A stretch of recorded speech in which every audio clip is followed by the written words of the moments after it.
All right, welcome back, everyone. Well, I could wax poetic at length about different things, but I think there's a pretty clear, there's a bit of an elephant in the hallows, so to speak. So we're gonna set the scene quite quickly here. We just cut to like a hot dog stand. Always money in the banana stand.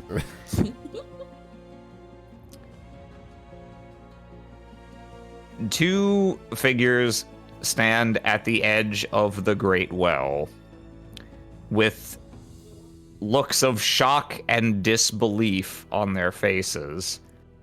And separately, they both wander off, first slowly, still not fully realizing, comprehending the spectacle they'd just witnessed, and then with greater and greater urgency.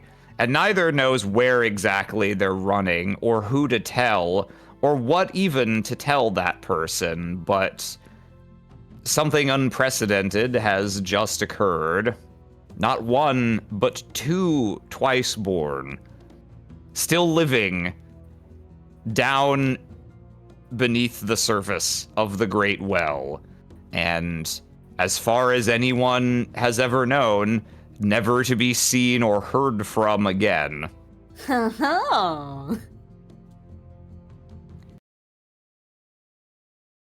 Wither.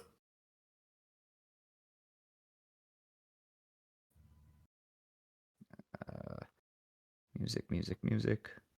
Where'd I put my fucking thing? Oh, do. Music, there we go.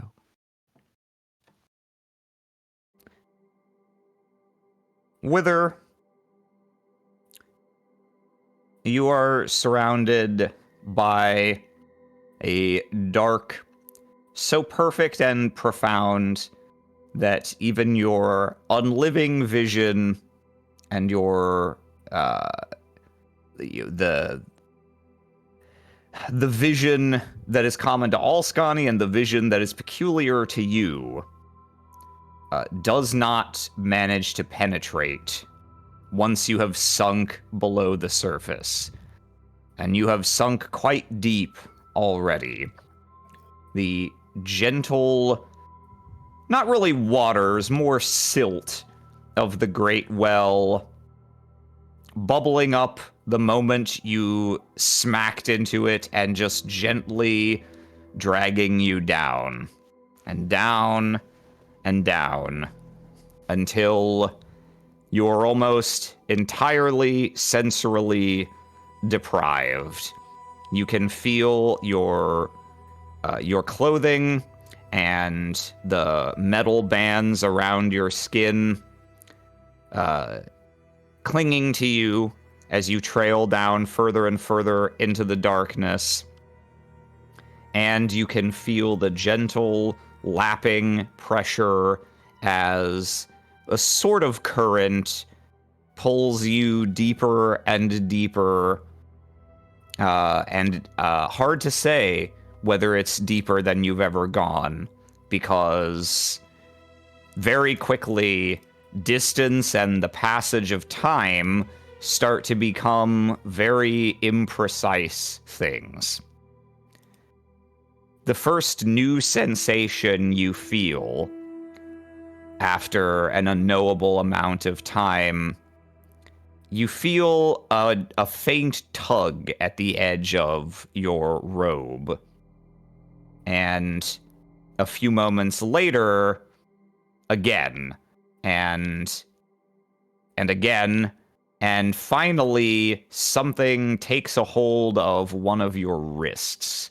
A firm and slightly desperate grip.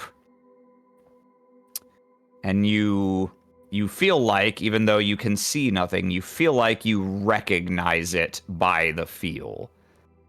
It seems as though, in spite of everything, down here in the perfect darkness, Peregrine has managed to grab a hold of you.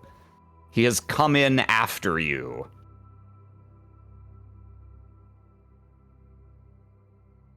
And you can feel your descent slow very briefly. Your body sort of starts to turn around into different orientations. And you feel a sort of thrashing. The waves crash against you, and you hear a faint slosh as it seems like he's trying desperately to get some kind of purchase and begin maneuvering the two of you up. And Peregrine's strength is quite inhuman, but unfortunately, strength does not really avail him of anything in this situation. In fact, were this quicksand, it's the conventional wisdom is the worst thing you can do is to struggle. You will only end up speeding your descent, and indeed, after some time, it quickly becomes clear that there is no upward progress to be made. You feel his grip on you remain firm, but the thrashing ceases, and the two of you simply drift together down and down and down for some time. Do you do anything? I think Wither will do what is natural down here. Peregrine is reaching for them, and so they will pull him in. They will gently, and however slowly this state of being allows them, they will gently but assuredly reach up to find whatever part of his wrist, hand, forearm, whatever they can find of him, and just pull him into an embrace. They both are down here, wherever this is, up here, around here. If they can cling together, then maybe they can keep something when they come out. They don't say any words. Nor is there any. Go ahead. It's just the assurity of a second body. Nor is there any reason to think that words would be audible down here. Were you to open your mouth to speak, probably you would just get a mouthful of sludge. Peregrine, likewise, doesn't make any particular attempt to communicate. Even this close to each other, you're nothing but very slightly differently colored forms in the darkness. But he does accept your embrace, and so you're sort of gripped onto one another's arms, continuing down and down and down, further below the surface.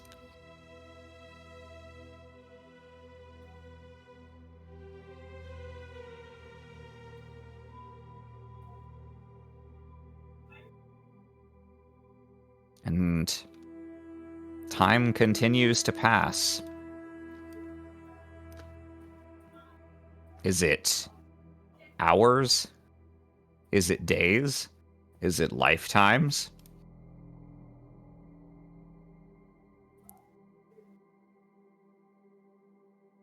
At moments, you think perhaps that you can hear the stirring of voices within you, or perhaps an errant thought from the servitor glancing across your mind, but nope.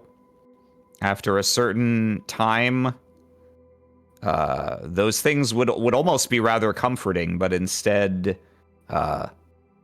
the emptiness of this moment is all that you have. The first thing that finally breaks up the darkness and silence of your journey downward is the current around you is disturbed slightly. You've felt, as you've continued to sink, the occasional rush of silt past you. as the soup kind of gently stirs around you. But this feels a little different. This feels for a second like pressure from some other more solid form, passing very near you, across you perhaps. And you feel it again, in a different direction, at a different angle. And again a third time, and this time it slows slightly, and you begin to feel a grip. Not Peregrine's. Both his hands are accounted for at the moment. You feel something gently, probingly apply a pressure around one of your ankles. As it slips on and momentarily slips off. And you feel something else. You feel it again, this time further up your leg, no, across both your legs, as if something is carefully wrapped around you. It's cold. And it begins to squeeze just a little, and you begin to feel yourself gently tugged off of your unbroken natural descent through the darkness. Do you do anything?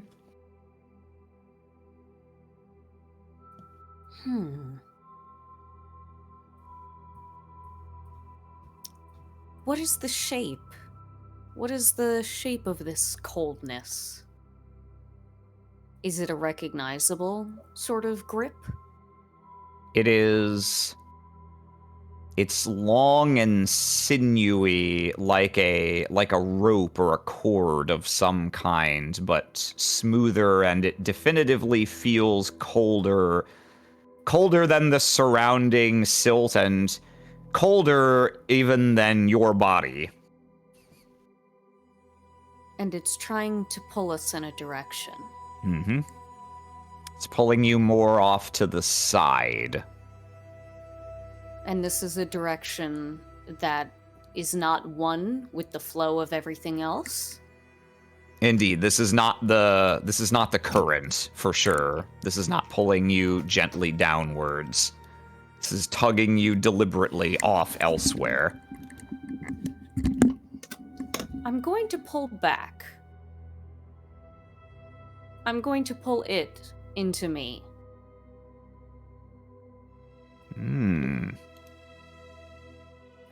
And you're going to try and take a hold of whatever this is with a hand? Yeah, or at least Wither will pull one leg in.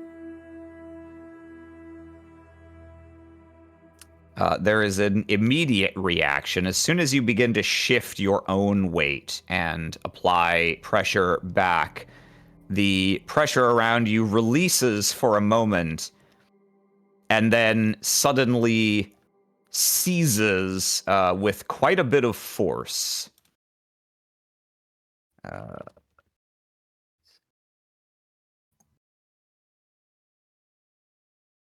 And in response to your gentle, curious tug back, what had been a very slow and gradual pull suddenly becomes borderline violent. You feel this coil snap tightly around you and yank you.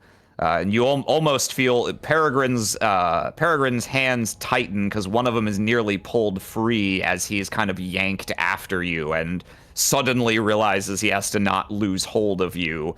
But you begin to be very definitively pulled with even just a little bit of discomfort here.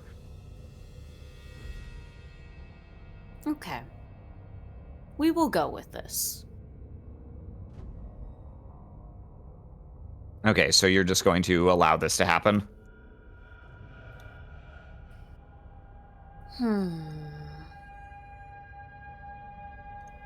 I think a part of Wither, the curious part of Wither that wants to know what it is, what this could be, that is stronger or strong enough to outflow Gaia. They want to know what it could be, more so than any sense of self-preservation that tells them not to let it pull them in. Okay. And you find yourself yanked further and further to the side, and you can feel Peregrine himself begins fighting back a little. You can feel him sort of kicking with his legs beside you as the creature, or whatever this is, in response, begins to, with greater and greater force each time, whip you back and forth a little, as if trying to dislodge him from you. And you can feel he loses one hand on you and kind of feels around, manages to grab a hold of your clothes with it again. The other one tightens significantly, because if he loses that, he could lose you. And the silt sloshing past you starts to get very fast as this pressure yanks you this way and that. And at one point, you actually you feel you very lightly, and from the feeling of it, Peregrine more heavily, get sort of scraped across something more solid before being whipped back the other direction. Will you continue to remain passive in the face of this, or do you want to do something else? I think now is the point that they will retaliate. Because this sudden animalistic violence seems wrong. In this place of stillness, in this place where the body is supposed to... Whatever bodies come down here, they're supposed to have already had their wounds. Mm-hmm. This feels wrong. So they will apply a wound to this. Whatever part of them that they can reach onto this form, they're going to do something equally animalistic in turn. They're going to reach down, find whatever part of it they can, and bite. Sink their teeth deep into it. Okay. Whatever essence, whatever blood or stone or whatever this might be, surely it should react some way. Surely they can get some information. Even if half of it is a mouthful of this mystery sludge. All right. Can you, in that case, go ahead and checking real quick. That's on, yeah, in a clash. Okay, yeah. Can you go ahead and make a roll to do, and go ahead and use your purple attribute for this, I believe.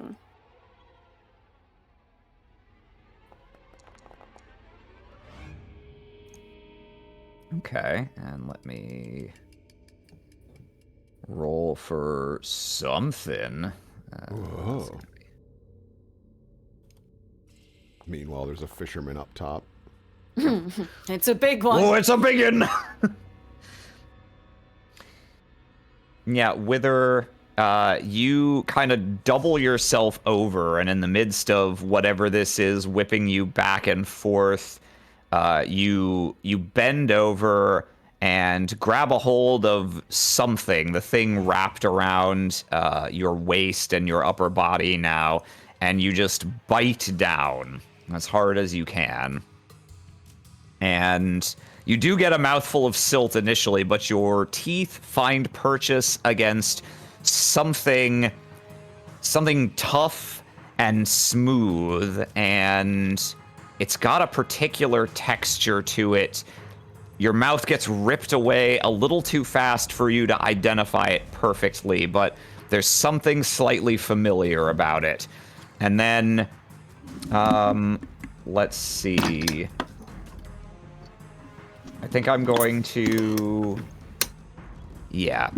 So someone here is going to lash out back at you. You can take your million footsteps beneath roll to die bonus on this roll to die, since you are very much underground at the moment.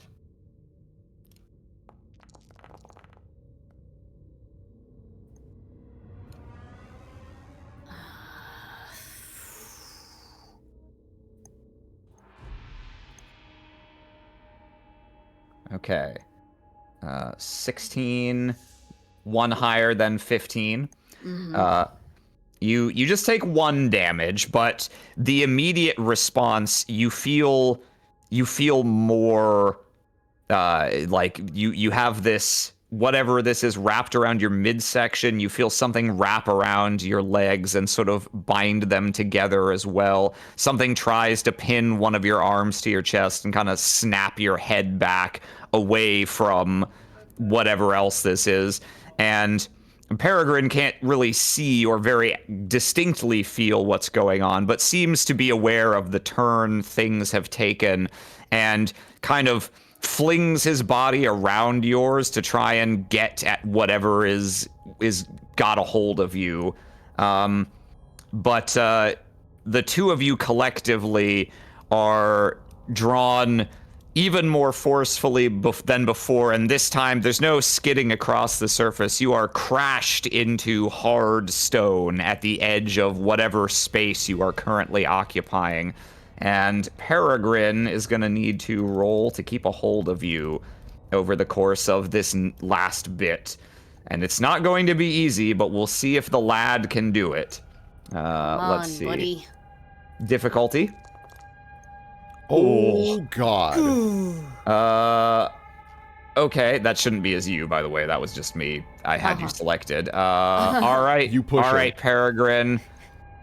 Let's see that natural 20, dog. That's pretty decent, actually, but not quite good enough.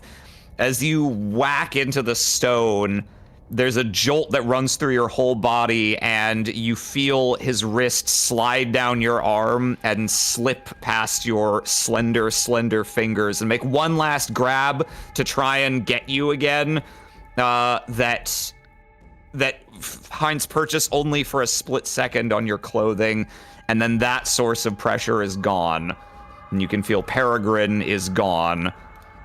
And finally, you are dragged bodily, and you start to feel the silt around you lightening. You start to feel air bubbles and pockets inside of it. And just as it feels like you are about to burst forth from whatever this space is into open air somewhere, your head collides very heavily with hard stone. And that is the last thing you perceive.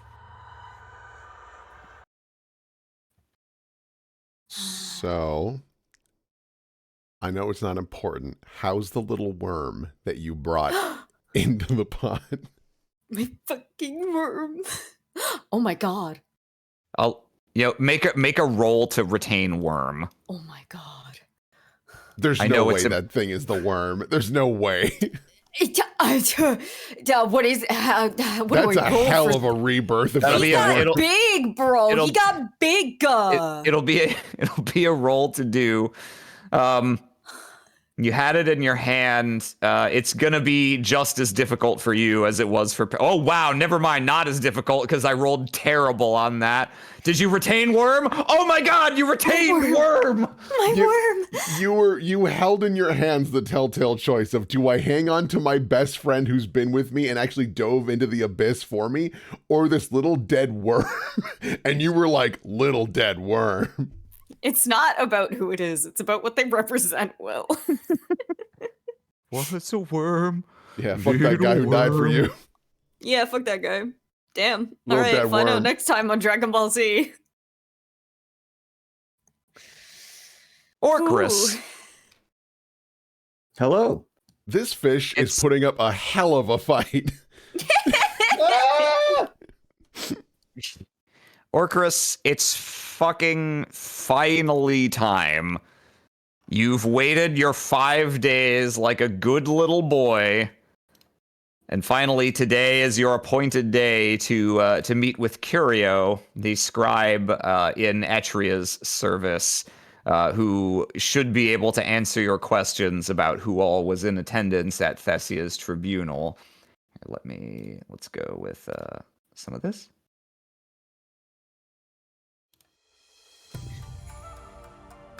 You make your way back to the tribunal hall. In Japan. Hey, man. You don't know that. I'm on a plane. I'm on my way to Kyoto right now. Ah, Curio Senpai. It's good to see you. Yes, we all found it very amusing. Orcris, you arrive at the tribunal hall, and it is just about as busy as it was the last time you were here. And you can see there is a long line of supplicants waiting for their appointed turns to find out whatever it is they're here to find out. Some of them are being attended to by the lesser ranked scriveners, as you attempted last time. But beyond them, beyond the large doors, lies the tribunal hall itself, where it appears the line has formed, or not really the line, but the people who have appointments here have gathered for their time before Etria's chief scribe. Fools. Look at them waiting in line. Look at them. They don't even know. They don't even know the power I possess by having made an appointment. I control destiny. I control fate. I control time itself. Excuse me, Arcris. They're ready to see you. Oh, thank you. Thank you. Yes. In fact, Orcris, as you confidently walk past this set of assembled fools, This motley, this gaggle of sheep, content to wait in their lines. I walk past their lines. the guard before the corridor leading to Etria's office looks up at you as you approach. You have an appointment, I take it? Yes. Name? I do. My name is Alcris. He fishes for a tablet off of his belt and examines it. Yes, you're on here. Very well. He gestures across the way to, in fact, exactly where those fools are seated.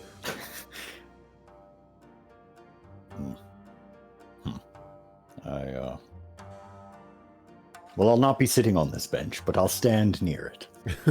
Very well. Oh, I'll move your icon accordingly. Oh.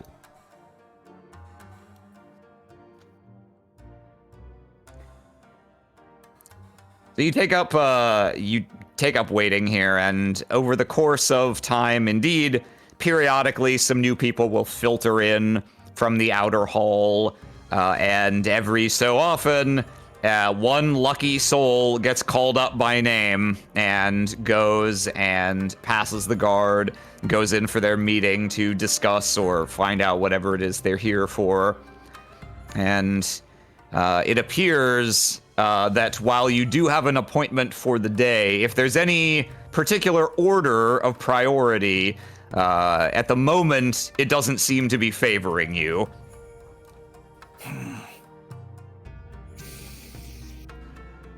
Well, I suppose we will just have to change that.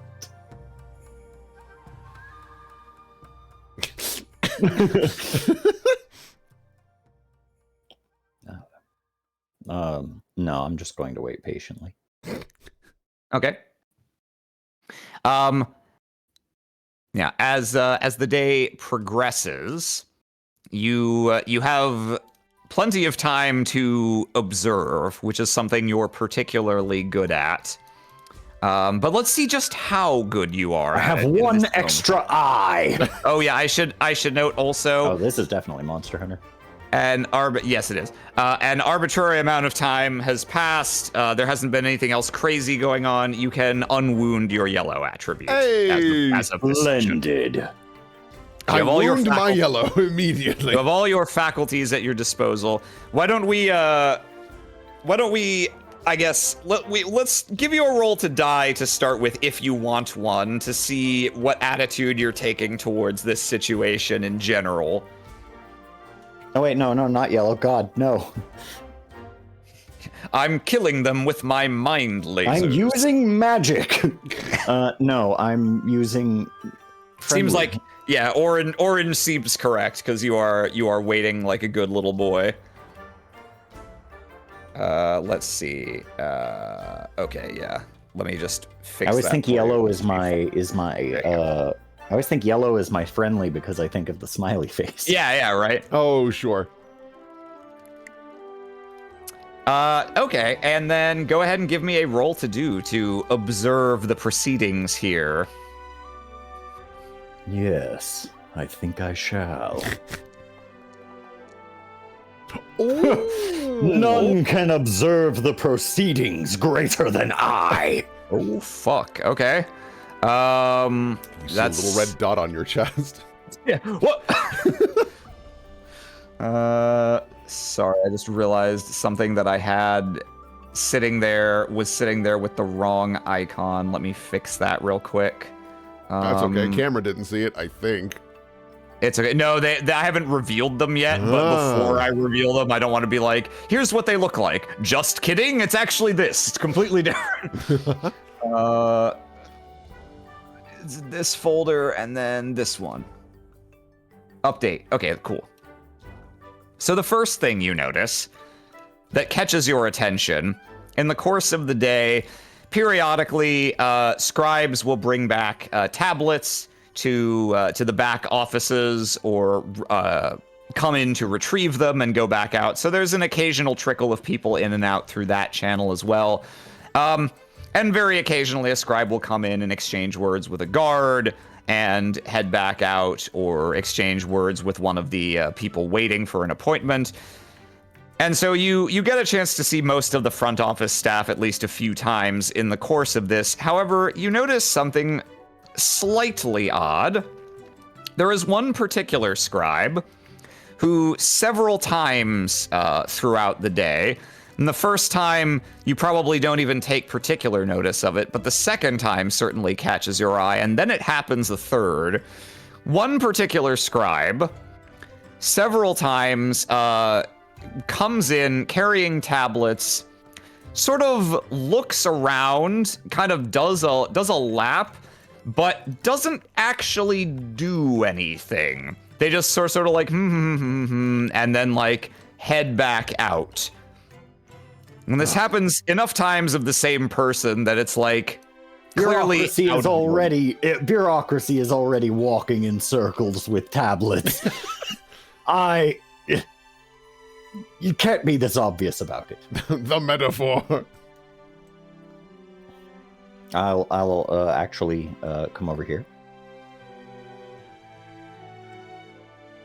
Guard's like, hey man. Oh. I didn't see you there. You were so beneath me. You were so beneath. Smiling eye. You were just so insignificant. You were so stalwart. I saw you as a statue. Oh, well, we try. They don't like us guards being too conspicuous. You know, it doesn't puts people on edge sometimes.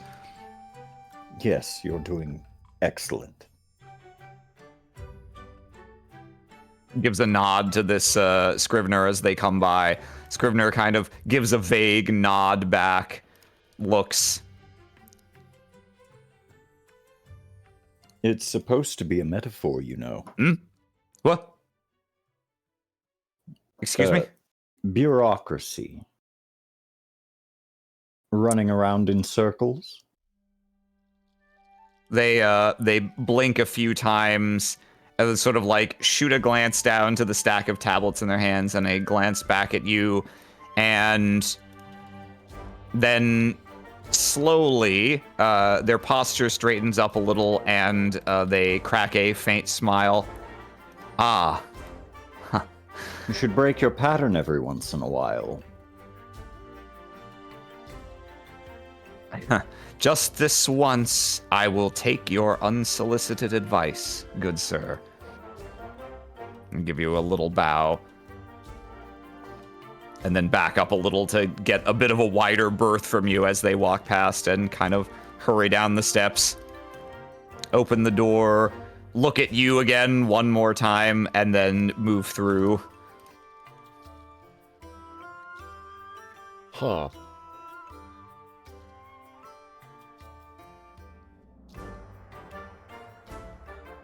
From that point, you don't see that scribe re-enter the room, at least not for some time. Weird. Sir, What is it? may I ask who that scrivener was? Oh, that scrivener, I say, opening my name table. Yeah, that's Soteria, one of the junior scriveners here. I see. How long have they worked here? Little less than a year, I would say. I'm led to understand this is their first long-term assignment after they completed their apprenticeship. Undoubtedly so. He kind of cocks his head. Is it a matter of some concern to you? Well, I was just wondering, what kind of operation allows its scriveners to so obviously waste time? He blinks as well. It's clear the guard's priority was keeping an eye on you guys, and that he hasn't been paying particularly close attention to the comings or goings of the scriveners here, because he seems to have no idea what you're talking about. Well, he will soon, if he sees the scrivener continue that same pattern now that I've pointed out the pattern to him. Yes, that is true.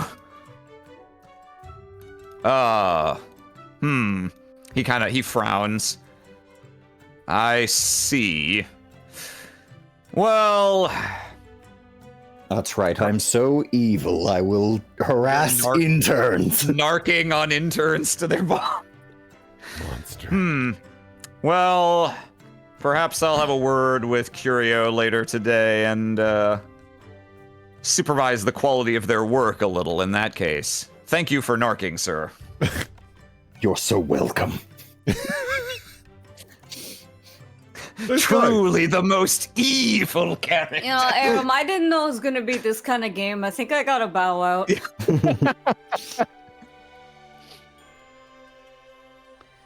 And let's see, you got a nat 20 before, Orcris, so I'm not gonna make you roll again or anything, but in the midst of that little comedy of errors, you also notice something else that's a little peculiar.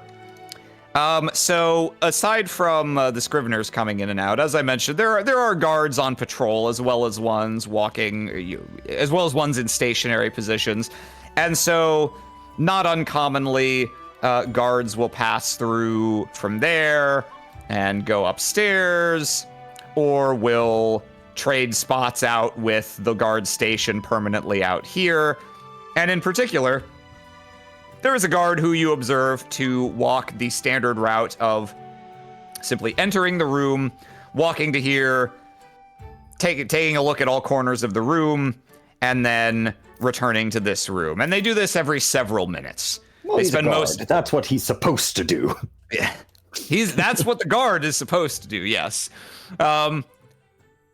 However, and he does this like clockwork, or, like sundial work, I suppose. Right. For the better part of the morning that you're sitting here killing time. And then he no longer appears for about 5 minutes, you notice. There's like 2 laps that he would normally have made where you just don't see him. And then after a bit, he does come back and continues. And no one else appears to pay it any particular mind, but Nat 20 Orcarus over here, you notice immediately he is now about all of the flaws in your security. You notice immediately he is about 1.5 inches shorter than he was before. It's the same armor. You're confident of that. This is not simply a different guard wearing a variation of the same uniform. That is dead ass the same armor, but the person inside is not the same person or has somehow lost height. He took off his heels. You broke the pattern. I'll see if they return. Oh, wait, something else is going on here. Sure enough, they do. You know what? We got some. Still the short one? We got some suspicious things occurring, so I'll go ahead and put on something less just hunky dory. Yeah, still the slightly shorter one, yes. And you notice they are walking the same route, but the purpose of it seems to have shifted slightly. Their gait is slightly different, and when they reach the end, previously they were quite consistently just looking at every diagonal of the room and then turning around and returning. This time they linger a little longer, and they are keeping a close watch on the door to the back chambers here and the guards in front of it.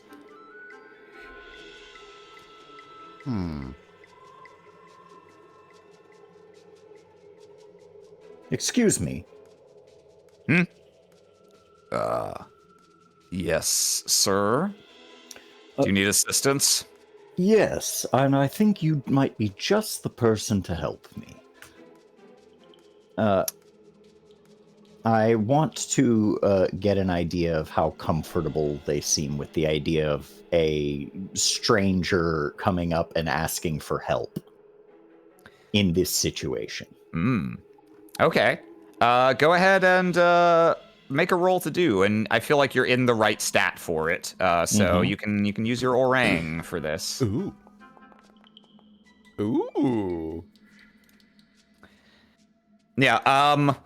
The eyes, which are the only thing visible through this otherwise essentially form and face concealing uniform, kind of flick back and forth a little bit before settling on you again, and they do pause to consider how to respond, which to you immediately reads as they are not comfortable with being addressed directly in this manner. What is it that I can assist you with, citizen? You see, I have been looking everywhere, and I hate to suggest that somebody might have stolen it, but I think somebody may have pinched my purse.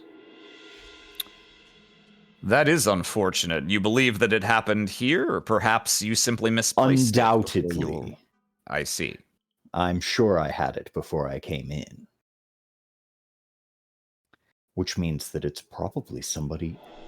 Well, I mean, if it was in fact pinched and I did not simply misplace it, it would have to be somebody in this room. Well, I suggest that you begin by retracing your steps and make sure that you did not, in fact, simply leave it on a stool somewhere, perhaps, or let it slip from your side. I certainly wouldn't want to distract other staff from their important duties, nor would I want to begin interrogating people who are simply here for their appointments. Oh, I understand. It would be terribly embarrassing if that were the case. However, you see, I haven't actually sat down. I'm a bit of a pacer, if the truth be told. And the floors here are kept so immaculately clean that I have no doubt that I would be able to see my coin purse if it were simply on the ground. Then I suggest you take this matter up with the people sitting nearby you, if indeed you suspect one of them has taken it from you. I'm afraid the guards at this institution are sworn to defend the secrecy of Skon's most valuable assets, and not petitioners' coin purses. Of course. I'm just, if you would believe it, I'm, well, I'm so afraid.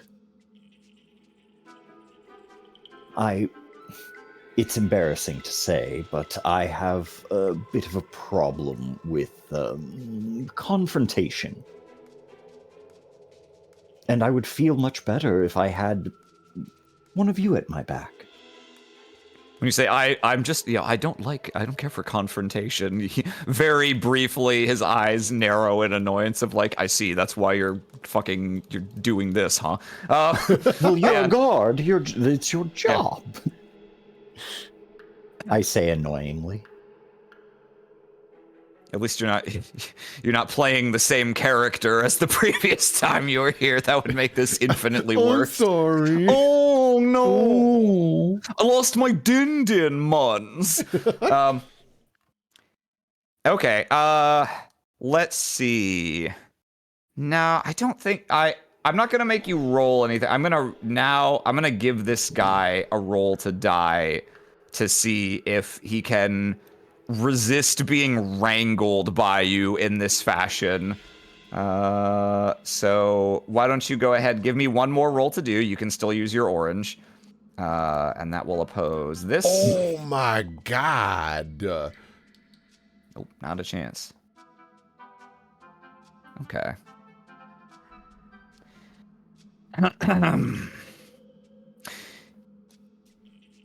I see that this is a matter of great concern for you, sir, and I certainly wouldn't want to make your experience here an unpleasant one either.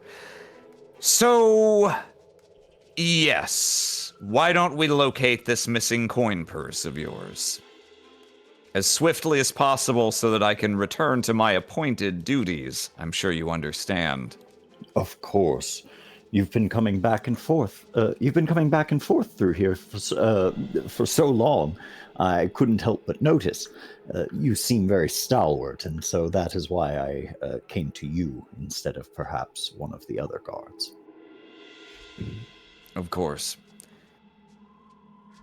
I hope, and you don't expect me to do the talking, I hope.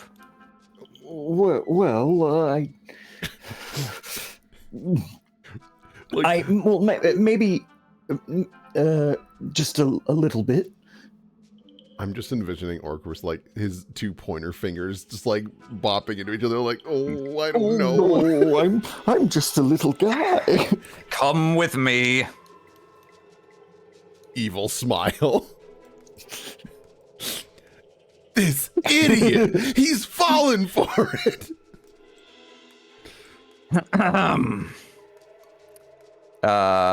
He turns to address the people gathered here. Pardon me. This gentleman here seems to have misplaced his coin purse, and we were wondering if any of you, in the course of your wait, might have any idea. Oh, wait! Here it is. My mistake. I'm so... I can be such a fool sometimes. Another name is called, and this woman starts walking back. I'm terribly sorry for all of this. Please, accept my sincerest apologies. No trouble at all, sir.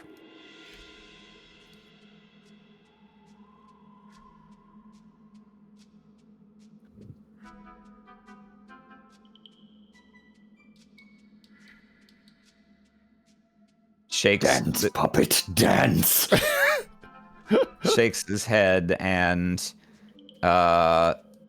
stands here for a bit.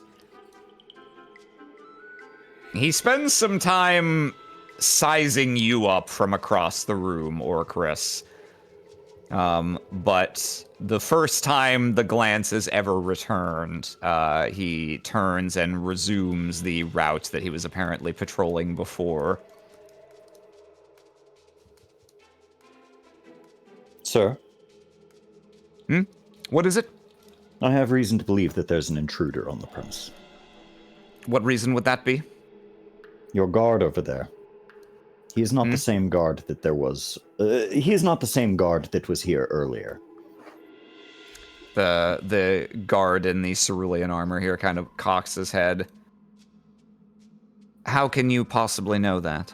He lost several inches of height between the previous 2 instances of him entering and Excuse me? Oh, excuse me. The classic Minnesota ope. Oh, And the previous instances. I don't proclaim to know your shift schedule, but I don't believe. I have no reason to believe that he is anyone other than an intruder. He's been looking at your door when he came in instead of looking at instead of inspecting every corner of the room as he was previously when he was taller.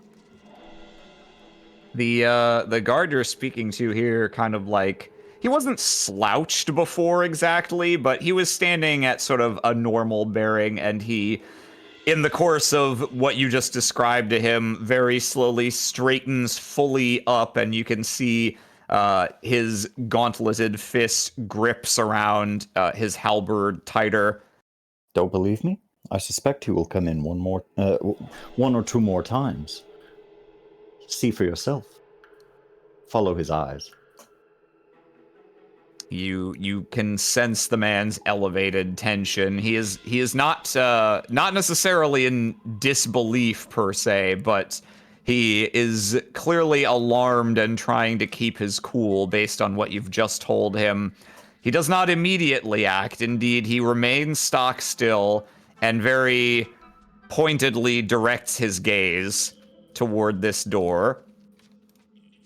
Before long, I will retreat back to my resting place. yeah, you don't Okay. want to have that guy walk in and see you talking to another oh guard. no, it's the narc again.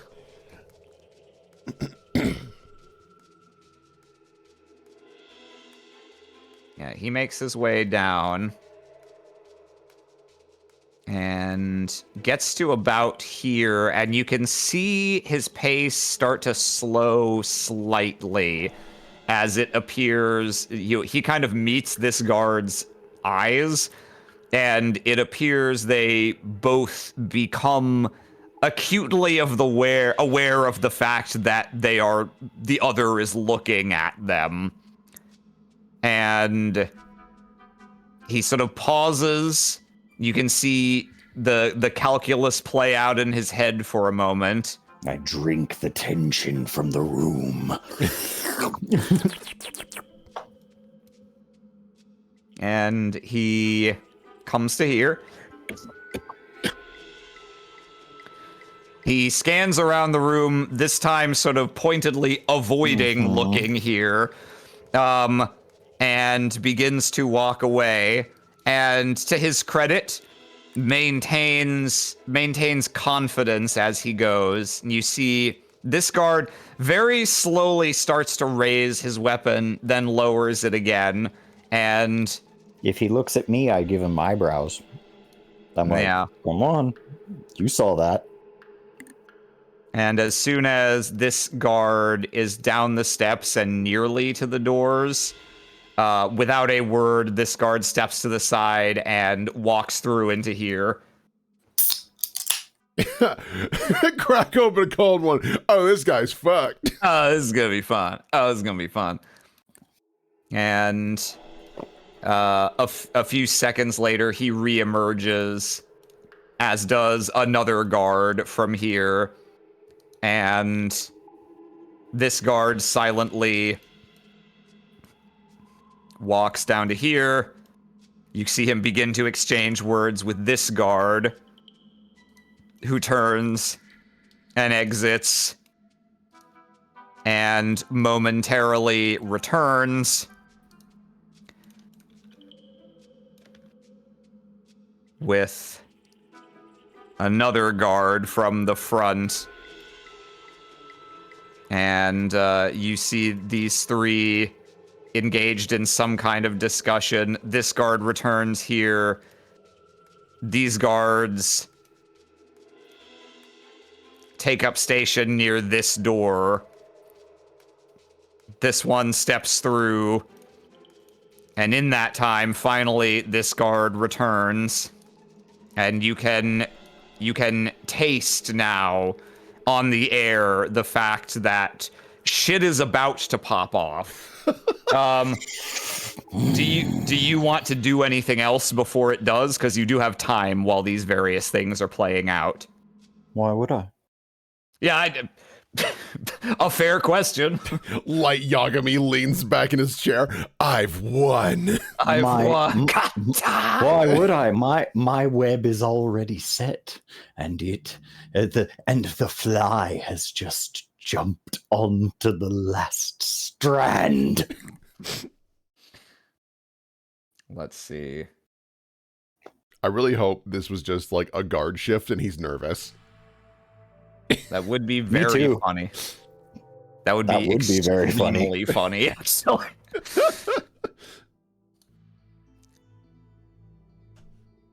Guard makes his way, and you see the door very quietly open behind him. As this guard moves and again quietly shuts it behind him. This guy gets to about here, sees this guard mad dogging him again, and quickly glances over his shoulder, and as soon as he sees this guard here, he begins bolting full speed toward this door. So they are about to be embroiled in a conflict. Do you want to participate? No.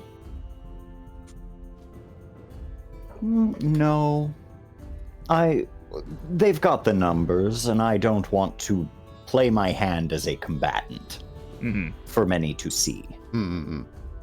Okay, in that case, I'm just going to start narrating what happens and interject if you're like, all right, now I'm going to, I don't know, stab someone, because that's on brand. All right, in that case, we're going from conflict non-violent to conflict violent. Let's grab this. Sure. Oh, this escalates, huh? Oh, this escalates.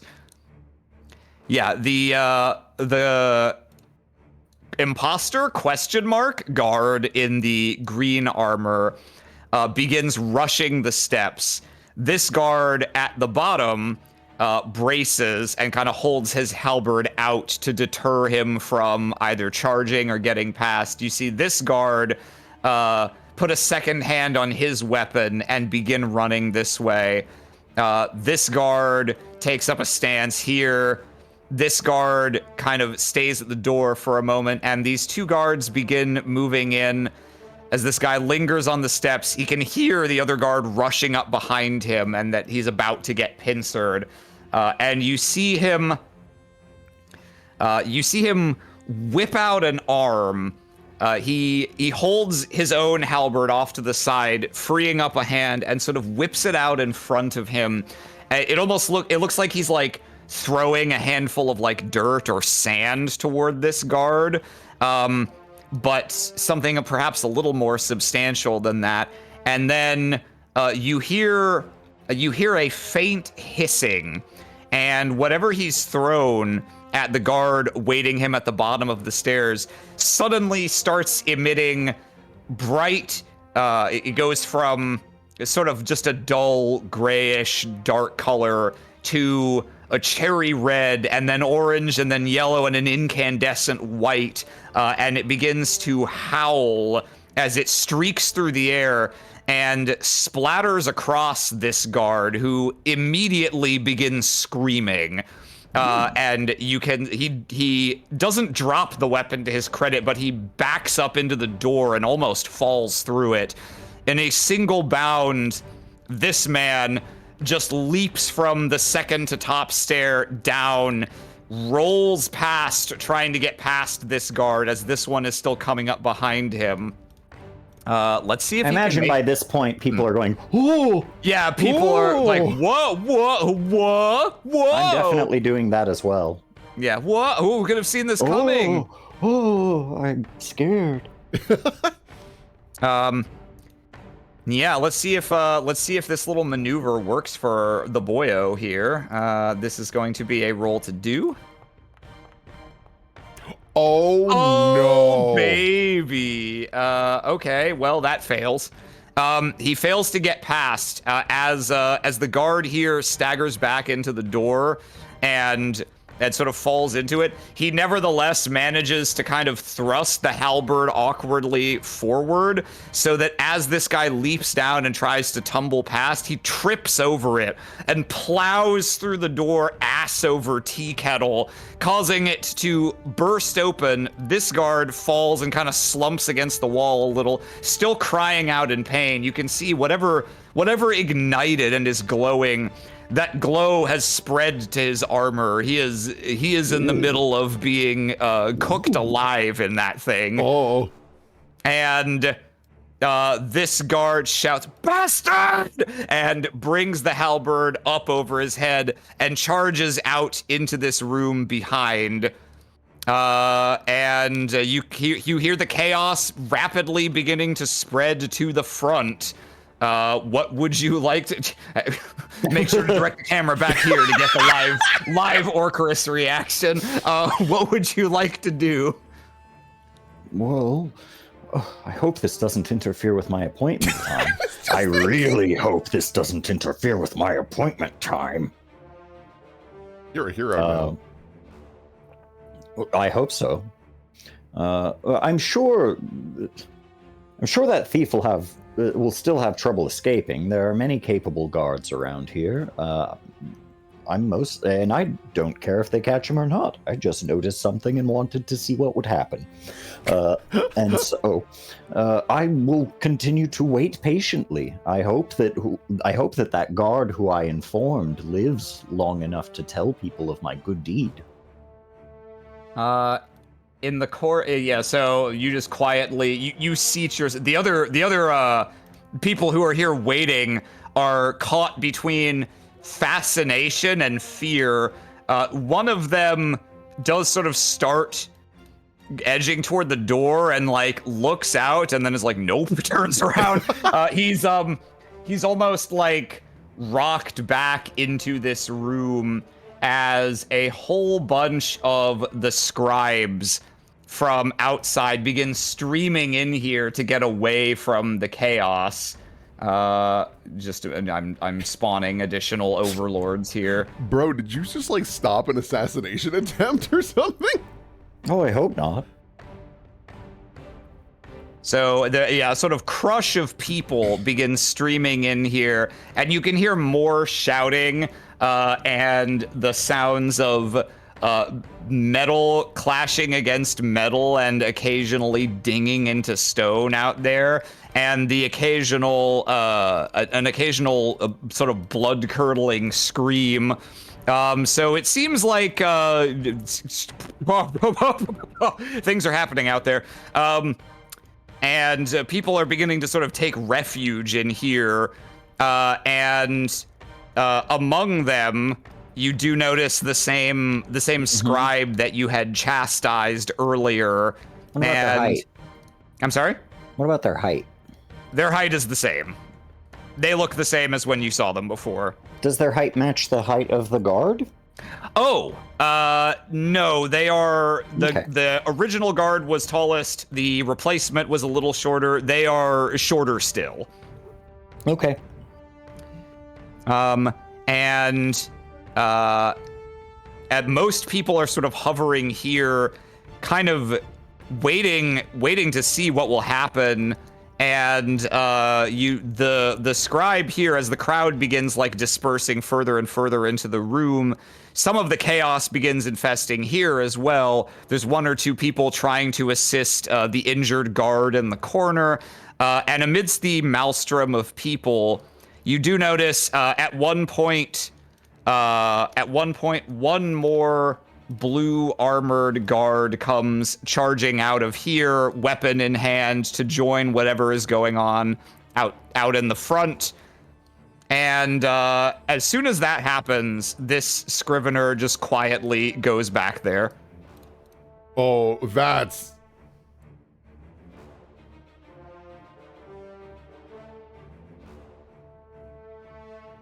I'll go in. Okay. Orcus about to be a hero. Maybe. Okay.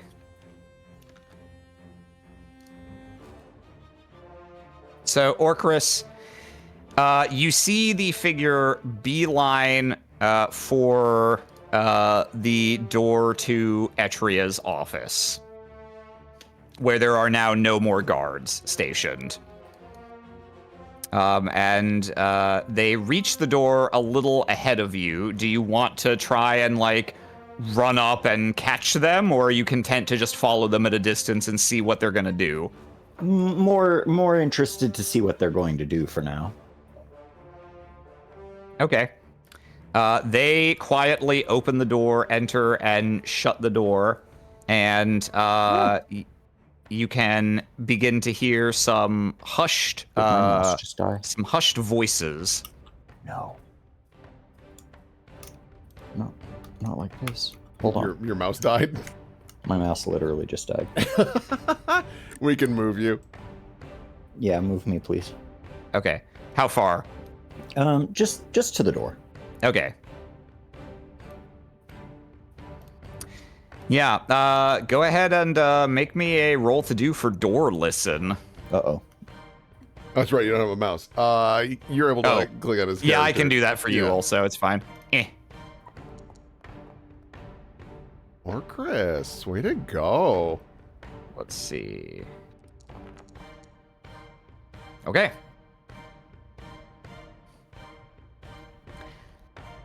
Yeah. You can, you hear inside, a brief exchange. You are Curio, are you not? Yes. Is everything all right outside? The guard went rushing out of here quite abruptly. Everything's fine, but for your safety, you should come with me. Why? What's... Just, there's no time. Just come with me, please. Where to? Do you open the door dramatically? Yes. Ba-bum. And just where will you go? Away from this place. It doesn't seem to be safe at the moment. I think this room is perhaps the safest place this person could be, given the fact that all of the chaos is outside of it. That's not your judgment to make, I'm afraid. As a scrivener, I need to see to... You're a I need to very see young to your scrivener. Age You've been doesn't working equate here with for sensibility. You've been working here for less than a year, as I understand it. They pause briefly, but then nod. What concern is it of yours? Curio, we really should... That we seems shouldn't- fairly low ranking. Curio, I believe this person may be here to assassinate you. Curio, I believe this person may be here to assassinate you. Maybe.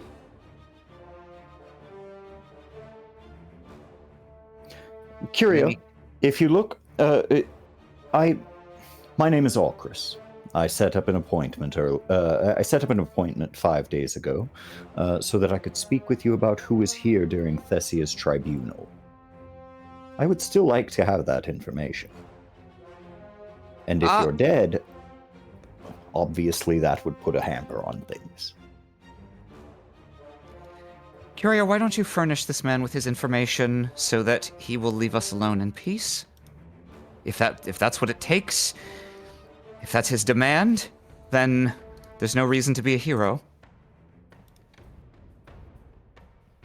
This the Curio, who by the way is shockingly young for someone who is apparently the head scrivener working under Atria.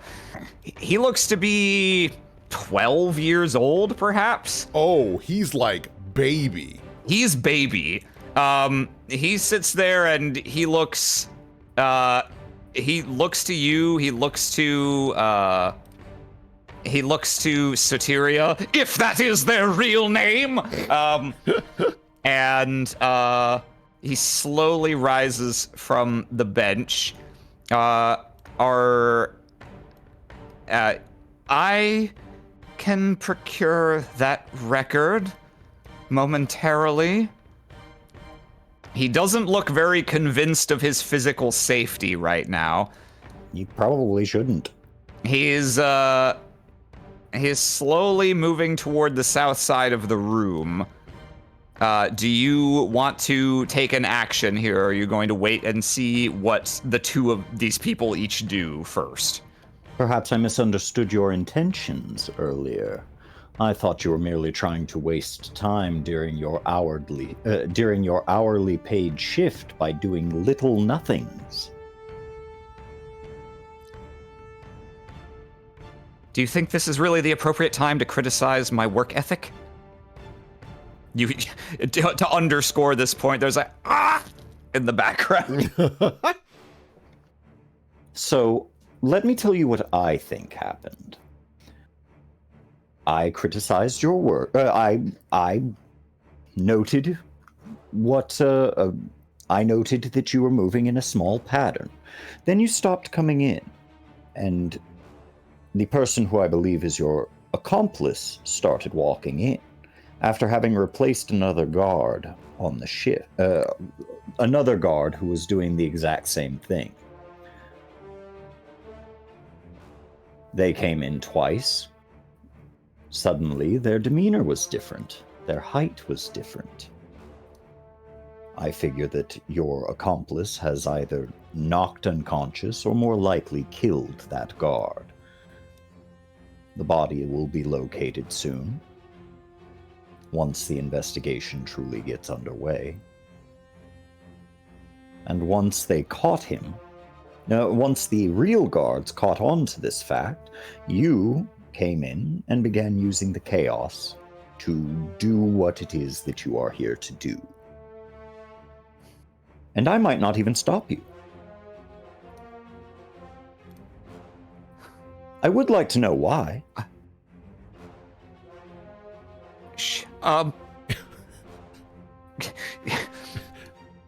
Curio continues moving as you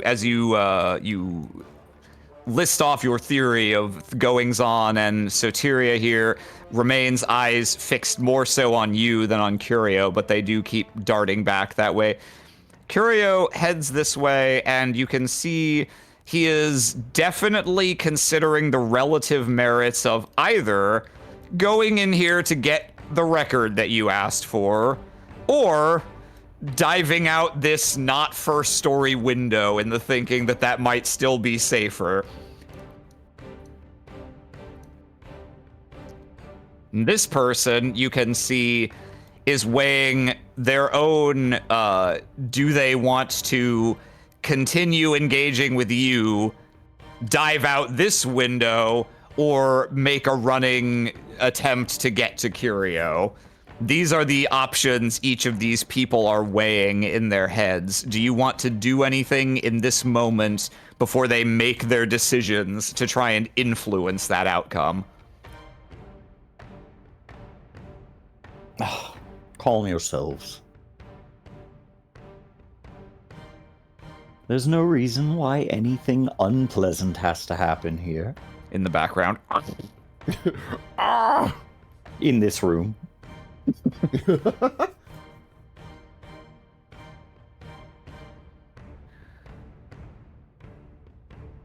Curio, get the man his record, and then we will either flee or we will hunker down in this room, whatever we believe is safest. Whatever you believe is safest, Curio. Whatever you believe is safest, Curio. I will support you.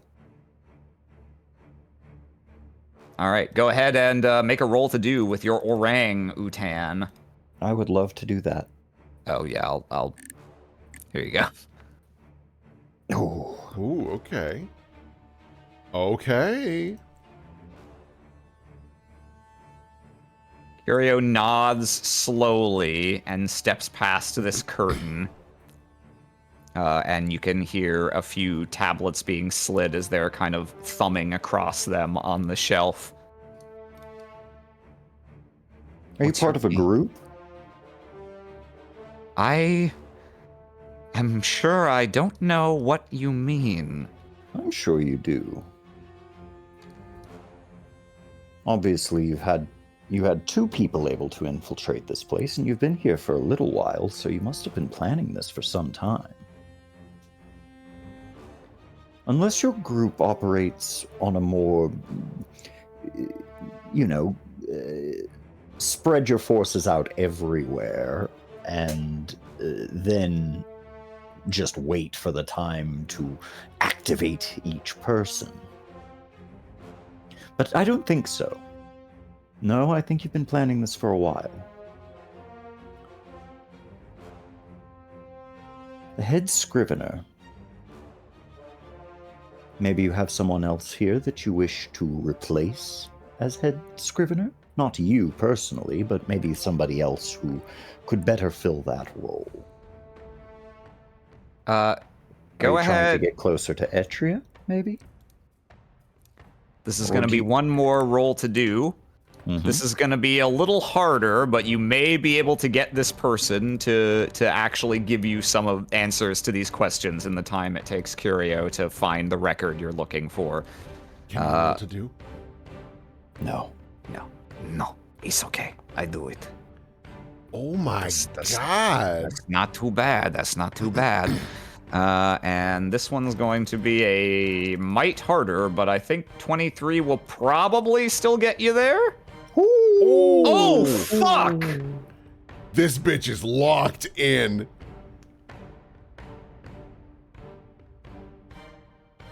Their mouth opens and closes once or twice.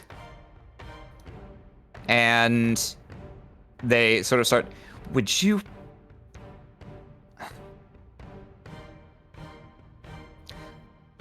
No. They whack this brazier out of the way and dive out the window here.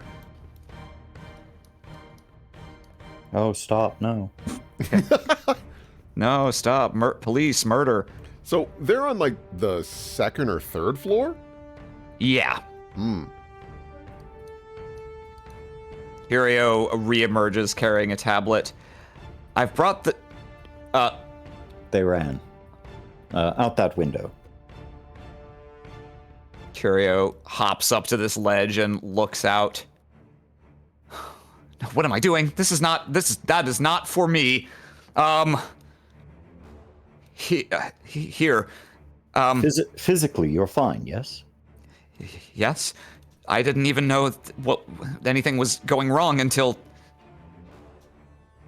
I believe This- there was a multi-person effort on your life. That's what I believe. I don't know if that's the case for sure, but I know that scrivener was definitely involved. Soteria? But they're. Oh. Here's. They extend their hands and show you a particular tablet. You should know. This is the official public record. Thank you. May I stay in here for the time being? Just until all of that stuff out there is handled. I can't stop you. I will stay on the other side of the room if it helps assuage your concerns. When I say that there is the official public record of attendance at the tribunal of Thessia of Baetalus, you could say there is an unofficial public record, nearly identical, but for by concern of Magistrate Etria, 2 persons were stricken from the official accounting. Those are the Domina beneath the sky and the Domina beneath the earth. Do I know what they look like? Do I know who these people are? I know what their jobs are. Do I know what they look like? That's a fine question. I think there is one that I can give you a roll for. So go ahead, just give me a well, I will give you the GM will roll on behalf of you, the unmoused player. The mouse. A raw. Actually, no, wait, don't hang on. I think you actually have a gift that helps you here. For every resource invested in killing, you gain a plus. Okay, you don't actually have any resources invested in killing. If you want to, so you can make a roll here. You can, at light speed here, stick resources on him if you want to. But for every resource invested in him, you gain a +1 bonus to hit anytime you roll to do with the intent of gathering information or seeing how much you already know, as long as the subject is something he could plausibly have knowledge of himself. What resources do I currently have? That will be on your influence peddler gift. Currently, it shows 3 honey, 2 sulfur, and 1 gold. I will invest 2 honey and 1 sulfur. Whoa, many. Okay. I will just note that down on Notepad for now. 2 honey, 1 sulfur in Hilm. Okay, in that case, I will go ahead and make a roll to do. I think this would probably need to be your yellow. So you will have to either roll wild or drop your orange here if you want to roll with your +1 yellow. I will drop my orange. Okay. And then go ahead and I will make a roll to do, and I will pick your yellow. And then we add 3 to that, 16. Yeah, I think at a threshold of 15, what I think I will give you is you have never knowingly met either of the Domina face to face or seen them up close as anything other than, distantly from a crowd. But you know by reputation that the Domina beneath the sky is a slender, almost fey man with heavily inhuman features. He hovers. He's almost an energy being, supposedly. Well, I don't think I saw any energy beings at the tribunal.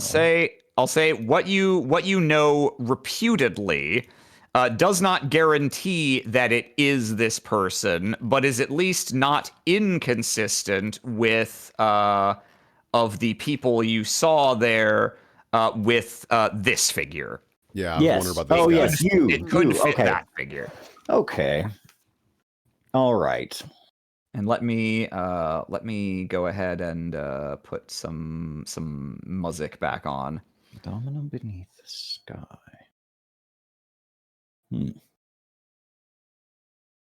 I look through the other names. Would particularly important people's names be listed in a separate section? Like if they were standing up on the dais? That's a decent question. I don't have an answer to that question. That would be more convenient for you, so I'll just, I'll flip a coin on that. Whoop. Well, no, it appears this is a purely alphabetical list. All right. Well, many I'll of have the to take names, my time then. many of the names you do recognize, and correspond to people that you did see in attendance there. And there's a decent little handful that you may have heard of, but not seen before, and some you haven't heard of before. But the ones who are already accounted for, between you having like seen the crowd or you knowing people's names already, there's a lot more already accounted for than there are complete question marks to pursue. So this actually does still give you a pretty good narrowing down of the set of people that are potentially of interest. I see. All right. Well, I will commit the ones that I know nothing of to memory as best I can, and from there I will just sort of loiter until it seems that things have calmed down. Yeah, it doesn't take very much longer before one guard comes rushing back here. I assume you're not going to be standing right in front of the door, but you can't move yourself right now. So I'll put you here because you said you were going to go like opposite of him for to make him less physically endangered. Yeah, guard comes bursting in here, scans the room, immediately levels his weapon at you. No, wait, he's not I'm okay. Shouldn't you have been in here? Fair. He walks up and you can tell he's about to take a swing at you for that one. Not because he thinks you're an active threat, but because how fucking dare you right now.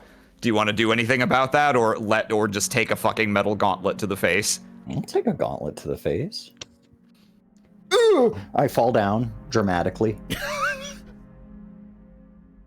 Don't need any smart mouth from you. You're certainly not supposed to be back here. He had an appointment. He puts a foot down on your chest. I guard myself with the tablet. He puts a foot down on your chest, and the blade of his halberd is hovering several inches above your neck. You'd be that Orcris, wouldn't you? That is my name.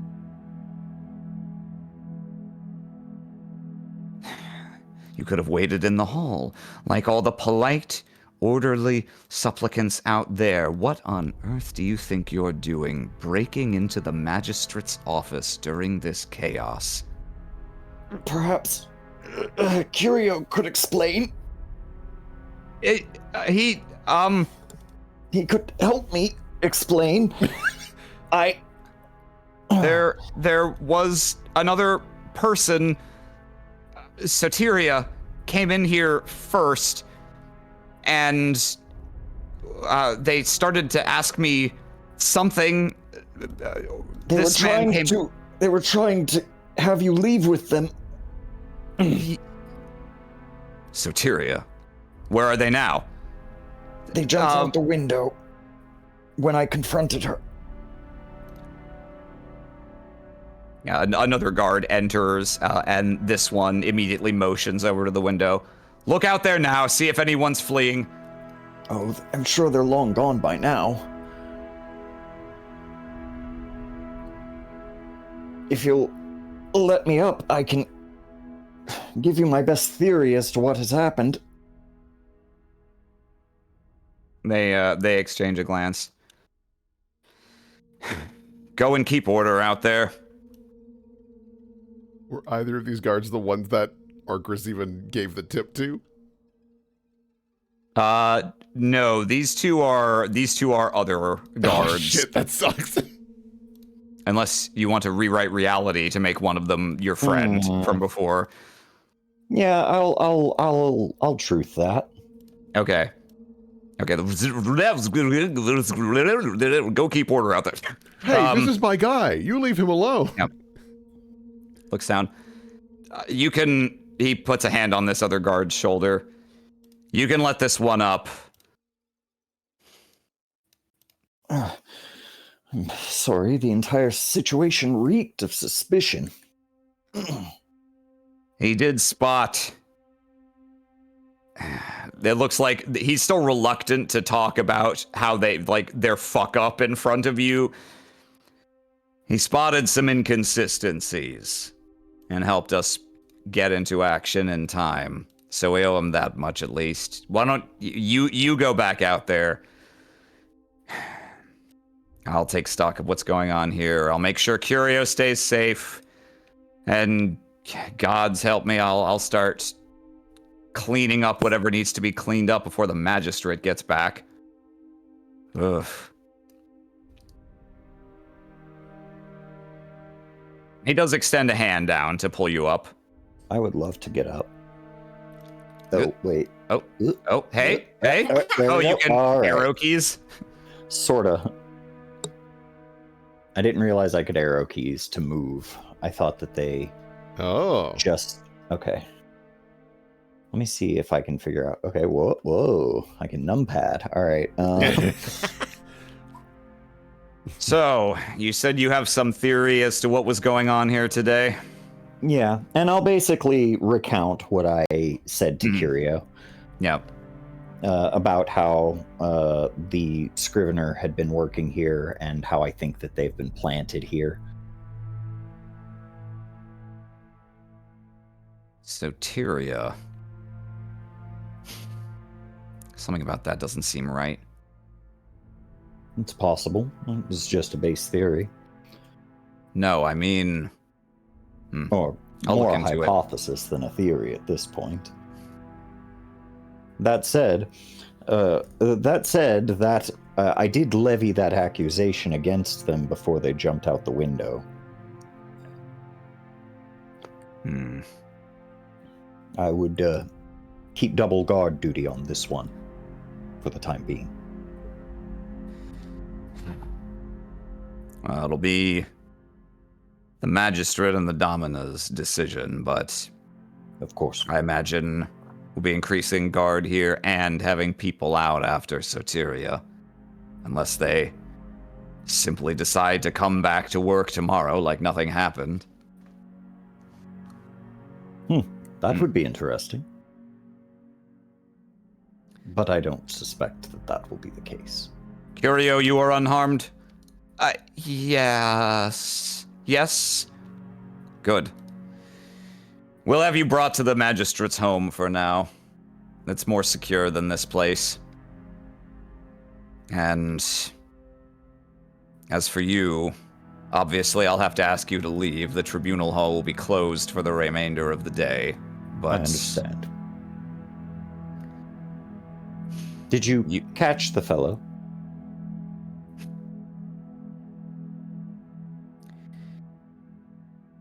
we took a hand. But the rest we lost track of in the end. 3 of our number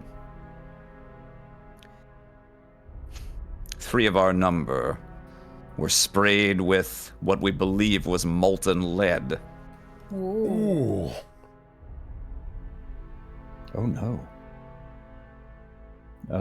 One is dead already.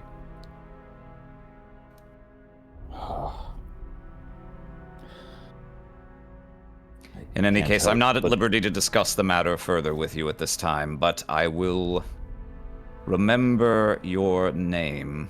It is possible that we may call upon you as a resource as we continue to investigate what has happened here this day. Of course. Please, if there is anything I can do. I feel terrible that somebody died, all because I spoke up. All because you're a fucking narc? The guard takes Curio's hand and leads the boy out of the room. But not before, obviously, he waits, he's like, motions to the door. You're leaving first, it Of would course. seem. Yep. But the truth is that I don't feel terrible at all. Hang on. But you step through the door. Such a good icon. All right, well, that was fun. All right, well, that was more interesting than I thought it was going to be. What a nice Tuesday. What a nice young man. The universe seeks to reward those who do good. probably not feasible, but like considering there was a crime scene, I wonder if they've already taken the hand away, and you might be able to take a peek and see like if it's like a certain, That's what I was hoping too. Ah, nice. Ooh. We can, I don't have a map for the front room, but we can briefly, what exactly do you want to try and do as you're on your way I out? just want to look at the hand. Okay. I just want to see it with my eyes. Get a look at. I think you bothered spending your truth on making one of the guard your guard that you had established a small rapport with. So I won't make you roll here. I think that guard leading you out will probably accommodate one minor moment of rubbernecking. So yeah, as he leads you out, you can see. My friend, if you wouldn't mind, can I see the hand? He looks askance at you, but gives you a faint nod, bundles Curio off to another guard, and they're pretty much rushing him out of the place.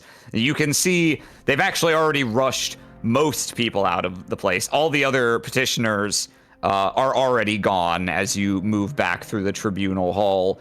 The number of people hasn't changed. Now there's just a shit zillion guards around.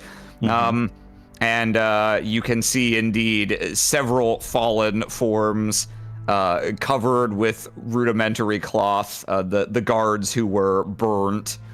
And you can see a blood spatter and some chaos near the front door of the place. And they do produce for you. They produce for you a hand, slightly scaly in complexion, fairly large, fairly strong, and with very dirty-looking fingernails that are sort of long and clawed. I see. Is there a particular tone to the flesh? Yeah, it's a sort of deep rust color. Okay. All right. I mean, Thank that guy is probably losing so much blood right now. Yep. And considering you're in the white district, I'm sure finding a little bit of blood trail wouldn't be too hard. I agree. I will look around outside. Ooh. Okay. I'm on the case. We snooping. Oh, we snooping, baby. Actually, no, now that I'm thinking about what would have transpired. Okay, yeah. Building Dwarf Fortress history. As you exit the tribunal hall, you know what? We don't. We might as well get some value out of this this district map real quick. Here, let me. Oh yeah. Preload this. Let me get rid of some of the extraneous people standing around here. Get out of here, Wither. No. We just got back. My worm. No. Yeah, and then drop an Orchrus here. Yeah, I'll put you here. And we'll set this. Yeah, so outside the tribunal hall. You. Oh my God, it's her. It's them. They didn't get far at all. I'm also seeing this like copper person. I'm like, oh my God, they already met up. Like, dude, I fucked it up. Dude, you fucked up. I lost a hand. The fingers are missing. Oh my God. Oh my God. I've cracked the case. Imagine regrouping like 40 feet, 40 feet away from the crime scene. Damn, I can't believe it didn't work. Fuck. Maybe we can get them as they leave the building. That obviously didn't happen. Yes, none of that happened, but it would be very funny. Now, yeah, you quickly examine the exit from the building, and indeed, there is a short blood trail. You can see flecks dotting these ferns along the side as presumably the person began moving south. However, around where you're standing now, the trail kind of abruptly stops, and you can see there's a splash of blood down here, but also this fern here, aside from flecks of blood, is actually smoldering very faintly. And parts of it have a slightly ashy complexure, sort of like if you set fire to a leaf, how it mostly just disintegrates, but what's the parts of it that don't are sort of bone white and ashy. There's a bit of that complexion here on one of the leaves of this fern. And then the blood trail is just suddenly, it terminates here as far as you can see. Oh, cauterized it. Yeah. Well, at least you know you're looking for a rune touched. Possibly, unless they used that molten lead. I would be curious how they did that. Well, it's not nothing either way. It will be something to impress upon either Etria or whomever else I end up interacting with later in regards to this whole thing. Is there anything else you want to do to put a bow on this little episode? Or do you want to just begin ruminating on your next move off screen? Yes. Now that who I suspect is the other player on my board, is already somebody of great power. I'm annoyed, but for now, I enjoy the climb, and so I'll go back home. All right.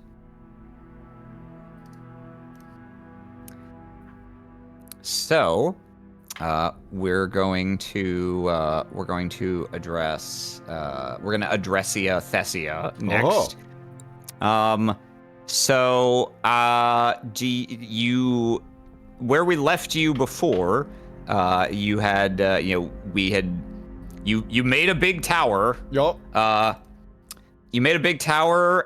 It's filled with diaries that you didn't write, but many of which are nevertheless attributable to you. Yup.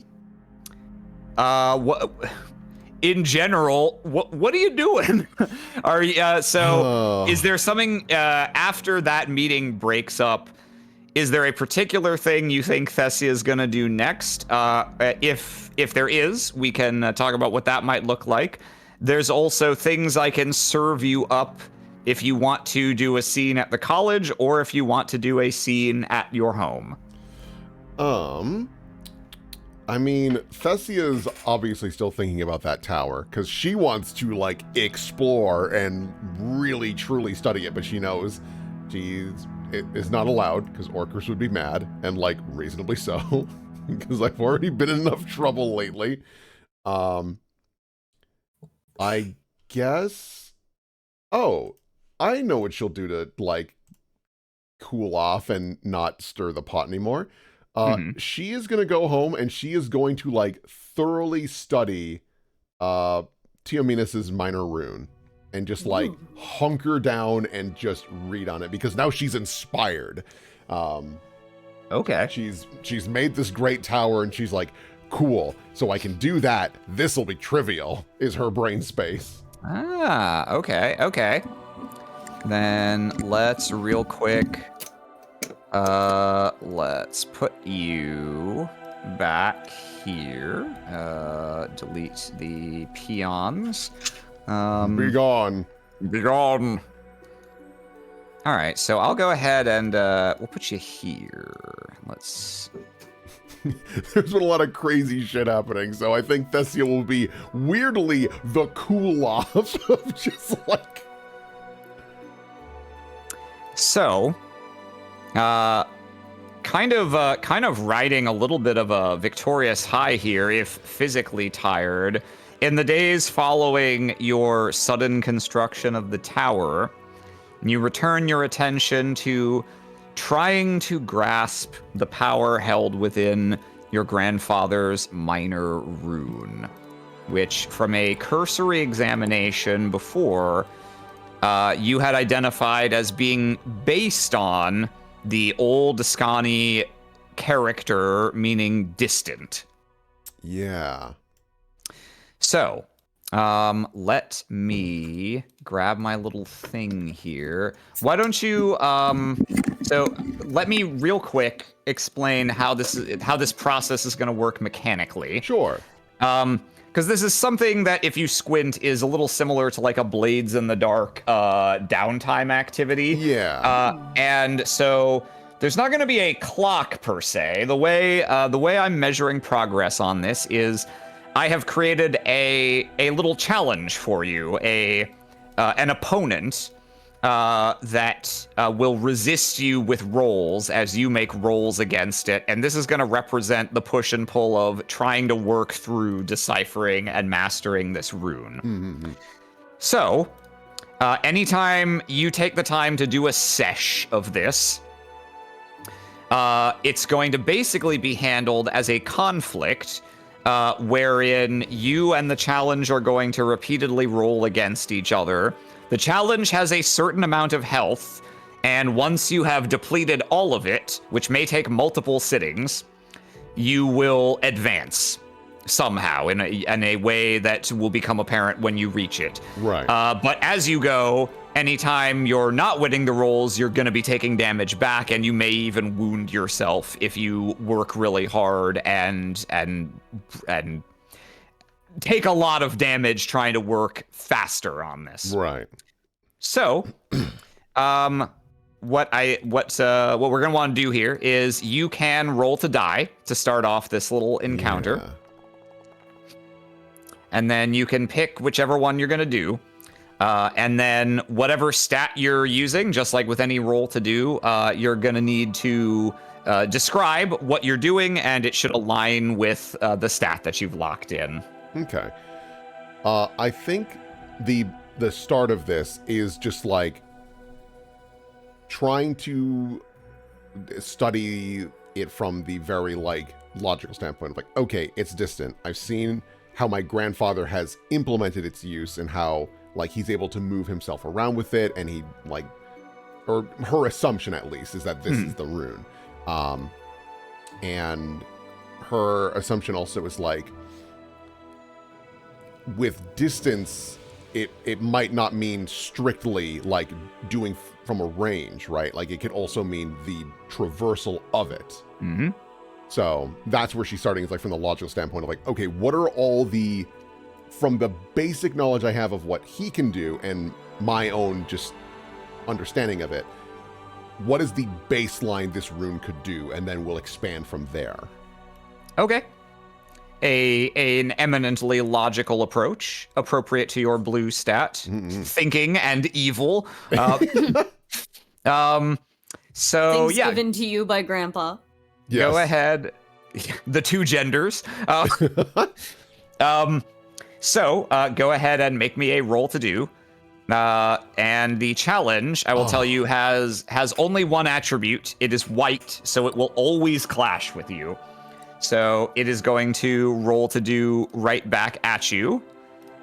Here we go, and that's going to be... Oh, that's supposed to be... Yeah, we start with that. Okay. Here we go. White. Oh my god. Wow. Unbelievably, lucky. you win that clash. That's the thing. I got it. Got it. Nailed it. Easy. My grandfather's stupid. I say beating it by one. Just smashing a pipe against it. Tung, tung, tung. All right. So the challenge does not take double damage from clashes. However, you do get 4 damage on it. So yeah, you begin considering just from the basic information you have, comparing your observations of what you've seen your grandfather do, and what the theoretical meaning of the rune should be, and you do begin to make progress. However, the progress is more exhaustion of what can't be the case. Right. Namely, you realize that almost everything you've clearly seen your grandfather do. Actually, let me see. Do I have like a do do do do it's thinking time song? I mean, see. if you want spooky thinking, there is searching for answers from Pathfinder, which is that could be okay for this. Let's see. it's a little more sinister to be certain, but it's like a little, but not like the way that the stuff on my sinister playlist is. I also just love this song. I'm just biased. Instead of putting on "Betrayer of Humanity" or something, as I do my homework, as quadratic equations. Yeah, most of what you've observed him do, you realize, is pretty attributable to just a master's use of Thale, and you can certainly think of things that it seems like he can do, or at least that he can do easily, that you can't do, or could only do with difficulty. But it doesn't turn up a ton of leads on a wholly separate runic power that might be woven into his use of the rune. So you do, you process of eliminate a few things, making some minor progress as you do so. Okay. And now you may roll to die again. Am I able to drop my swing before rolling to die? Yes. Oh, okay. Then I will do that. You are allowed to drop your swing at any time. Okay, basically. excellent. You're basically allowed to drop your swing at any time other than someone has just attacked you and you're clashing. You can't be like, no, backsies. Yeah. But other than that, yeah. Okay. Okay.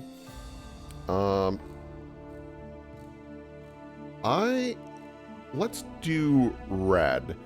I think this is her understanding of like, okay, so Grandpa hasn't been using it in the ways I would have expected. He's just good with the Rune of Thale. Now it's her kind of looking at it and going, okay, based on like the complexity of this rune, she's like mimicking drawing it over and over again. Like maybe she's got like a little thing of sand and she's just seeing how fast she could draw it. And she's thinking, okay, what are the physical implications of this rune if it were to activate? How optimistic are we of the true distance of using distance? How much stone could it impact at once? What would you even do with the physical ability to use Thale from a larger range? Okay. Yeah, I'll accept that as a justification for your body-related stat here. Okay, go ahead and roll to do. Okay. And then I will reveal to you now. Just so Zia knows. I shouldn't do it like this though. That's gonna hang on. Oh, okay. Here we go. Yeah, +1 to hit. Yeah. Okay, but not to affect. Yes. Okay. So every time, every consecutive roll you make in one of these study sessions, the challenge is going to get an accumulating +1 bonus to hit on this. So it will get harder and harder to overcome it and make progress. So here is the roll. Ah, damn it. Okay. Well, luckily it didn't roll high on effect. Yeah, so that is a crit, so you will take 4 damage from that. Yeah, you go at it, and you're continuing, like your line of thinking is sound, and you're trying to envision physically how this might interact with Thale powers. It's just when you imagine things, especially lately, as we've seen, you tend to get very physically active about it. Right. And so as you're playing out these scenarios, you sort of, without even really intending to per se, you find yourself actually using a good bit of your power, sort of modeling out what if we did like this or like this? And before you catch yourself, you realize you have taxed yourself a little bit physically in the course of this. I feel like a failure. No. A failure. A failure. That's what I said. That's what he said. I blame Discord. Yeah. I'm gonna be so heckin' greedy. I'm gonna roll the die again. Okay. Well, if that's the case, she'll go back to red because I think she's a stubborn mule and it's like, no, we're going through this in this process. We're going to start with the logical approach. Now we're going to do the physical. There was just a small error in the calculation. I will mimic this rune again and like really hone it. Maybe she you didn't stretches. technically because you biffed that last roll and didn't make progress. You don't need to give me a new justification. Okay. You can just try again in this particular case. So here there we go. Oh God. Okay. Yeah, that's good for 6 damage. Yeah. You keep at this and are sort of wringing the earth, trying to see if there's any kind of deviation you can find, if there's any way you can. Oh. Uh-oh. Aram. Uh-oh. Uh-oh. I hope you feel like you do actually. Aram. Yes? Oh, you like disconnected for a moment. Oh, okay. What's the last thing you heard? It was like literally just as you were about to go into what I'm like experiencing with it. Okay.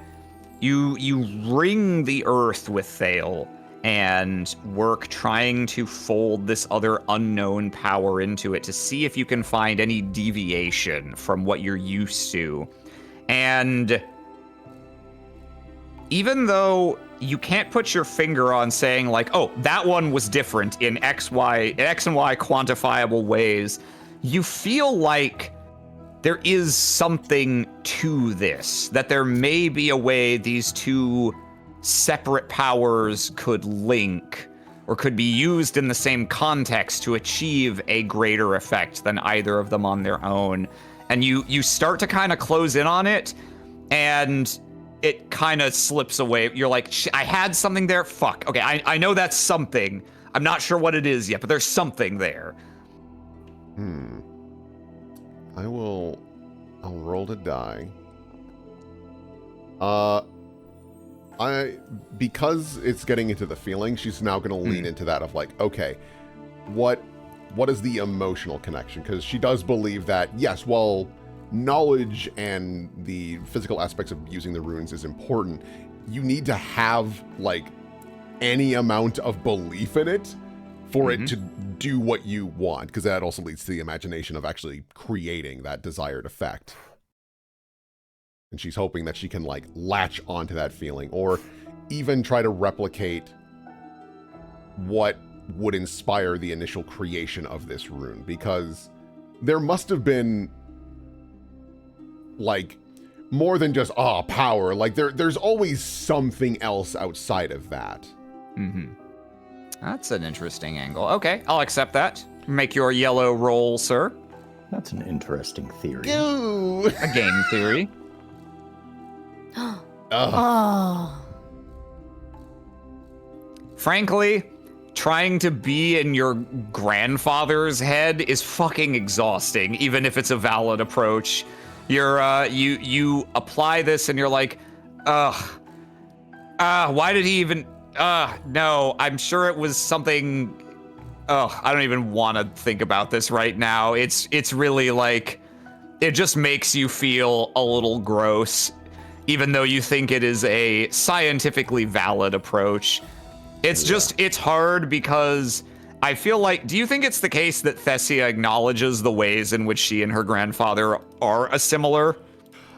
She wouldn't have believed that a week ago, but now that she's engaged with him more, and also there is that, she's always been like hungry for knowledge, but she didn't realize how ravenous it was until she got like some really big results. and she's trying to shake it off, but she's like, no, I am a lot more like him than I want. The ambivalence kind of is surely there, though, given your personal history with him. Yeah. And so that here is just a little like, ugh, I feel like I need to take a shower after this. No power is worth this. Fuck. Yeah.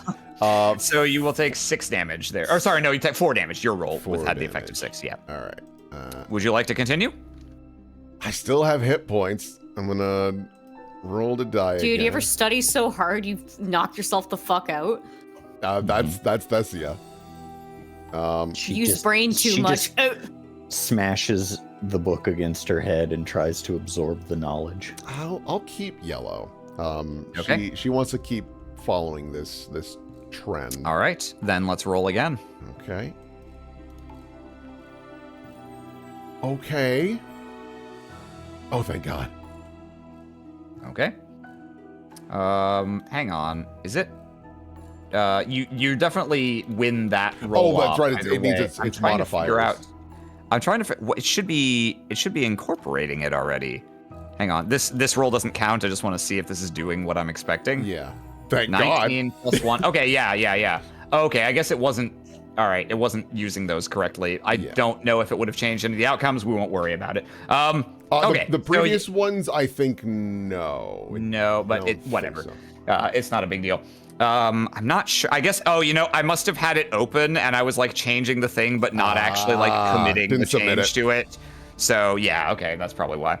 Anyway, yeah, okay. You, it's not your favorite way of going about it, but yeah, you keep thinking about that, and you do try and put yourself in your grandfather's mindset, what might have inspired the creation of this rune, because it's a big and very personal thing for a rune touch to be able to develop a minor rune of their own.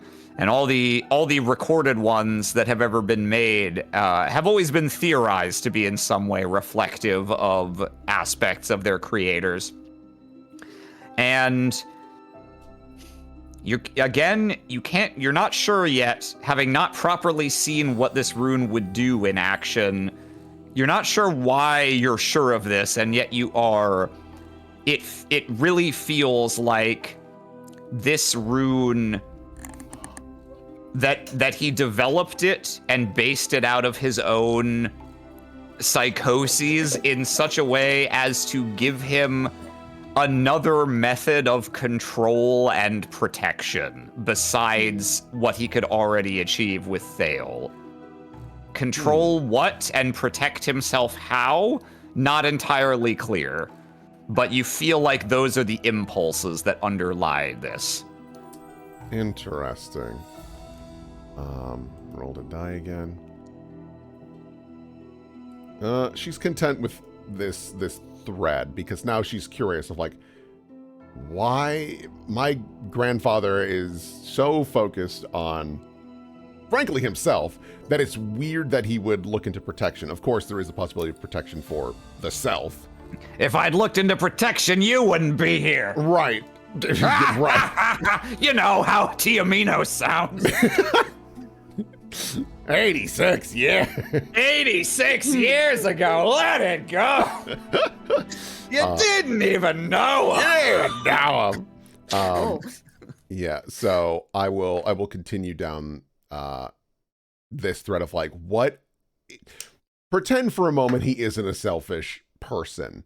What else would there be to protect? Oh God. Let's see. Let's roll to do using the study. Beep.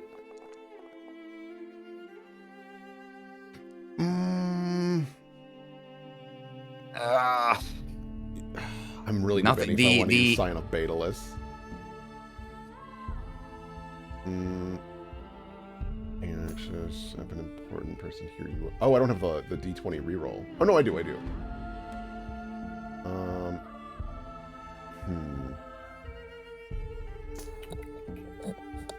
I mean, it wouldn't be Thessia if I didn't just keep cranking up my debt. Detsia. Yeah, honestly, Jesus.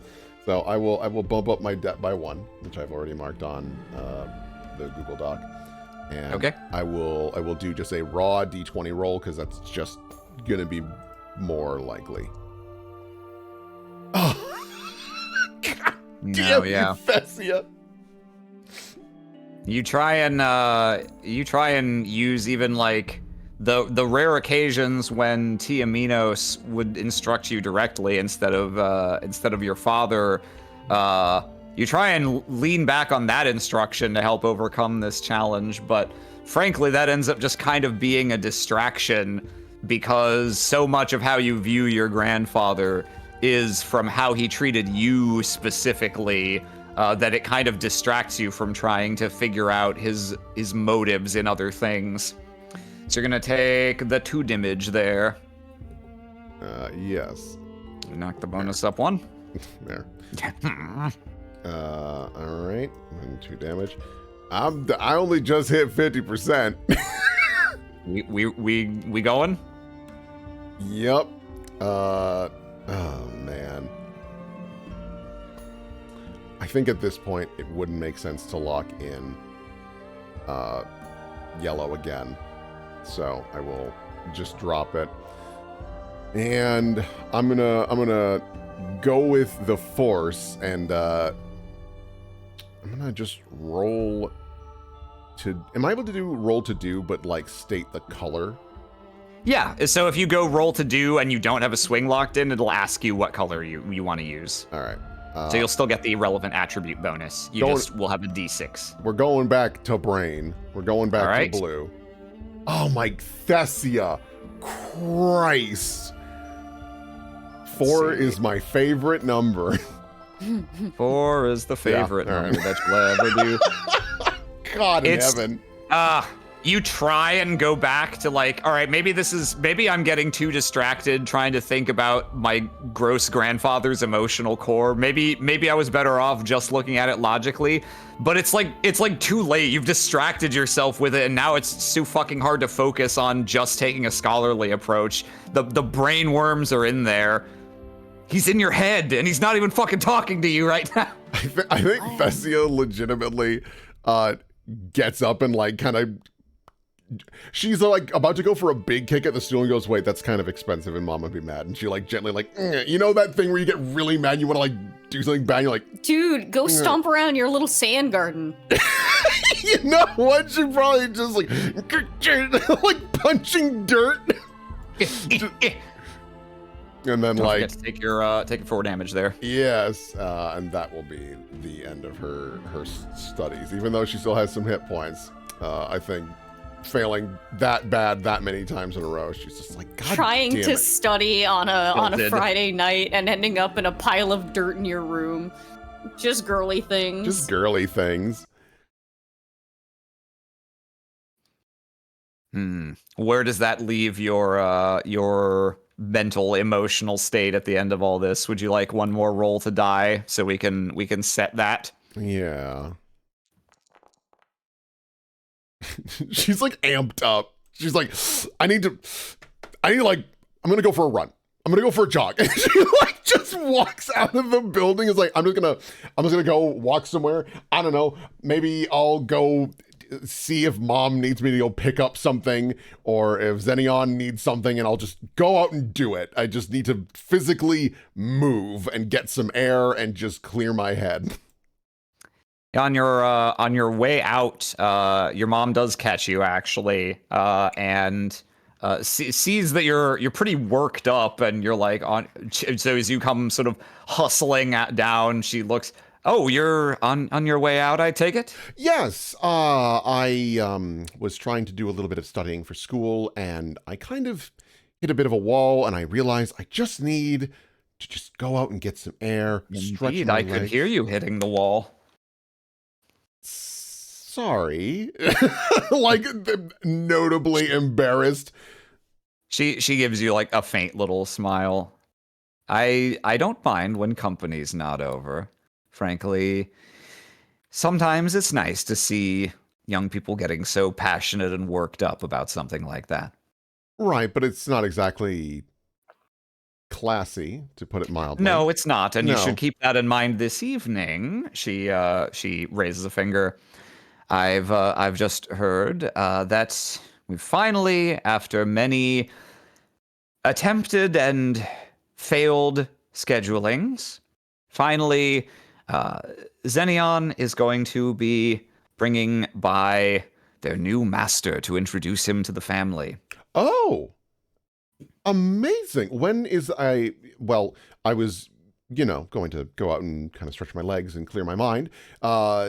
What time is that happening specifically? Because maybe there's something I can procure while I'm out and about. I mean, I might as well be somewhat productive while I'm out there. Yes, just about when the lesser ring is down, and yes, if you're on your way out, you should pick up. She rattles off a whole list of things.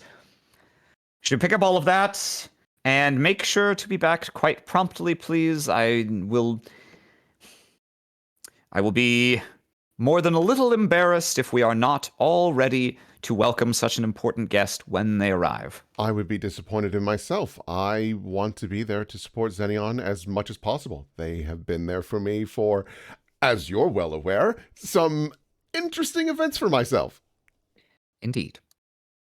I'll be I hope quick. that for a short time the interesting events are behind us. I just want to have a nice, convivial, and educational evening, and take the measure of this scrivener, make sure that they're up to my standards, just as surely as Xenion is up to his. So, I'll see you very shortly then. She takes a polite bow, and then scurries out. Run fast. Yes. On all sixes. All six. Just like a bug. Running on all sixes out the gate, looks up at the guard. I'm a bug. Thessiagon roach mode. Honestly. Skitter, skitter, skitter. All right. Now we've put it off long enough, I think. Can't believe I gotta get in the ring with a fucking squid or some shit. Let's see. How was I to know God was a squid? I'm just envisioning that image of like the shirtless guy fighting a bunch of small crabs, but it's Wither. Just like, It's just Wither versus a giant plate of spaghetti in this dark void. face unchanged, but like clearly beaten and bruised. All right, round 3, motherfucker. Spits out a tooth. Let's fight You like hanging demons. in there, Peregrine? He's just a pulp on the ground. Dead Family Guy pose. Yeah. The worm is One of also a his Dead horns Family Guy is pose. missing. All right. So Wither. Hello.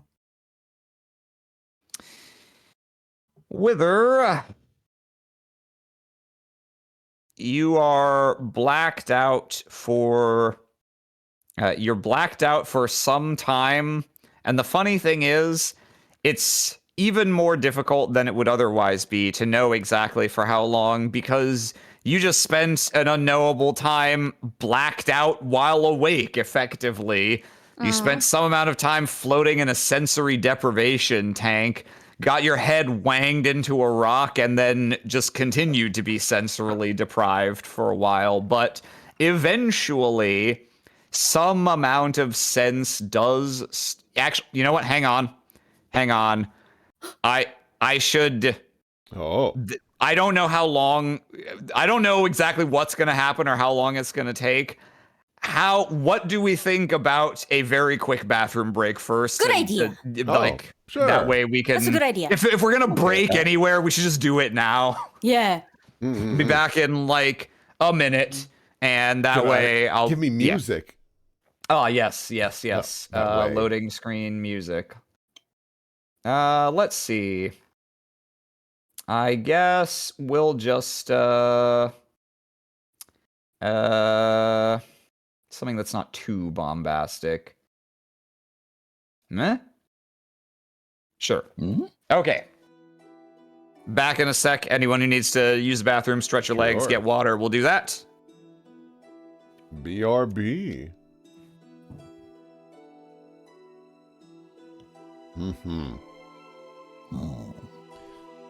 Still thinking about that person who got their hand got. Yeah. with dirt under their fingernails, that makes me think that they're like a worker of some variety. Yeah. A laborer. Yeah. They also have claws, so maybe they just get more under there. That's true. I would think that there would be more. You would need more effort to keep them clean if they're longer. But I think he said that for a reason, so we're probably right on the idea that he's a laborer.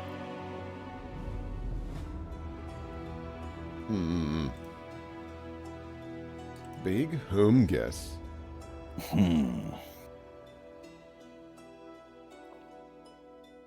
Although with like a claw, that would imply also that they have probably been eating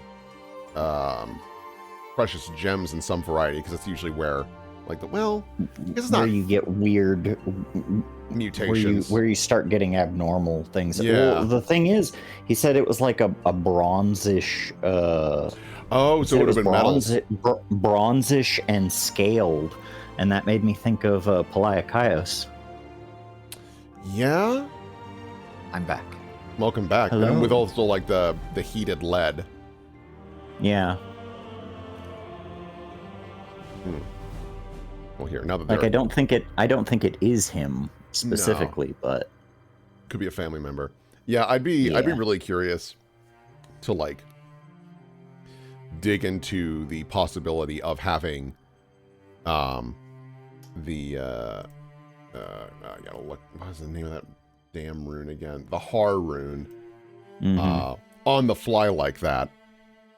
Because I guess you could like very technically put it on a you could put probably it pull a on Roy something. Mustang like on a glove. But I figure if he had that ability, he'd have used it. He'd More. have used it when trying to escape, or rather, when like immediately once shit started getting crazy. Well, I mean, he ignited my brain space is that like for the sake of ease, it was igniting the lead and throwing that. So because like Could be, yeah. because like the Har rune is also pretty involved. Like you can't just like whip that out in a second or two. Yeah. So I could see the possibility of having like multiple little jars that have the Har rune on them, and then like activating them as you release the lid, so that you can just like spray it out like that. I could possibly see that, but I'd be curious if there was like an alchemical reason. And Yeah, this is like some that's chemistry. that's kind of what I was thinking at first too. Because I was like, ooh, maybe I could. Yeah. Maybe have a snack. A little treat. A little bit of molten lead. Chomp. Certainly seems effective. Full of lead. I'm gonna roll another d20. Yeah, there's the Don't good do roll. that. There's a good roll. Okay. Okay. I was like, don't do that. You'll get a 20 and then it'll be on nothing.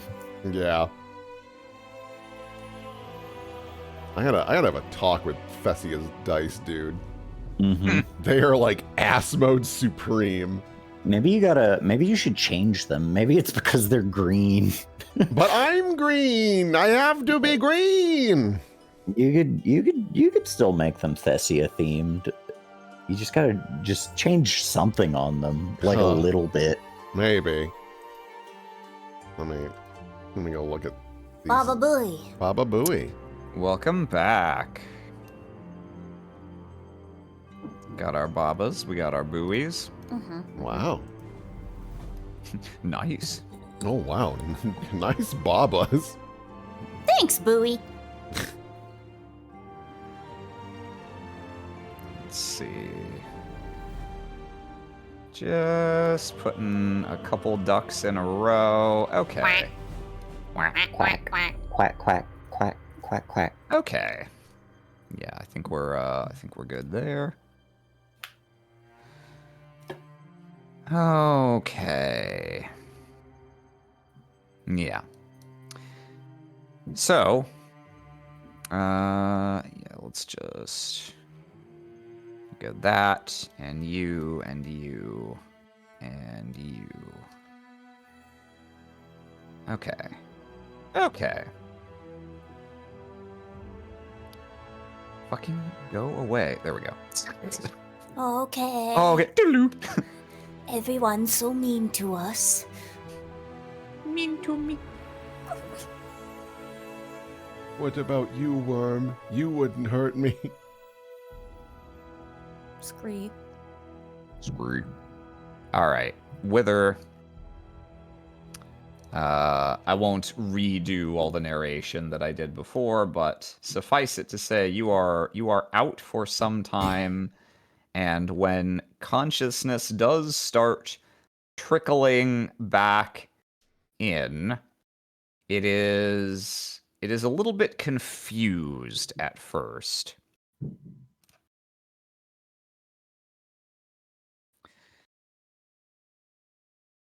The first thing you feel, the first thing you perceive is the feeling of hard rock underneath you and cool, slightly moist air on the exposed parts of your skin.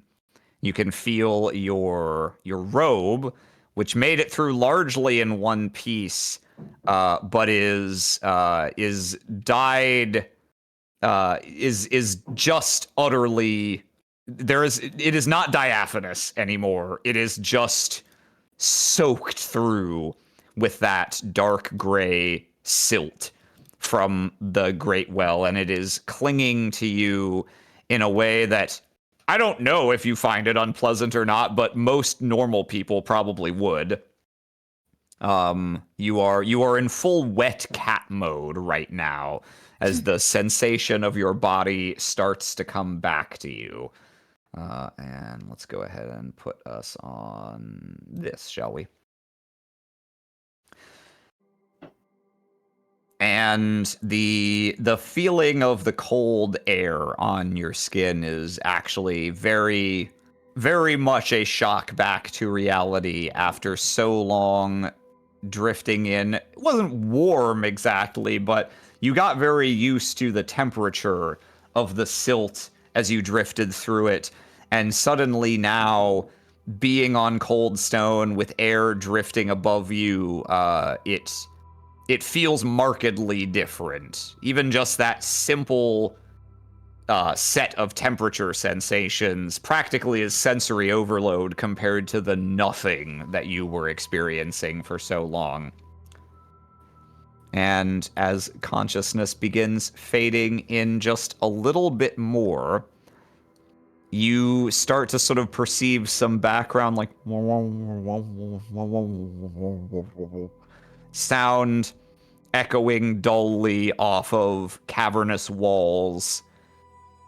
And your ears are not ringing, but they're clearly not tuned again yet, because what seem like they might be voices are so indistinct that you can't make out a single word of what's being said. You're not even sure if they're voices or if this is the warbling of strange creatures of the underground. And you have come back to yourself enough to realize you are lying not fully face down. You're sort of sprawled diagonally down, the side of your face pressed into the rock, one arm beneath your body, one slung over the side, and your legs kind of splayed out. And aside from the, there's a very distant and faint dripping of moisture.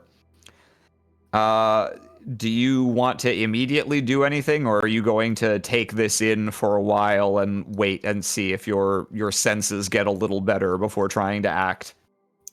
They're going to wait a moment, and the second that they remember or they understand how lungs work, even though they don't need to, they're going to take a deep, shuddering breath.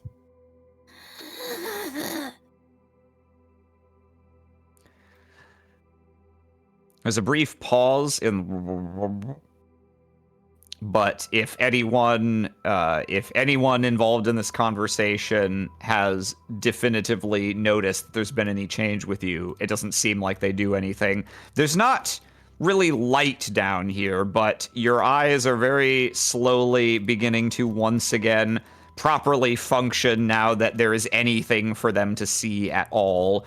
And you can see swishes in the dark out of the corner of one eye, the one that's not face down.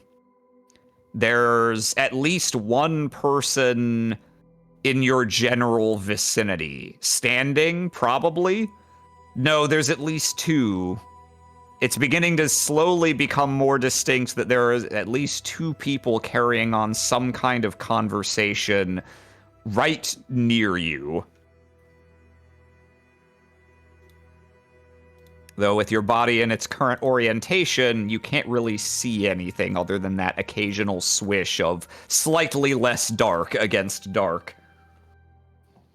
Though they can tell there's something near them, something external. They're going to take half a second to just listen inwardly. Is there any voices? Is there any echoes or whispers of anything? Or is it still all kind of clicking back into place equally with their external senses?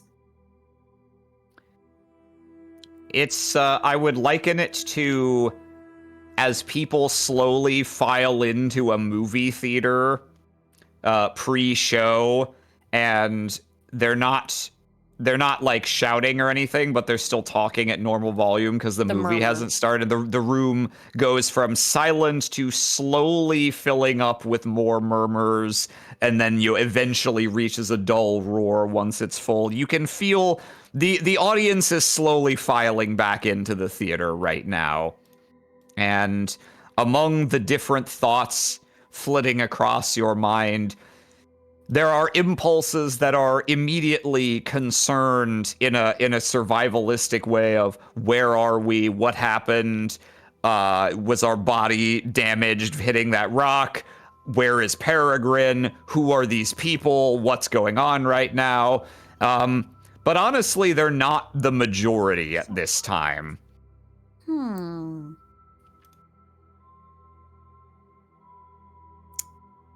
They will try and focus their ears outward.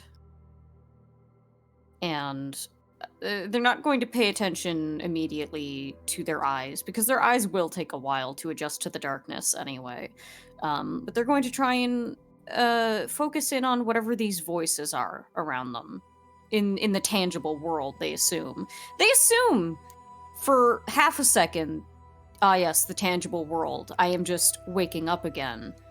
But then that fleeting idea of, oh wait, is this again? Is this... Which way are we? Is this one right? Is this the dream? Reality has never really seemed sturdy to Wither, but ever since the scenario in the tribunal with, that moment of dereality, they've kind of felt even less connected to it. And so they're going to try and take this moment here to recalibrate themselves and hopefully use these voices as kind of a compass here. So you're going to focus in on them for the moment. Yes. Okay. Yeah, you focus your mind there, and your ears slowly come around to the idea of cooperating, and the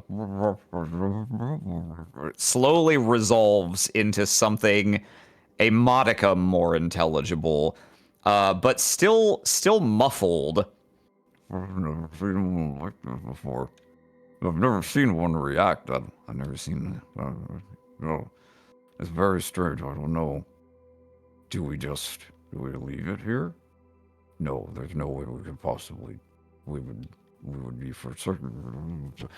That seems there's at least 3 very slightly distinct voices, and you hear amidst the slowly resolving conversation, you hear a few quiet crunches of a boot against against the stone floor with its small rocks here and there, and they stop next to you, and you feel a foot lightly prod the side of your arm that is splayed out on the floor, and a finger draw across it momentarily as if something is indicating your arm at the moment.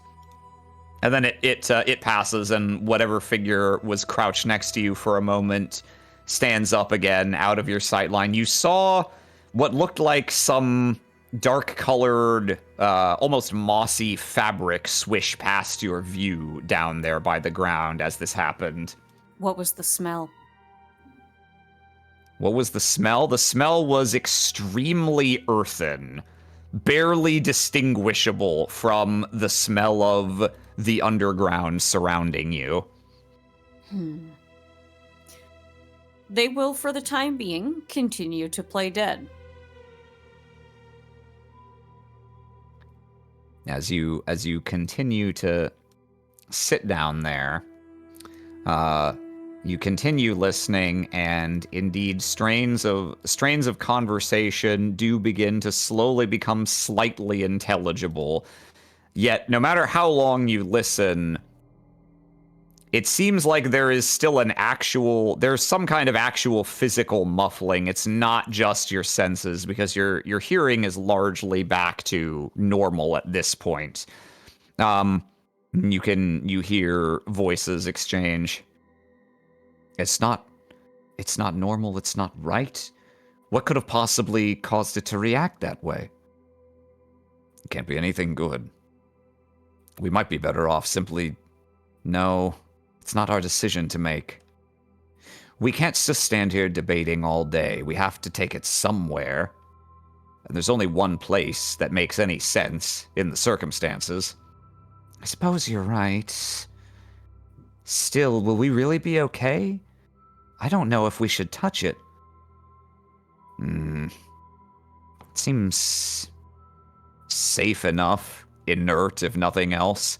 There's a very light boot tap to the side of your head this time. Fucking ow. No.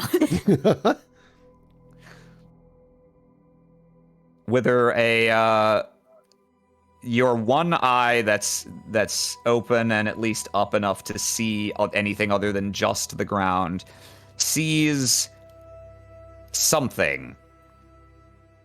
A slightly lighter shade of darkness piles up in your vision as something humanoid brings itself much closer to your eye level. A person crouching down, perhaps? And do you want to risk stealing a glance, or do you want to shut your eye to play dead more convincingly? Dead bodies can have their eyes open. This is true. Okay.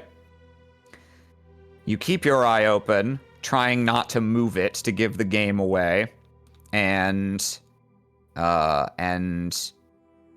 first knees, and then a pair of hands, and then slowly a body covered in cloth and a face of sorts come into view just at the periphery of your vision.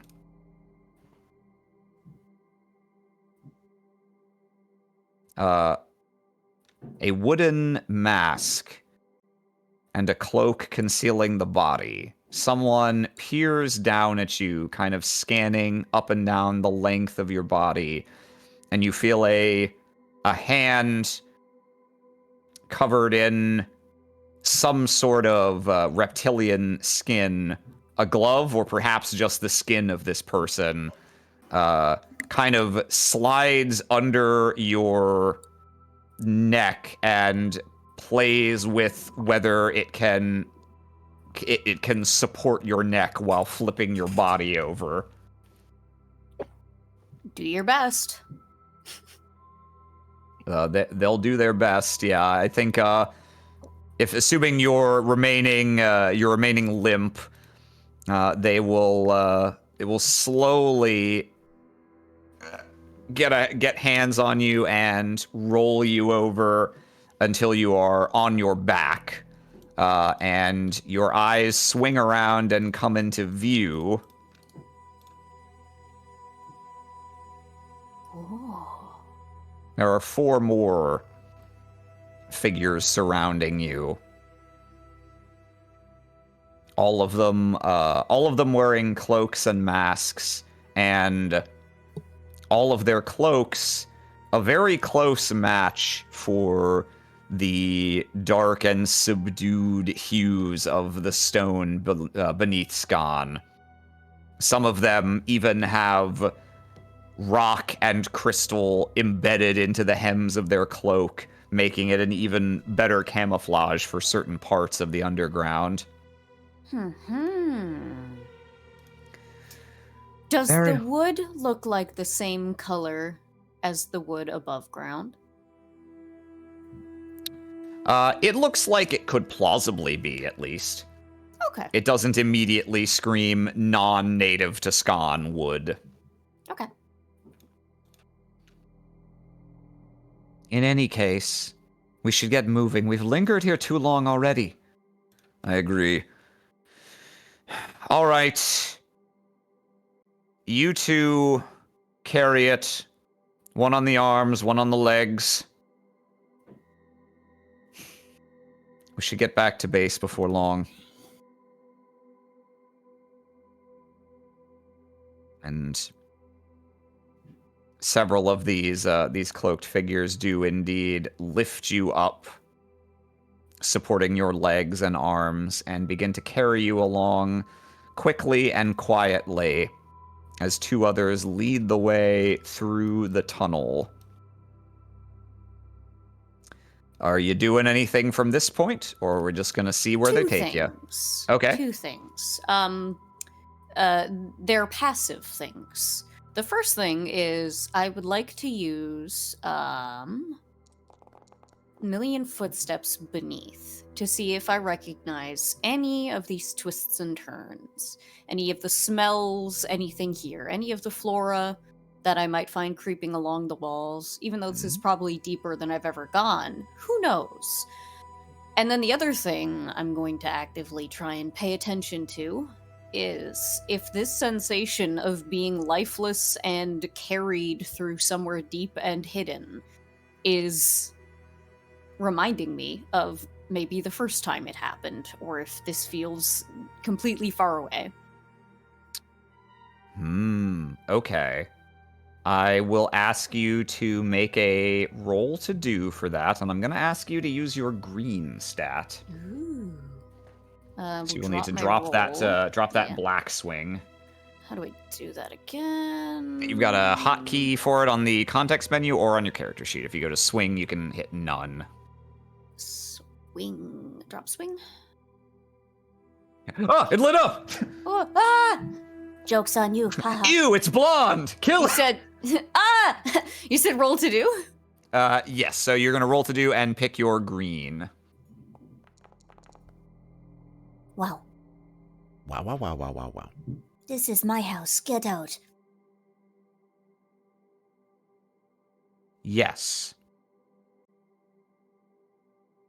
This has it happened to you before? Has it happened to someone you knew? But if it was someone else that you knew, how could you remember it so vividly? Or maybe that makes perfect sense. You're no stranger to having thoughts and memories that don't feel like they're entirely yours. But this one feels personal, intimate, in a way that's weirdly nostalgic, but also somewhat disturbing. Yes. Have you seen these exact tunnels before? Hard to say, but something about this immediately does greet you with a not entirely positive sense of familiarity.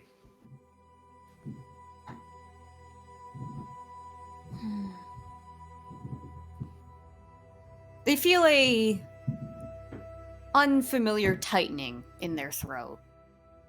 and apprehension. They will let it wash over them and continue to let these creatures do as they will. Okay. Stick your tongue out. La, la, la. Okay, let me just do that. Get these guys out of here. Okay. God, they're so light. It's like holding a couple of grapes. Yeah. Do I weigh anything to you at all? No. It's like picking up a couple of grapes. All right. Let's put the viewport here. Let's preload.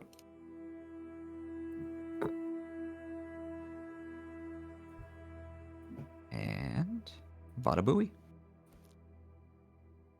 Oh, shit. Whether you keep an eye out, in addition to your many other talents, you are a veritable sponge when it comes to tracking, mentally mapping out the underground. And your general sense is that this may indeed be deeper than you've ever ventured, but it's not so deep as to be unrecognizable. The stone still looks largely like the stone you're used to seeing exploring Scon's underground. It's got similar hues, it's got a similar structure, the sort of striped patterns that are very common. Though you do notice something that you haven't never seen before, but is pretty uncommon to see at the heights you mostly tend to stay at. Namely, there are, as you pass through this junction here, you can see there is a very pronounced stripe of color running through the earth. Ah, pretty. What do you think? What do you think is going to be done with it? Well, it's not really our decision. I know, but what do you think is? I don't know. What do you think I'm going to say? Yeah, this is just like the last. No, of course not. No one. We're going to have to send for the first ranger, obviously. This isn't something. Or we're going to have to wait to hear. No. Either way, we're sending for the first ranger, certainly. This is not... If we do the wrong thing right now, we can't do the wrong thing right now.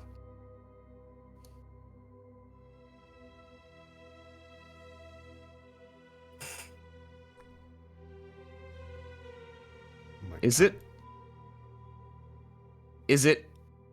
How does it feel? Feels like a body, third tracker. Yes, but I don't know. They're very slight. There's nothing unusual. What's usual? Fair enough.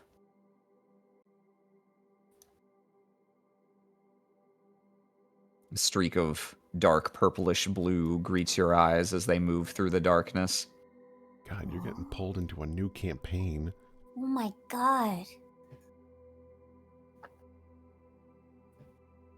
Too good for this world. That hole we passed. Mm-hmm. Is that familiar? To you specifically,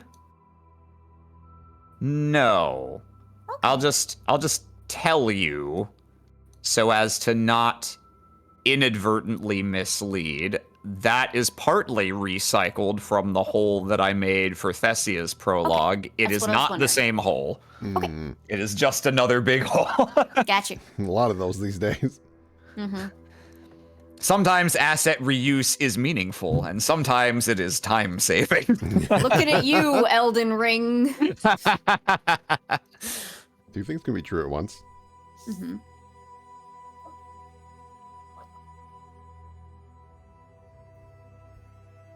You start to hear something in the distance as they continue to carry your body.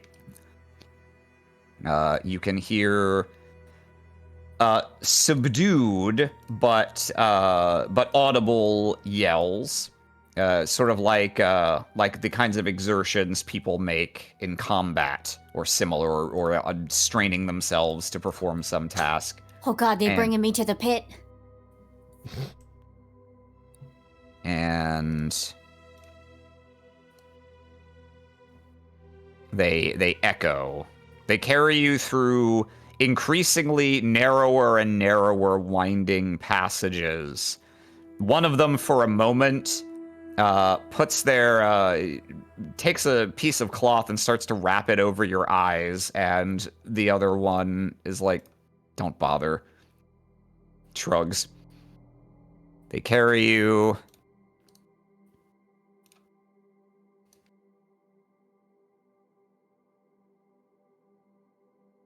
And Pivot. as one, the party squeezes through the passage here. All right. You see a little further down the way, some more masked and cloaked figures are practicing with various weapons against little training dummies set up in this cave here. The dummies themselves are dark patchworks of already pretty moldered, almost rotting cloth and moss that are barely distinguishable in some respects from the stone that they're around. Have we heard back from our runner?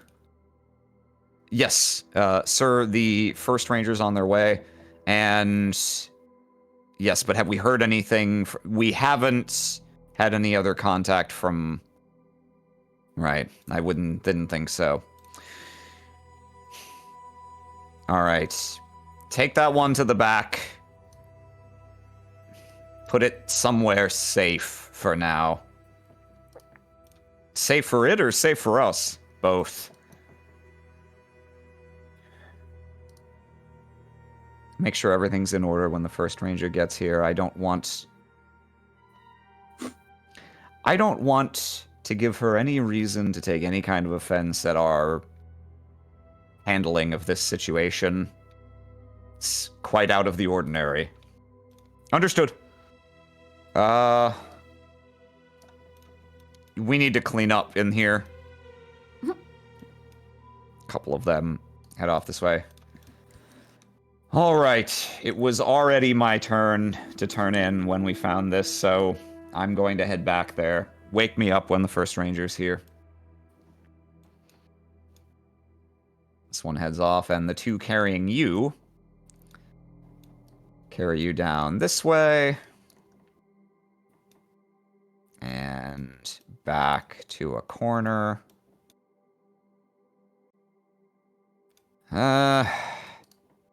This should work. And they set you down. And kind of push you up against the side of this rock. Sort of sit you up against it.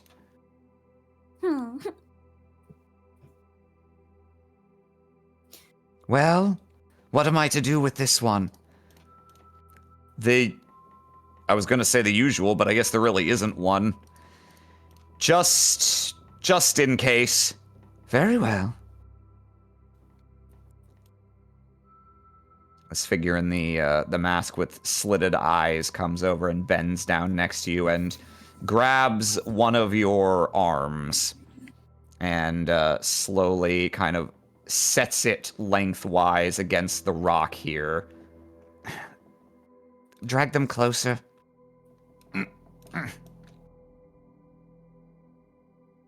Very well. And they fish something from their side, and you hear a little faint like, and then a very small sound that you've in recent days come to become familiar with, the sound of rock sliding against rock. And you can feel the rock kind of distends around your wrist a little, and basically forms, the entire rock forms a little arch that firmly grips your wrist. A natural manacle, as it were, shaped around you. Satisfied? That should do it, yep. All right.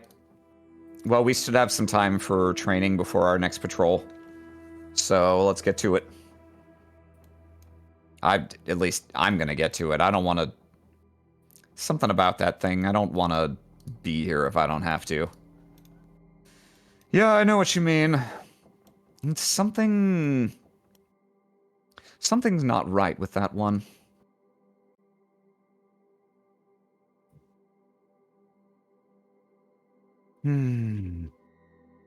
This one circles around in front of you, bends down in front of you and kind of looks you up and down, pokes you in a couple places. Flesh is surprisingly intact considering all the markings. I wonder, what's so special about you? Well, I'm sure someone wiser than me will be able to tell. Stay put now. They chuckle to themselves, clearly not thinking they're talking to something that is currently conscious.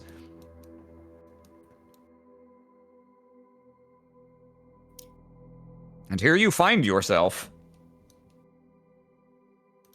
Two things are going through Wither's mind. One is how differently we are treated here and referred to as opposed to before. How not rudely, just matter-of-factly. There's no reverence. There's none of the holy associations, I suppose. None of the unnecessary respect. They're not being treated like a person, clearly. They're being treated like an object, but at the same time, they don't really find that insulting. It's not like they're being uncared for. And the other thing they're thinking about, and you can correct me if this isn't the case, they're thinking about the worm inside their mouth. That can absolutely be the case. They might have lost Peregrine, but at least they have the worm. At least there's a dead worm in my mouth. One friend. It's a Christmas miracle. It is a Christmas miracle. If I have 10 fans, the worm is one of them. If I have one fan, it's the worm. If I have no fans, the worm is dead. Wait. Dead. Yeah. They will sit here in this dank, dark, strangely purpley rainbow cave section of it, and they will listen, and they will smell, and they will feel whatever rumblings they can, and try and attune any of their senses to this place, and try and just collect as much information as they can by passively being here and not interacting with it.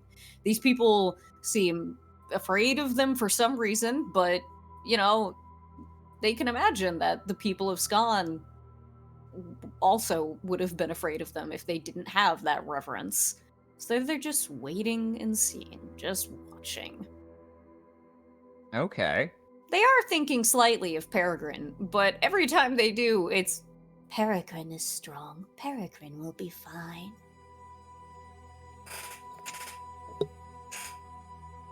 Let's see. I guess, well, I'll first ask, are there any questions in particular you're trying to answer by engaging in this passive observation? If so, I can focus myself there. They would like to try and solicit any indication of the separation, whatever the separation is between these people and the civilization they know. Because as far as Wither's concerned, hundreds of years might have passed. Like, they have no idea if they're even still in Skan. They don't typically, aside from the way the rocks are here, they're not sure if like these people have scrawny mannerisms or anything like that, and they're trying to just keep an ear out for things that are familiar and things that are completely different. Okay. Well, as far as familiar, I can tell you one thing, which is that these people speak the Scani language. Unequivocally, for sure. They speak it dialectically very similar. It's sort of like the degree of difference in terms of manner of speech, accent, etc. is, I don't know, it's like Boston versus New York. It's like to an outsider, they're probably mostly indistinguishable. Someone who was really familiar with one might notice, like, oh, you don't talk quite the same as people as where I'm from, but like they're close enough that they'd probably be lumped in together normally, but not identical. So one thing, I don't know if Wither would be able to get a good vantage point of it from now, but they've kind of intuited that the little rock manacle that's on them, that's probably Fail somebody used for that.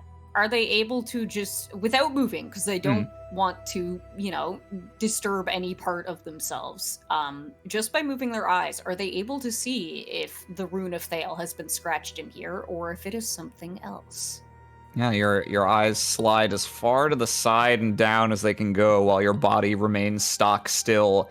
And you can see the source of that little etching sound you heard. That is indeed the rune of Thale. You know it well. It looks the same as when Thessia has drawn it in your presence. Okay.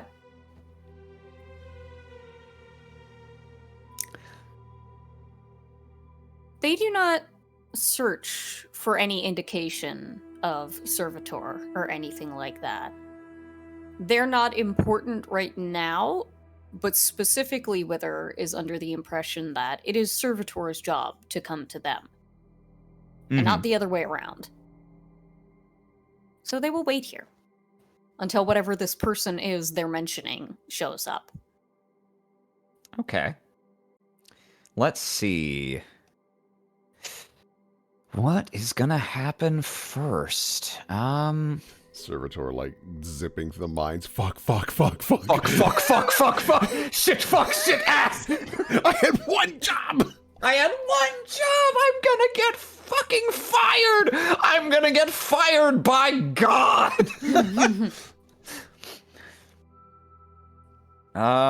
Let's see. I'm gonna do a quick little random chance thing to see what happens next of the several things that could happen. Try again. Ooh, not very That's not polarizing enough. Not very polar. Yeah, sure. We'll try again. Okay. There you go. Polarizing. It's polarizing. Yeah, you sit and wait and take in everything you can about the surroundings still. Something that strikes you, generally, the underground smells almost completely different from above ground. The underground that's not inhabited smells different from the underground that is inhabited, that's part of the city, smells different from above ground Scon in significant ways. But above ground and below ground Scon is much more distinct from uninhabited underground because, frankly, people have a smell to them. Yes. They have a smell in the traditional sense, and they have a smell to your anomalous, otherworldly senses as well. And something that you find striking about this place is the absence of those markers. You kind of perceived it when the person knelt down by you originally, but these creatures, people, ? Smell barely perceptible from the uninhabited underground. And where you are right now really smells like uninhabited underground. It does not smell like the parts of scrawny underground that have been constructed in. It smells very natural. And so these people are almost ghostly to your senses in a way that is, to this point, has no parallel with anything else you've encountered. Interesting. Interesting. And if you wait around for the situation to shift, the next thing that happens sometime later, you begin to you've sort of heard every now and then voices, little bits of chatter here and there, but these people or creatures don't seem very talkative. Mostly the ones that are up and about are silently seeing to small physical tasks. Several of them are occasionally training with these dummies with various weapons. But otherwise, it's been quiet as the grave in here until you start to hear some more distant, louder and more emphatic voices. Real quick, I just realized I need to slap down an icon that I forgot was gonna need to be here. Yeah, there we go. Okay. So, we're gonna grab you. Yeah, so another small group here.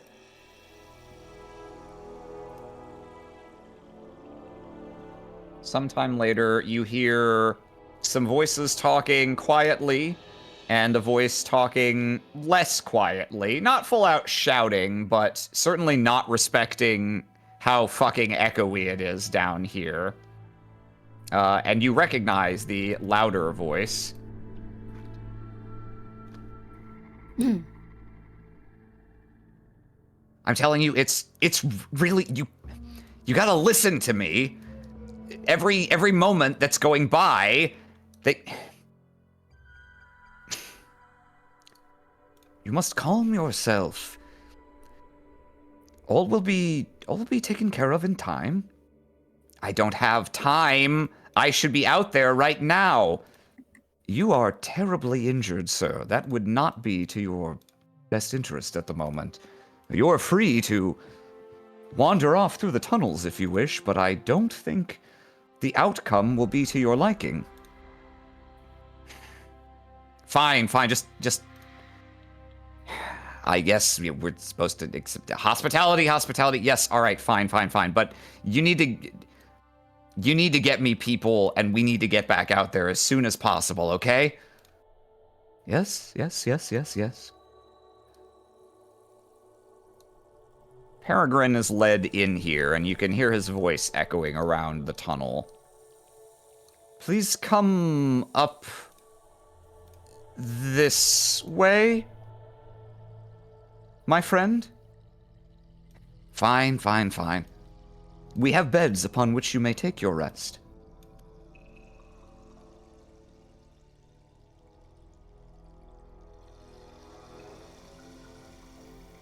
And suddenly they kind of, you hear a clap of a hand hitting a shoulder. I feel like you're not taking me seriously, though. Whether, I don't know.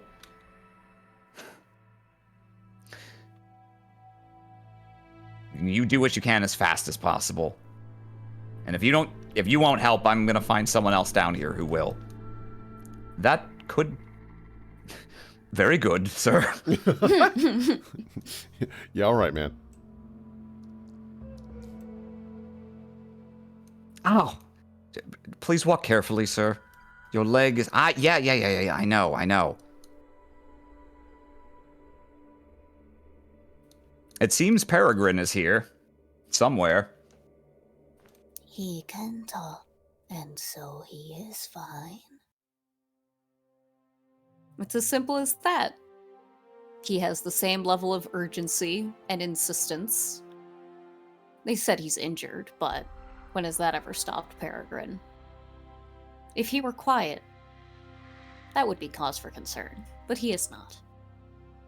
And it didn't sound like they were going to harm him. But how is the worm? The worm is fine, we know this. The worm is the same as it has been, so it is, in that sense, fine. I love it. If I would love if we end up in any kind of conflict here, and Wither's first move is worm attack. Nah. You know what though? Actually, how is the worm? They're thinking about that now. They realize, oh, okay, Peregrine's fine. He is still Peregrine. And then they realize, wait, shouldn't the worm be better? Shouldn't we feel worm wiggle? You extend your tongue, I assume. First, they just try and feel in their mouth to see if there's indication of life. Yeah, you cautiously prod at the worm you've been smuggling in your mouth this whole time. And to your tongue probing, at least, the worm feels equally as inert as when you plunged into that black abyss.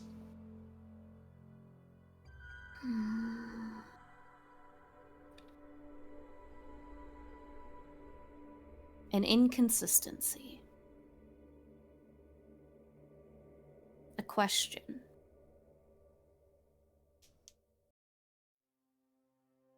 A miscalculation. Somebody down the line is wrong.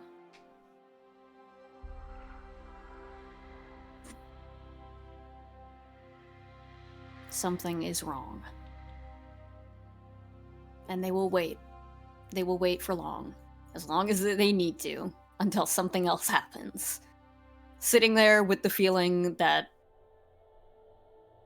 something is still wrong.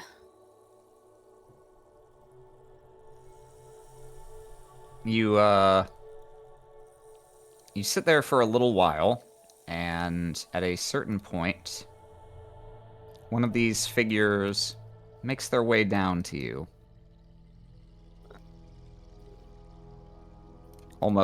You see them almost check over their shoulder, and then continue and kind of lean against the cliff here, and clasp their hands together as if they're not quite sure what to do now that they're here. And the mask stares down at you impassively.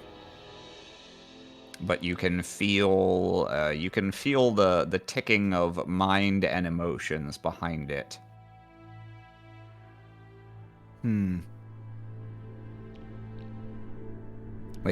They crouch down in front of you.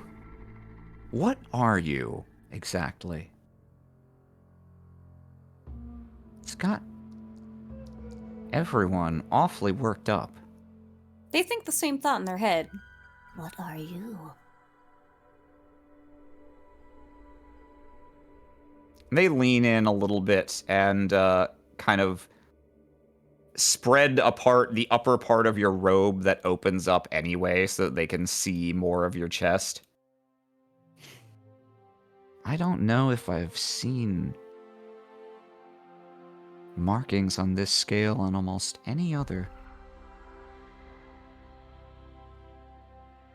And they look up at your face.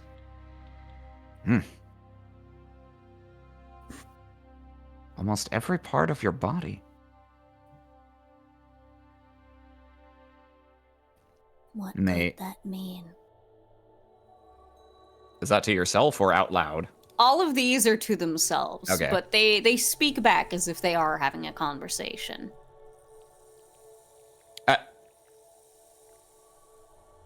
They kind of like half stand up, crouch down again, look over their shoulder as if they're being pranked on candid camera. You didn't just respond to me, did you? They lean in.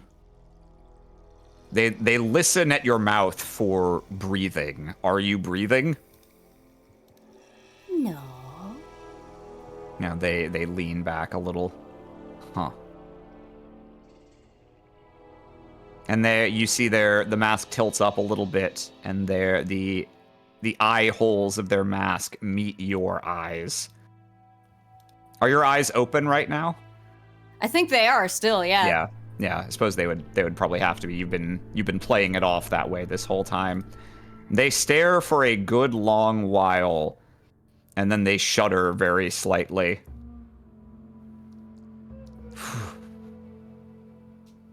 Something about those eyes. Ugh.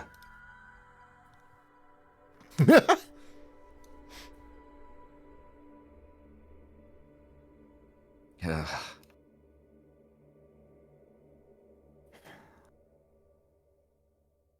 That's a bit superficial, though, isn't it? There's no way. Just looking at those things. So what is it? What is it about you? Why is it? What makes you so different?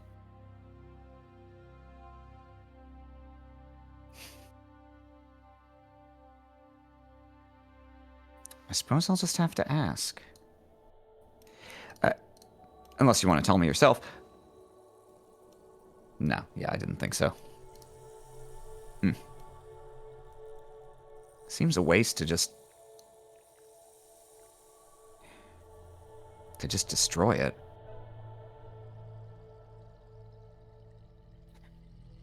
We Oh. cannot be pulled out.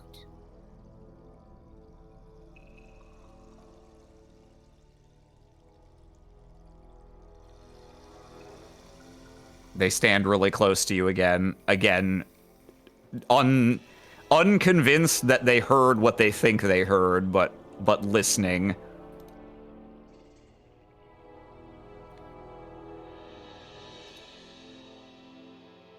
We Now, cannot be what?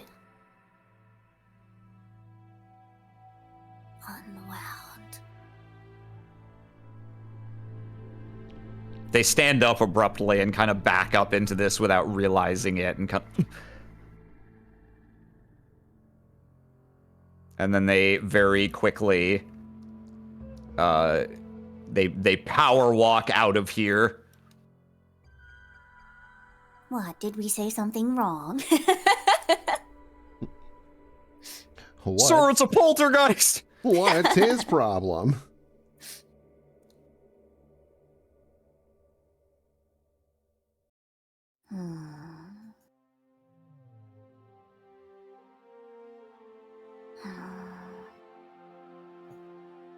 They wonder. Did this happen last time too? I'm telling you, it speaks. What? Why would it start speaking now? I don't know, but they're not dead. Or they're alive again.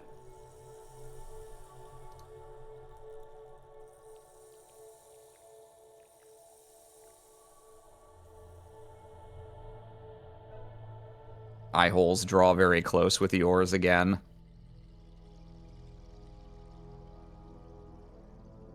A gloved hand reaches in, prods your face a few times, gives it a light slap.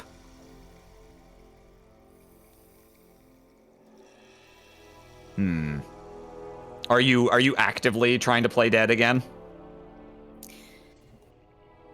To an extent, yes. No part of this is like...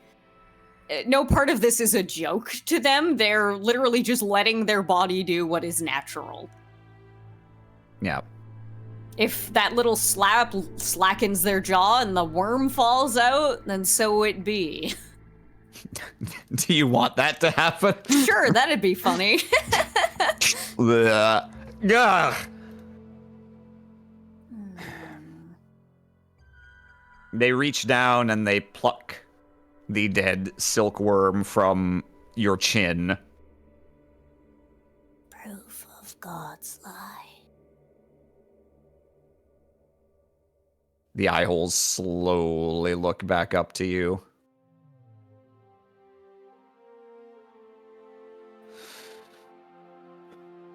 Where the hell's the first ranger?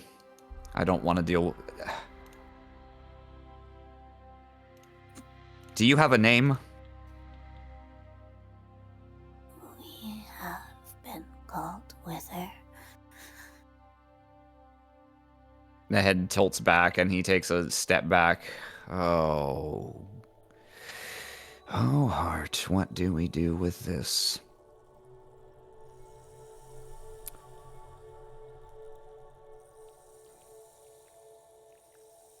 You two stay here.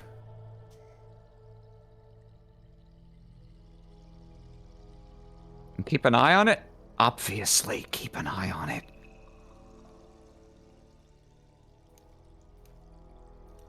You know, his footsteps retreat very hurriedly.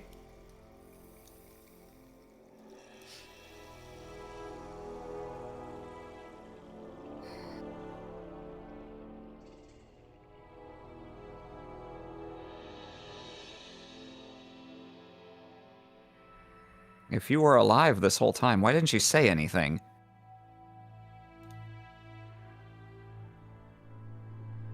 We did not think it mattered.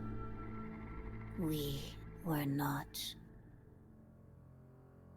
treated as being alive. Well, you're not supposed to be, is the thing. What on earth? What were you doing in the vortex then?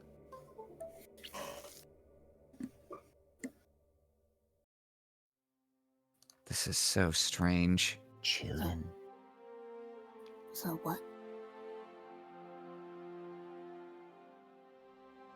Well, you're covered in... They brush a small amount of the dark, now mostly dry, crusted onto your clothing, black silt off of you.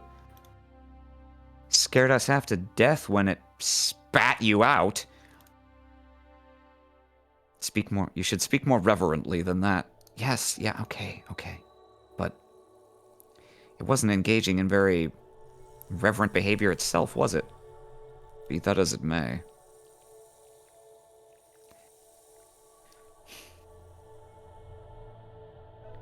They lean in and start to say something. You were... And you hear a very loud, "What?" Peregrine's voice echoes around the entire... What? That these two kind of jump slightly. Then you have to get me up right now. No, you can't. Look, this is not...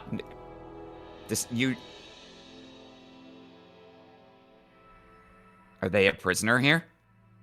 Am I a prisoner here? Well, okay.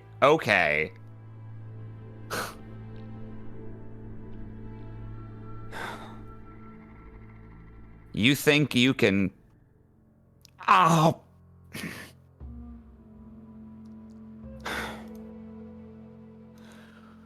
Wither!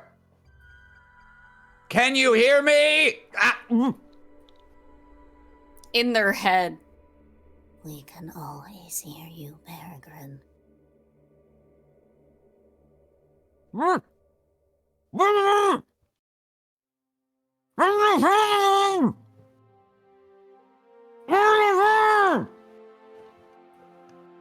You should not do that to him.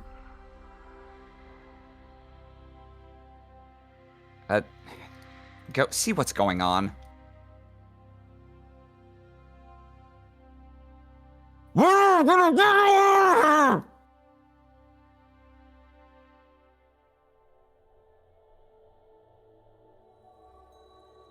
What a strange way to treat a twice-born. Kick his ass. Oh, that is your...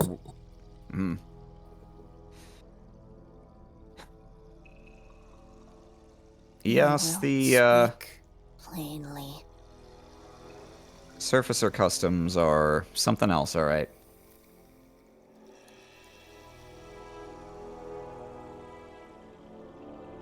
Anyway, I guess it's me and you for a little while till the first ranger gets here. They sit down against this rock here. If you're... She looks... Your friend? Your... Whoever that is, who obviously knows you. He doesn't do anything crazy. He'll probably be fine. Hmm. I'm gonna make something crazy! Hmm. They all say that. They don't. This is not a normal situation, but... He will.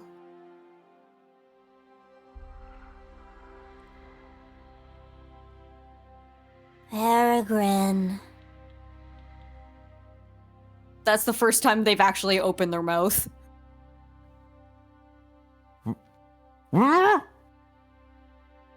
It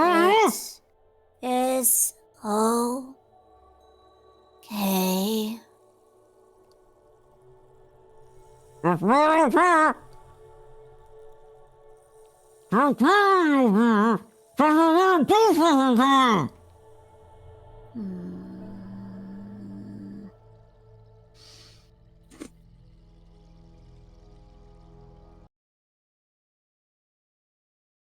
Can we be put in the same place?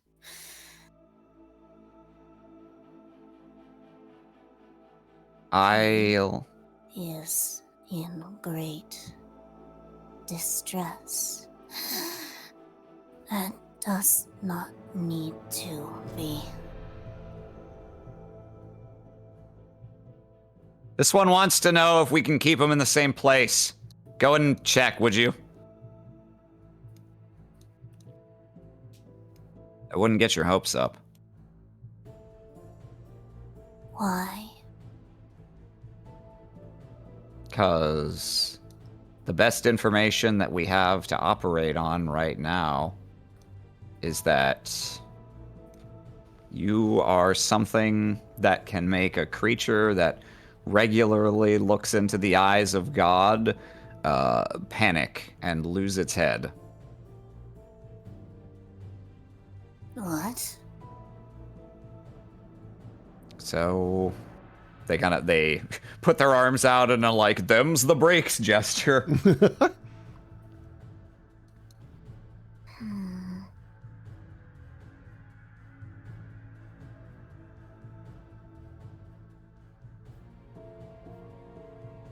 Well, things worked out. Things worked out okay. Insofar as First Ranger's here, and she was able to answer your question. The answer is no. That's like a big, big no. There was not any wiggle room. So yeah, that's settled.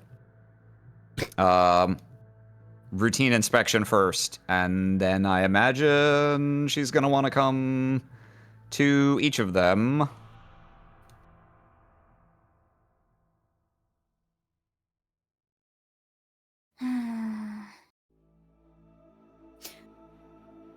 Wither is wrestling with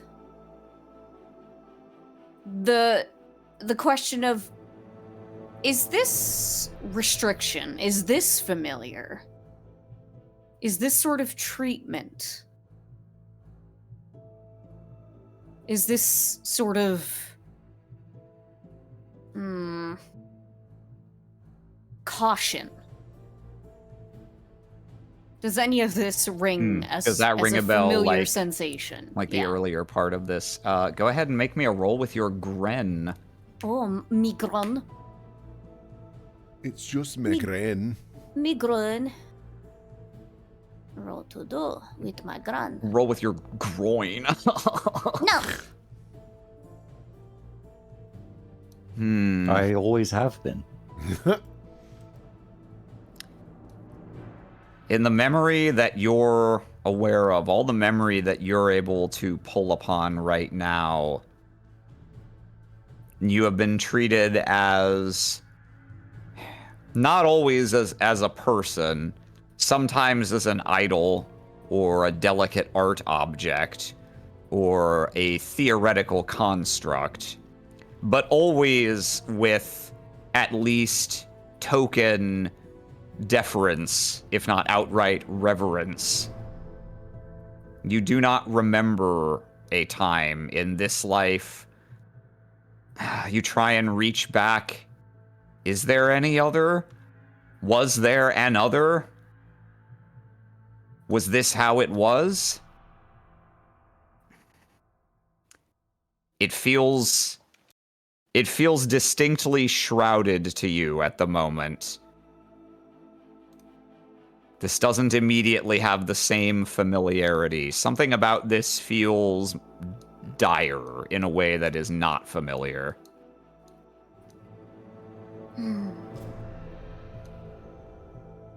We seek answers. We seek to know things hidden. We seek knowledge and assurance of our nature. You are giving no such thing. We would have these things with no struggle.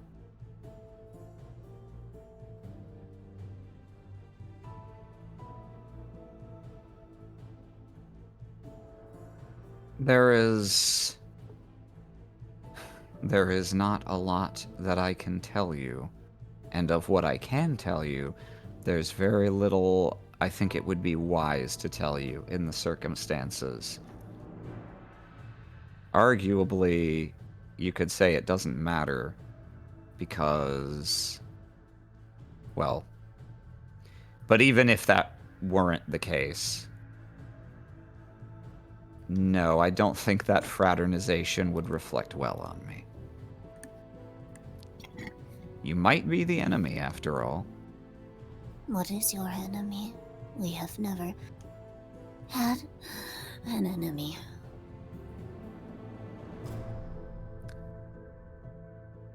What if we are a friend,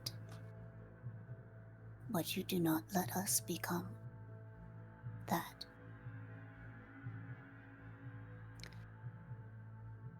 I admit, if there's something about you that's as scary as apparently there is, I would also rather have you as a friend than an enemy, but I think that might be impossible. Because if you are our enemy, well, I'm afraid it seems likely to be because of your very nature. You can say whatever words you want, but they can't change what you are. Or, well, the powers you might serve. If you really want answers, you can try and catch the first ranger if she's in a talkative mood, but she hasn't been for a good 17 years or so, so I wouldn't count on it. The length of a life. The length of many small lives.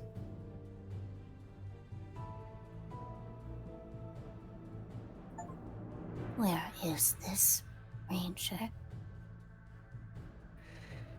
Sounds like she should be here. She's probably checking in on... Yeah, we need... You need to... We need everyone up there. First ranger is, not happy, and the other one is... Send her here. She'll see you when she sees you. If I were you, I wouldn't hope for it to happen too quickly. Send her here.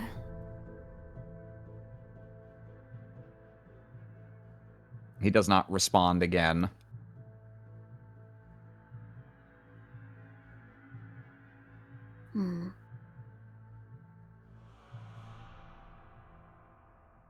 Whether... thoughts that were very, very quiet secondary concerns and really have never been at your forefront before, start to more insistently make themselves heard in the back of your mind. Arguably, if you had any, caution, self-preservation sort of instinct, they probably would have stopped you from jumping into the Great Well in the first place. But it seems like they are starting to decide to make themselves known in this moment. You are starting to find yourself seized by a particular.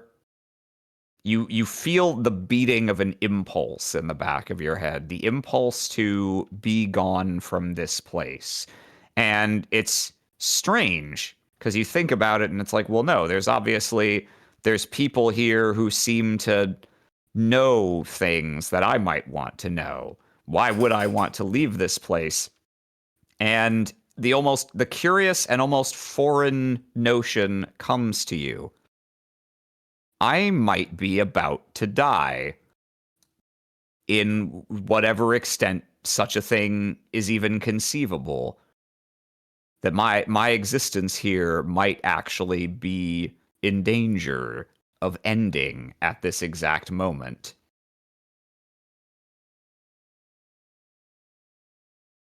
Oh. Oh. Is this what it feels like?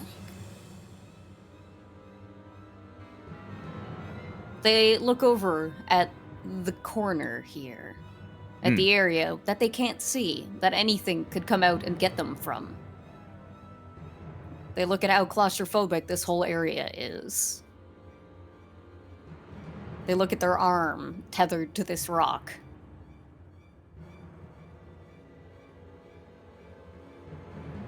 No. It will not be so. They go inward. They think inward to themselves. God wouldn't do this. Servitor said. What they were doing was in the service of Gaia.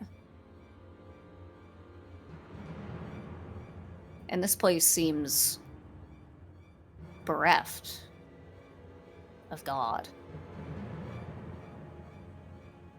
They will think of their little worm that was taken from them. The worm was ultimately, after it was examined, was sort of allowed to fall back onto your chest, so it is still there.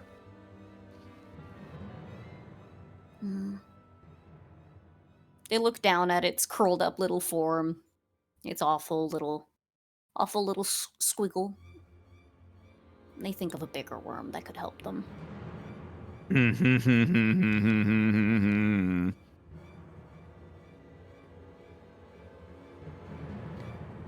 Help. Help.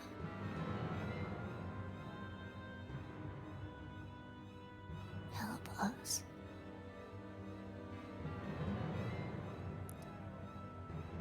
Gaia will not help. I call upon the worm. Worm power! Yes. So, question for you. Do Yes. you want to cut here for tonight, or do we ride the long midnight train to the conclusion of this scenario? That's for all of you guys. Obviously, Oz is the one who's doing the most work right now, but, you guys have been patiently waiting, having not done anything for a while, so I also want to put it to you. I am up for whatever works best. What about you, Austin? I am content to let. I am content either way. No strong feelings one way or the other. Solely up to Oz and how they feel. Is Aram prepared for a possible Am I prepared? worm escape from the city? I can play that now. I don't think I need extra prep time to make that happen. I just Okay. more wanted to check in regarding timeliness. Yes, In yes, for case sure. anyone was getting eepy. It's my Friday, so Yeah, we can go for will it. you spend it on Worm? I will spend it on Worm. All right then. Let me find theme of Worm. Doom, doom, doom, doom, doom, doom, boom, boom, Yes, boom, boom, boom. the fucking Yeah. It's Bubble Gloop Swamp. yeah. Bum, Let's see. What do I want for theme of Worm? Well, also as a reminder to Oz, remember, stage whisper as best as you can. I know it's hard sometimes. I'm sorry.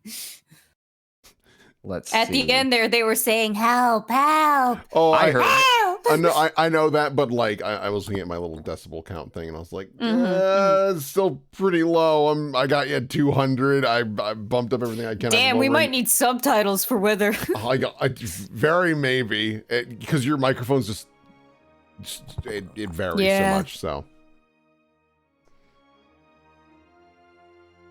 Your plea, near silent, nevertheless, you feel echo away through the dark. And you feel it. It has reached. It has been heard. And the presence bounds toward you, lithe, agile, beelining through rock as though it quite literally weren't there. And moments later, making not a sound, it appears before you.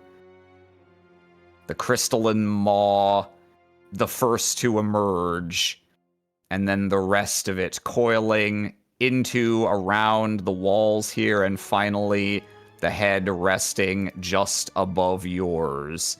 Those amethyst eyes leering down into your own. Hello, friend. It leans in, and a quizzical thought flits across your mind, wordless but understandable. It wants to know, what do you need of it? There are souls here who would do us harm. They wish to unravel what has been tightly wound. We must be freed. Our friend must be free. It does not seek further clarification or waste even a second of time. It just immediately... Hang on, I need to make sure I have your gift open. Your Child of the Spiral. parentheses, Here we go. Delorm. Yeah, so its large crystalline jaw closes around your arm that's bound to the rock, and it squeezes. It doesn't plant its teeth into you this time, but it nevertheless squeezes pretty tightly until your whole arm is basically sandwiched in its maw, and then it jerks its head back, and in a motion, its head is away from the rock, and then it releases your arm. The stone circle that had gripped you around the rock is completely unbroken, but it was phased through as if it was so much air. They will very shakily move their body voluntarily for the first time. Slowly getting to their feet.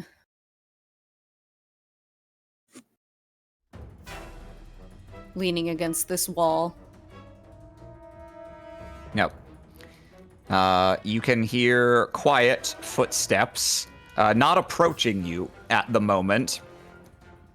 You can hear a little bit more muffled peregrine gnashing of teeth in the background. They will take the little worm and they will hide it in their pocket. Okay. Slowly scooting up along this wall. One thing that they've been looking out for in here is any kind of greenery. I say greenery, but I guess purplery. Any sort of flora at all. You haven't seen any. And the question kind of like, you're like, you think about that as you emerge out of here. And you actually notice, now that you're free to look around with your full range of motion, you notice there are the occasional small fissures here or there, the sorts of places where in other parts of the underground you have found that strangely persistent flora emerging. And you actually see signs of carving around them and even a little bit of fire, as if all traces of it have been deliberately removed from this place.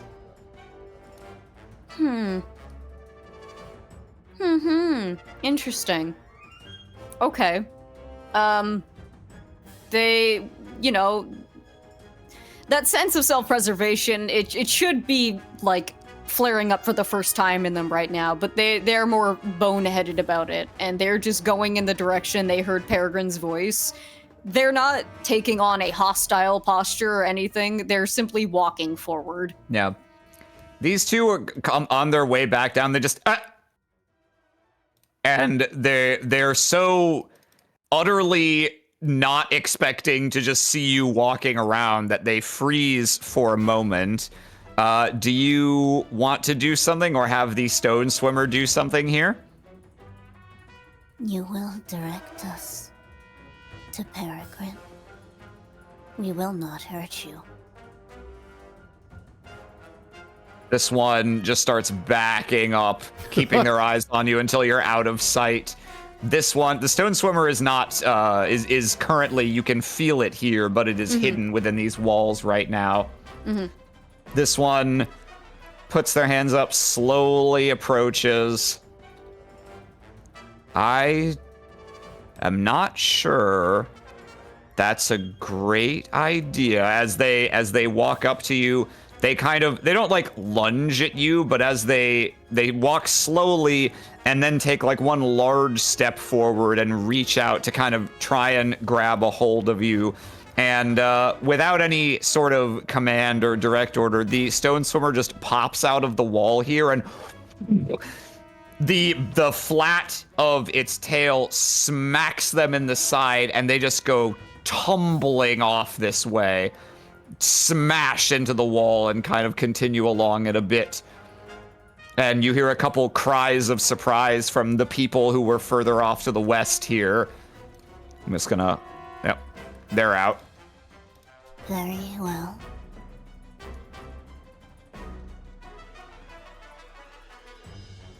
It darts across the hallway into here, and you hear footsteps starting to approach from behind. Peregrine.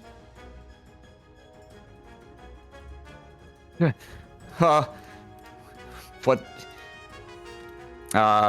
Some of them react still very like uncertain of their position, but this one has enough presence of mind.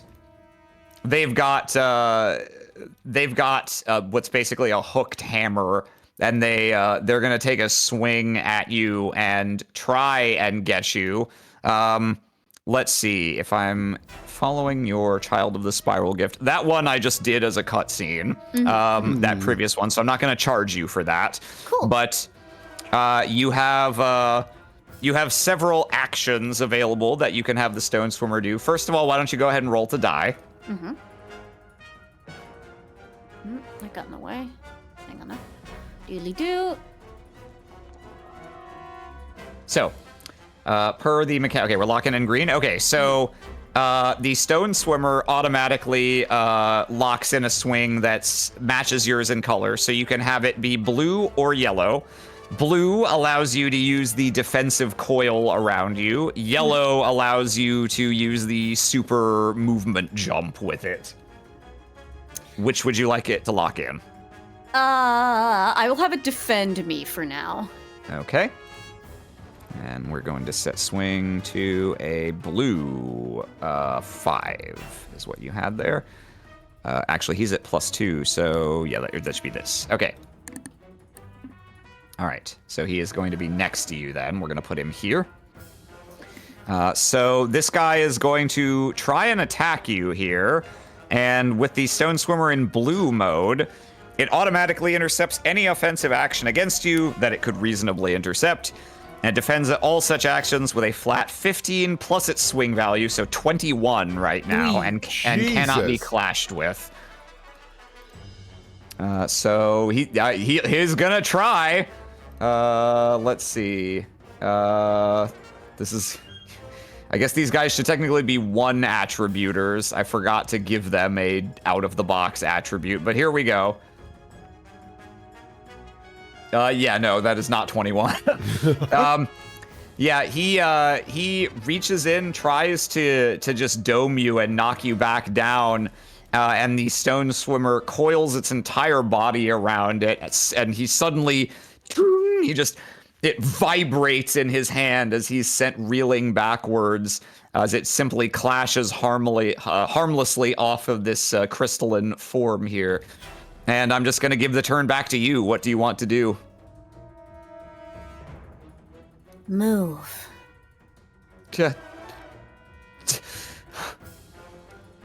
We will proceed forward. This will not change.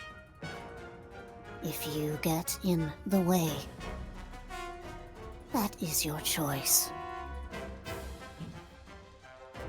I'm gonna swing my arms, and if you get hit, all right, Pie, I'm just gonna be doing this. And if you get eaten, it's your own fault.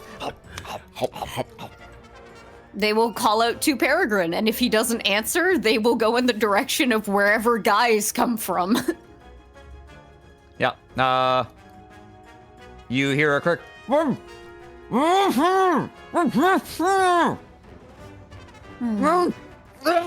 back here! Ha! Yeah, so he is northwest of you.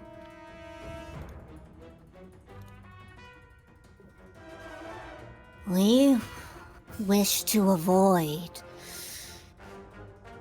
needless violence, conflict. We wish to leave if answers cannot be given. Okay. Go ahead and make me a roll to do to see if you can get these guys to just stand down. Okay, what to do? Average! Oh, Whoa! yeah. Oh. The one back here in this wooden mask had been winding back with a javelin, kind of studying for his shot to see if he could get it past the stone swimmer. But between your words and the stone swimmer suddenly stopping moving and just looking straight at him, he's sort of back behind the rock. Not my problem. I don't get paid enough for this. Yeah, they do back off, and their glances sort of tell the tale of where they're expecting you to go anyway. And let's see. Yeah, you can sense it. You can also especially sense it because I didn't put lighting barriers on this map, but... Okay. But yeah, you're quite confident Peregrine is on the other side of this wall. Let me see. I'm trying to... Can't phase me through solid earth, but that's not Peregrine. No, I'm fucking around. Couldn't do that.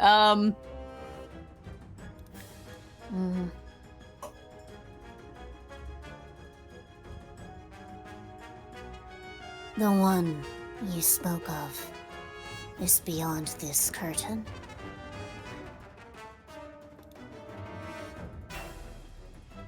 Would you like to send it to try and get him? No, they're asking a question to these people. I like, see. Is the person you were talking about back there? Oh, yeah. Let's see. Yeah. They all they look, and one of them nods. And let's see. Music. Yeah. One of them nods, and the curtain actually kind of draws aside as if in response.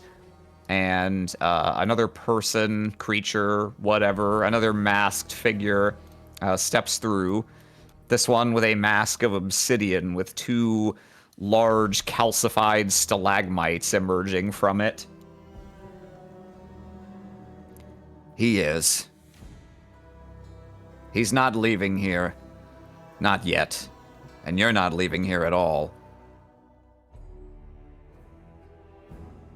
Will you tell us why?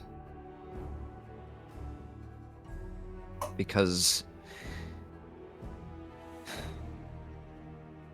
you're hideous.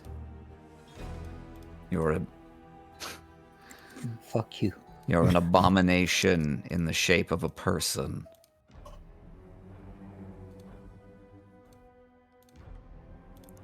And I've seen your kind before. And I was too lenient then. And I won't make that mistake again. Conflict continues. Go ahead and roll to die. Ah.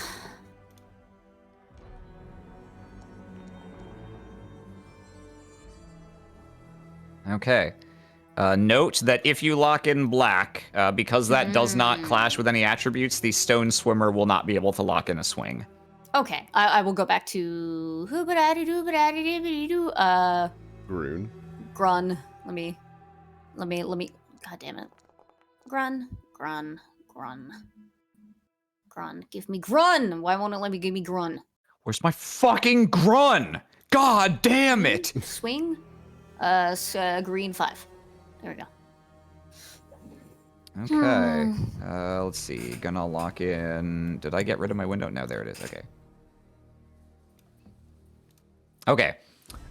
Let's change up the music one more time also. And then, do you want the stone swimmer blue or yellow?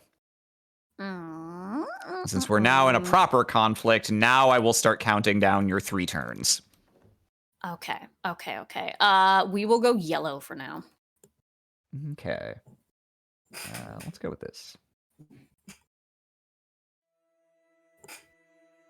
All right. Roll to die result 10. Yours was 11, so you get to go first.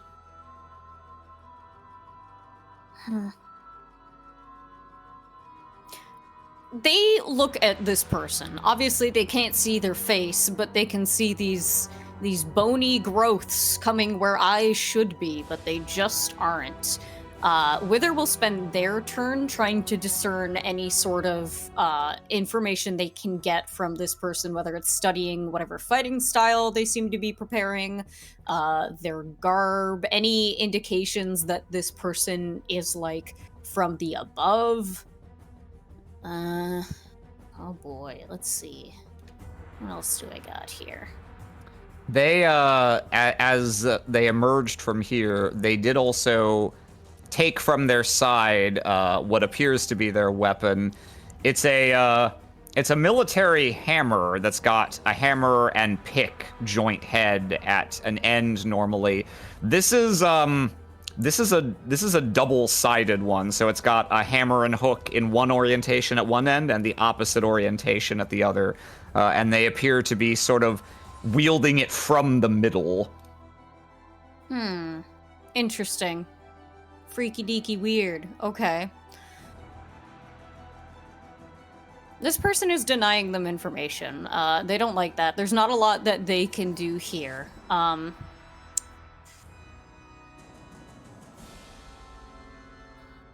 They just kind of look at them. Wither themselves, I don't think will do anything. They will prepare and wait for what this person does. Actually, Okay.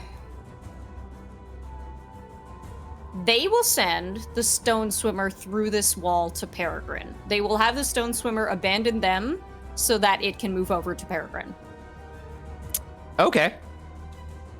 Yeah, let's see. Normally, It is in yellow, so doesn't it have like some jump or whatever? It's got a 50-foot. Yeah, so it can always move wherever it wants itself. The yellow is if you want it to carry you. So yeah, this is fine. Okay. Send this over here, so we'll have it apply its defensive posture around Peregrine instead this turn. And you, for your action, you want to kind of wait and see here? They will literally stand there with their arms just like by their sides, completely like unaggressive, and just look over at this person. Okay. We do not wish for violence.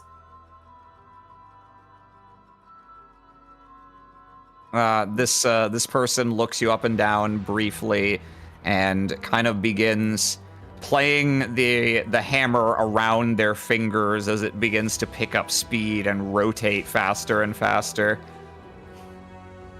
I'm afraid that it's not your choice today. Not mine either, but here we are. She is going to throw this hammer straight at you. Cool. And that's going to be a clash because she's in yellow and you're in green. Mm-hmm. And so let's go roll to do versus roll to do. Oh, fuck! Oh my god.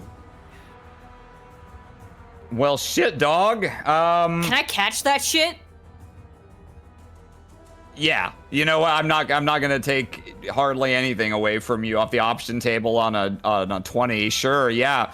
No, so the hammer comes whirling through the air, kind of almost like impossibly fast given the heft that it must have, and you just kind of like you give a little half matrix dodge back, extending your arm and managing to get your fingers wrapped around it, similar to how hers were, and move with the spin and slow it down just enough that you don't lose hand of it. And you basically catch it straight onto your hand as if you were receiving a juggling act from her. As soon as it touches Wither's hand, they're going to feel this weapon, this item, this thing this woman trusted her life to. What is this to her? This is... Normally, I would say you'd have to be in black to do this, but you got a 20, fucking whatever. You can do some shit. I would spend my next turn to swap over if I need to. Yeah, no. This immediately, in spite of the intent with which it was just hurled at you, this is a tool to this person. This is a tool or possibly even a shield, despite its killing intent in this moment. You wish to remain buried here? That's my choice. All of our choices. Do not force it upon others.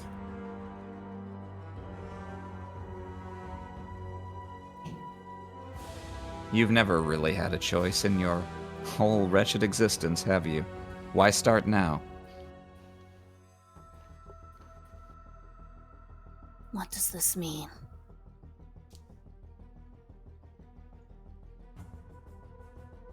It means you are wrong. You should not be.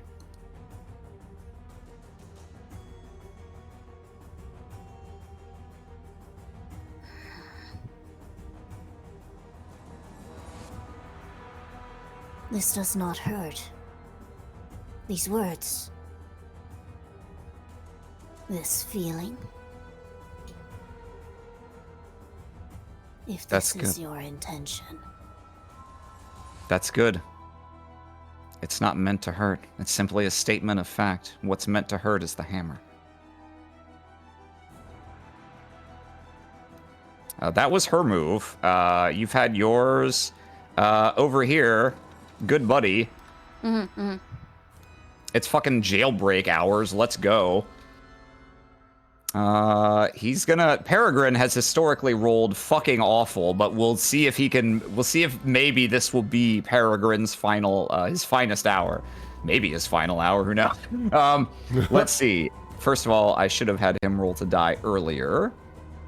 Go, Peregrine, There's definitely a specific attribute he has to lock in here in the circumstances, regardless of what's high or what's not. Yeah. So he's gonna try and do something. You can't see exactly, but depending on how this goes, you might hear something interesting. Let's see. We're gonna roll to do. That's not very good, buddy. Oh, Peregrine. Luckily, in this case, it's not a matter of success or failure per se. Oh, okay. 13 is the difference. You hear Peregrine.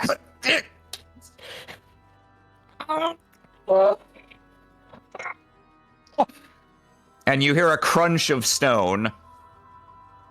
And a crunch of bone. Aw, buddy. No, He's gonna take 13 damage. As he does something. And then he's gonna barrel forward and try and hit this guy. Which yeah, we'll keep the red for this. At least it wasn't the one. I thought it was gonna be the one. Yeah, okay, he's able to hit this guy for 4 damage, just headbutting him with his fucking horns. You're down to that. Okay. The mooks, quote unquote, are essentially like I'm not gonna give them all turns here. For the moment, this is like mano a mano between the two of you over here and whatever Peregrine and the Stone Swimmer are gonna do off on the side. So let's go to the next round. Everyone roll to die. Oh, boy.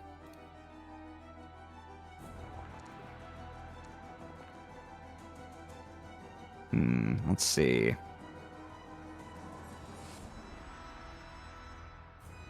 Yeah, I think it's probably...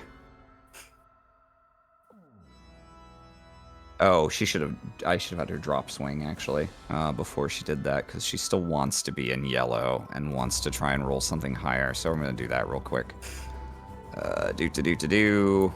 No, you're not choosing that. Okay, here we go. Roll to die. Ah, even lower, you say? Oh, that's Nikki's fine. as Gaia willed it. Bitch. And Peregrine. Yeah, he's staying red. And did you lock green again? Yeah. Or have you? Okay. And do you want the Stone Slimmer blue or red or yellow? He can go blue because I want him to protect Peregrine right now. Okay. You know, these guys try and get in the way, but if you're keeping the Stone Swimmer here on blue, then they are not going to be able to stop him. So for the moment, let's see. Peregrine took the last turn. I'm going to have him take the first turn this time. Yeah, with the Stone Swimmer effectively blocking for him, he's just going to bum rush through these guys. And dash through here. You see him emerge, the Stone Swimmer vigilantly hovering around him, and he comes through here, and you can see, indeed, it looks like his leg is pretty fucked up. but also one of his hands from the wrist down is a borderline bloody mess. It's completely limp. And you can immediately kind of put together, he ripped it free from a stone manacle, the likes that you saw before. Oh boy. I knew it. I thought so. Yeah. The second I saw a bunch of these guys here, I was like, I bet this is them. He's gonna come through, and he does not have a weapon yet because he came straight through here. So he's just gonna try and sucker punch this person from behind. Go for it, buddy. Oh. Hey, okay, Nice. that's a number. Roll to die. Let's see. Yeah. No, yeah. I'm gonna stick on the yellow. So yeah, that'll be a hit for 4 damage. He comes up from behind, and clearly they were not expecting him to be free at all, much less to just barrel through the rest of the people in that room, because he manages to connect, and they stagger forward momentarily as they were in the middle of fishing another hammer off their belt.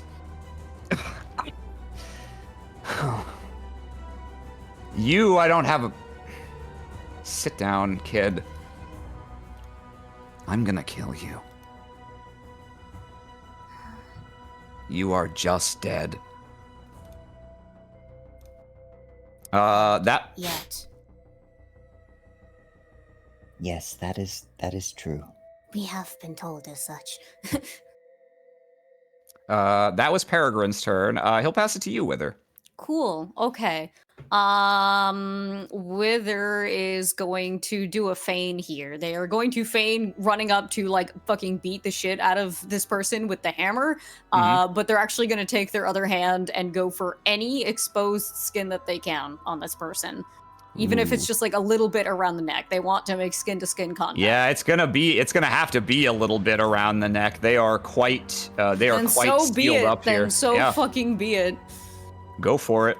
That's a roll And it's to do, gonna be right? it's gonna be a clash. Oh, yay! Not a good hit. Yeah. Oh. Oh, Oh. no, that's a roll off. You gotta roll again. Okay. Hammer versus hammer. Not very good. Fuck! Damn it. Okay. Let's see. Yeah, so they win the clash. You feint with the hammer and run up and try and grab them by the neck. And the second hammer that they are in the middle of unlashing from their side, they take it out in a singular motion that just lightly swats your incoming arm off to the side as if it was nothing to them, like swatting a gnat. Which frankly it kind of is, because you weigh about as much of a packet as a packet of saltines. So let's see. I think they are going to... They're going to knock you out of your swing for that, rather than dealing extra damage. So you're just going to take normal damage from failing the clash, which will just be 2, because they're only on 2 for effect. Okay, so... and I'm gonna be locked out of green. Yeah, you lock out your green. Okay. Okay. And then... Let's see, they're in yellow, so... Throw out an initiative to strike one target within 30 feet. Okay. Yeah. So this one they've picked out, they deck your arm out of the way and then slam their heel into the ground, pivot, and try and swing it around to just whack you like straight in the solar plexus, knock the air out of you. So they're going to roll to do against your roll to die. Okay. That's not very good. Yeah, actually, your roll to die will be high enough there. They manage to lightly push you back, but they don't score the damage they were looking for with the hit. And they keep the hammer in that hand, and you can see they've got for how actually pretty large these are, like large enough to just use as a melee weapon singularly. They've got several slung to their belts, and they've got a hand on another one already. So after that, we put the hammer count. What icon am I using for this? Sure. It's, yeah. Hammers! 2 of them! Oh. All right, that was her turn. And that means we're going to pass it. That's the end of the round, yeah. So she decides who goes first. Let's all roll to die.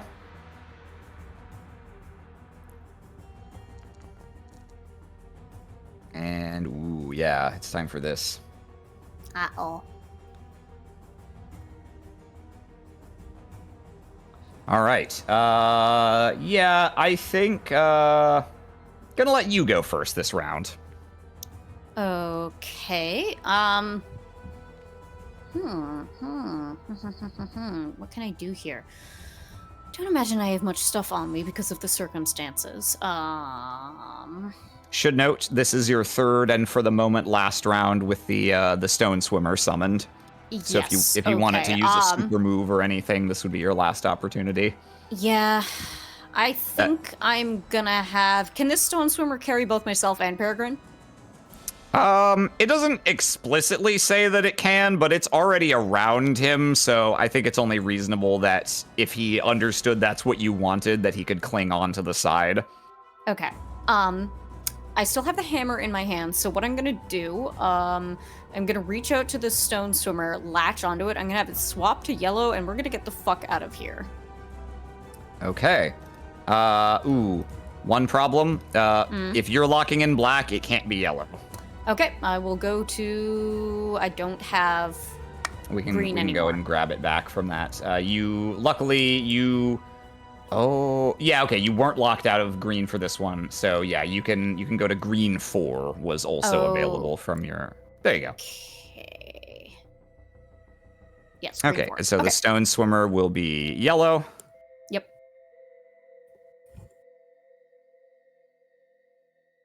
Okay, so you want to have it do its yellow special and carry you up to 50 feet from your current location in any direction, plus 10 feet per its swing value, which is 5.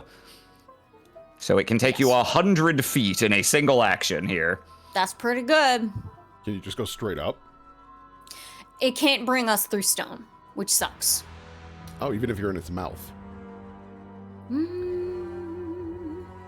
It has limited capability to do that if it can entirely subsume that part of your body, but that's usually not something you can do at the drop of a hat, as this situation requires. Certainly Peregrine couldn't in this situation. No, I think I'll just try and get us as far away from here as possible. Okay, let's see. On this good and if we have to cave in some places on the way out, then so be it. On this good old non-distance measuring map. Okay, can I do control and then... okay. You can. Whoa! Oh, shit. Okay. Calculating. Calculating. Oh, that's why I got out of the... Okay. Haven't used this before. Fucking... Would you let me measure? You bitch. Yeah, okay. Nope, that's a circle. Sorry. Bear with me as I try and figure out how to... Oh, someone's got it. Yeah, I'm trying to... If you hold control, I think it lets you make line segments. Oh, okay. It worked for me once, and then it just, like, won't do it again. It doesn't let me do that. That is Alt. In any case, if you did a straight line... If you go... You can pretty much get to the edge of the map. Yeah. Okay, yeah, no.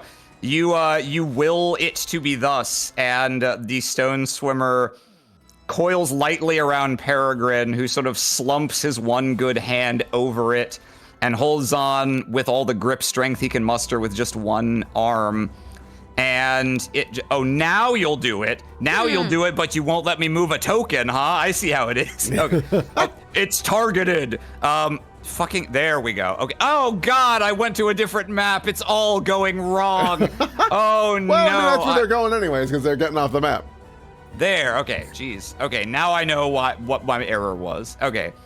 So yeah, it's gonna scoop Peregrine up, dart forward, and you can grab a board, and it just barrels past the suddenly stunned onlookers, carrying you, zipping through the tunnels, skimming just above the surface. You can practically feel like if you ride a bike that's a little short and you can kind of scrape the heels of your shoes along the ground. It's that kind of sensation. Gets you all the way here.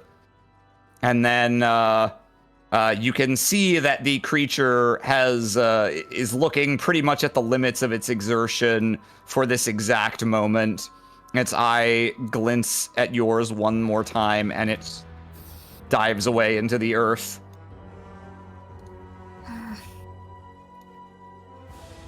Wither will do their very best to do something they've never done before and turn the tables, and they will carry Peregrine.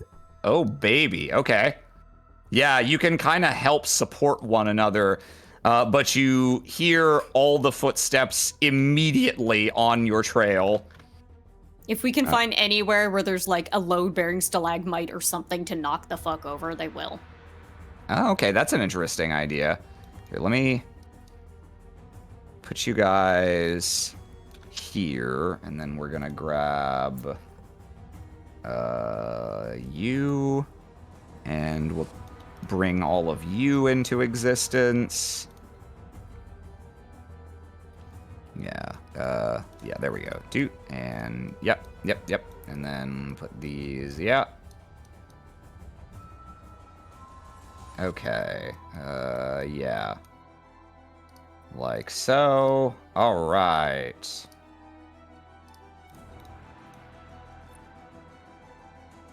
So, we're gonna give you a 1-round head start here. Okay. Let's see. There, and the Peregrine. And set view position. Let's go. The location of this little makeshift base these things we're using appears to be quite deliberately chosen, insofar as for a long way to reach it, there is only one winding tunnel you can take. And so to this point, it has been just a linear shot out with no real chance to try and lose your pursuers. But you reach this place and you've still got just a little bit of a lead as you try and support each other, staggering along here. On his, I guess no, he doesn't, yeah, no, he didn't get a chance. So Peregrine did not manage to arm himself. His poor spear, he always loses it whenever anything happens. He's stick. You can give him All a right. hammer. This is true. That's true. Could give him the hammer. He's still got a working arm, and Is he's it got his one good arm? working arm. It's, well, it's 50-50. They didn't know which was the good arm to tie up. Upper, it's his good arm. Yeah, it is. It is still his. It's his normal arm that he would wield the spear in. Woohoo! And he's got one working arm and basically one working leg right now. You're using each other as crutches. What do you want to do? You can each have an action this round. Okay, we remember where this is. Oh man, I see that hole. I see that. Wither will hand the hammer over to him and continue to support him. They will trace back in their mind the map of when they were on their way here. Mm-hmm. Which you can do perfectly. That is part of your kit. And this is definitely the lowest place we've been that we can think of. Okay, I guess we'll just keep running. We'll keep running ahead. Okay, let me, real quick, do I have the grid active on this map? Because that would be easier. No, I don't. Okay, so here, let me just turn that on. We won't put it at a super high opacity. Yeah, there we go. Whoa, that's a circle. Okay, so now we can grid square this, which should make it easier to make the Cool. movement. I need that shit to go away right now. Probably just, Be gone. Nope, there you go. Got it. Okay. Cool.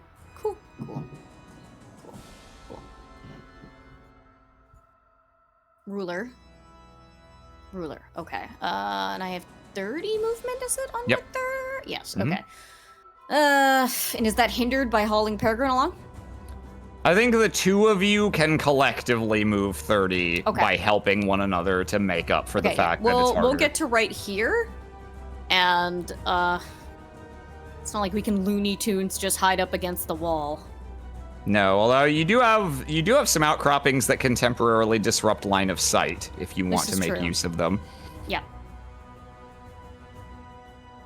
Once again, even I imagine we're definitely still too close to this base of theirs, but they're gonna have their eye out for any of this flora or anything, and they do see the big hole there. Ah, that's an interesting notion.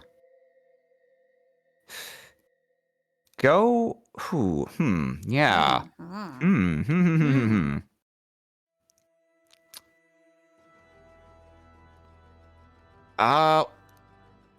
Why don't you? I think if you want to, if you're just looking for, yeah, okay, you can give me a roll to do if you want to go ahead and try and spot if there's flora this far out from them. I see. Yeah, it's not explicitly represented on the map, but this far out at the junction, pretty close to the edge of this chasm, there was some. That's the last that you spotted. A little bit of the old vine and flower. I don't know exactly what I would even do with that here. I guess, yes, I do. I do know what we could do with it. Okay. Okay. And have we established that Peregrine can touch that stuff without destroying it? I don't know if we've done it on screen, but like, as far as you've ever observed, that the whole destroying plants shtick is a solely Wither thing. You've never seen other Twiceborn do it, so presumably he can touch it like any normal person. Okay. Peregrine, there are vines up ahead. Uh-huh. If you hold on to them, we can crawl into this hole and remain silent until they pass. Okay, it's as good a plan as anything, I guess. We will hold on to you. You only need your one arm. That's true. He holds up his immensely fucked up hand. Yeah, no, for holding you, this is probably still fine. No offense. We will hold on to your waist. Oh, that's a great idea, actually. That is a fantastic idea. And so that is the plan for the next turn. They will run ahead, grab onto these vines, and fucking Scooby-Doo dangle. Oh my god. Let's see. Do you still have your swing locked in, friend here? Oh no, you're a weird disconnected token that doesn't represent the character. I've ruined everything. Their swing was 8 red, so. Yeah, let me just link actor data, update token. Okay, hopefully this works. Oh, their mask is off, though. Oh no! That's okay. You saw nothing. Also, some of these guys are facing the wrong way. It's fine. Oh. Copy pasting the. Wait, I don't know. I'm so scared of them. I gotta run backwards. I won't be able to go if I can see them. God, I'm so twisted to run in this straight hallway. Yes. Where'd they go? All right. Yeah, I think they have to spend their move getting this far. Yeah, seeing the two of you supporting each other. No, not gonna throw a hammer at Peregrine. They're gonna stick on you. This is not gonna clash because it's red versus green. So yeah, they're going to. Oh wait, no, they're in red. Oh no, That's not what they don't get to do that in red. Fuck. You guys moving 100 feet completely squidungled the plan. Take that plan. All right. I guess this particular turn, they're not gonna be able to do anything other than shake the hammer angrily after you. Now we'll all roll to die. Oh boy.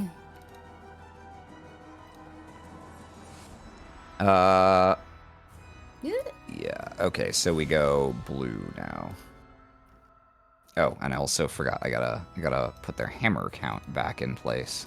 It's hammer time. Oh, this could be read as a hammer if you look at it funny. Oh, The yeah. icon on there. Okay. Let's see. 15, 10, and Peregrine needs to roll. Yeah, roll to die. Yeah, we'll stick with the one that's a real number. Okay. They took the last action. She also has the highest roll to die. Okay, yeah. Now she's at 2 hammers. Yeah. In this particular case, when they make a melee attack. Okay, so they have to move 1, 2, 3, 4. Yeah. We'll have them end here because they're gonna charge more so at you than at Peregrine, and they take out the hammer that's been on their belt. They're spinning one in their other hand, and as they approach, you notice they kind of fling the other hammer off to the side, like not really at either of you, in an arc that makes it look like it's just gonna randomly dink against the floor over here. They toss out that hammer, and then as they run at you, they plant their feet and swing in a wide arc. And you see the hammer that they threw suddenly deviate from its course and swing in the same arc to collide with Peregrine as their main one in hand tries to collide with you. So they're going to attack both of you. This is to try and hit you. Okay, cool. This is to try and hit Peregrine. No fucking way! Whoa! Holy shit! Oh my Never God. mind. You clearly do have God's divine protection. That's They were crazy. wrong. Whoa! Dag, yo. Yeah, no, I Get think God, idiot. get God. Good God, God's good. Yeah, no. One more one, and this is God's apartment now. This is God's basement. They rush and they swing both hammers arc around, and Peregrine, just in time, kind of dive tackles you into the wall. And because you both make that same movement, both hammers perfectly pass over your heads and take Holy chunks shit. out of the stone instead. And they let out a little tongue click of frustration, but no other immediate reaction there. You see as they draw the hammer they're still holding out of the wall, the pick kind of comes away and some rock slides down. The other hammer has just stopped in the air and mimics that motion as well, and just continues to basically levitate and follow with them. That's sick as fuck. That was their turn. They're gonna pass it to Peregrine. No, they'll pass it to you. I'll let you be the brains of this outfit. Okay, cool. All right, so some of the rocks that have fucking fallen off or whatever, Wither's gonna grab one and just try and fucking brain this person with it. Okay. Go ahead and make me a roll to do. This will be against their roll to die. Oh, Jesus Christ. Let's see. I think they'll swap to red here. Damn. 13 against 15. So you do bring the rock down, and it kind of tunks against one of the horns, quote unquote, protruding from their mask. But unfortunately, your upper body strength is nothing to write home about. So it Oh, looks like it beans. very slightly dazes them at best. Damn it. Ooh. There's a Didn't this clash. on motherfucker the get table. jumped earlier? There's a clash on the table now. I think Peregrine's gonna take it. He's in red. He's We going gotta for it. run. Hammer versus hammer. He's gonna do. Yeah, no. I think Peregrine saw what you did earlier. I think he's gonna try and grab the hammer that's levitating and just use raw force to swing it from its current position into them. Which also justifies why this would be a clash. Peregrine, you're fucking killing me, man. I feel you, Peregrine. Oh, I thought it was gonna be another one. All right, no, it's not gonna work this time. Oof, she's on 8 effect. Yikes. All right. Well, out of respect for his life, she's gonna knock him out of red swing instead of absolutely exploding him with dynamite. So he will lose that swing, lock out the red. He swings the hammer into her, and just he's got freakish strength, as you know. He grabs and tries to swing, and it budges, but only until she moves the hammer in her hand again. And it's sort of like, oh fuck, this is not something that can be overpowered with just strength, seemingly, or at least I don't have enough. He tries a couple motions, but he can't get it to budge more than a few inches. And in the time that he's momentarily distracted, she just kind of elbows him in the stomach. No. Keep running, your plan was better. Another 30 feet, question mark? Yes, sir. Ah! Okay, so here.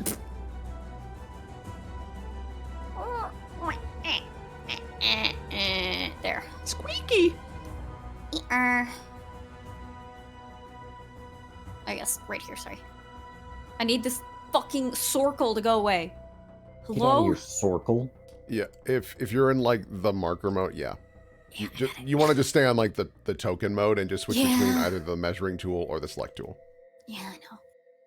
Oh, this will be really funny. Wait, I don't have a one that's just that? Oh, fuck. Shit. All right, it's not a big deal. Damn, that would have been so funny, though.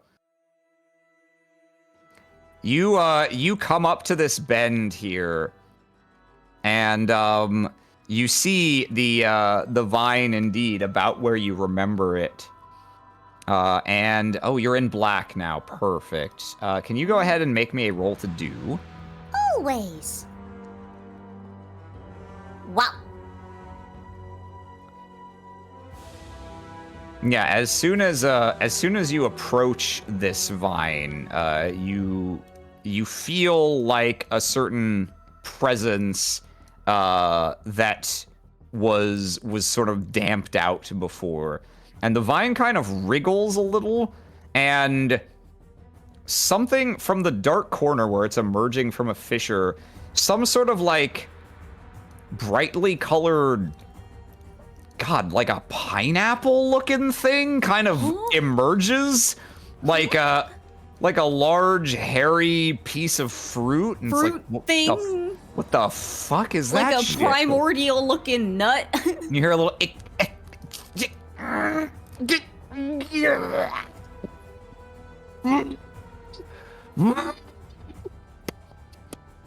What?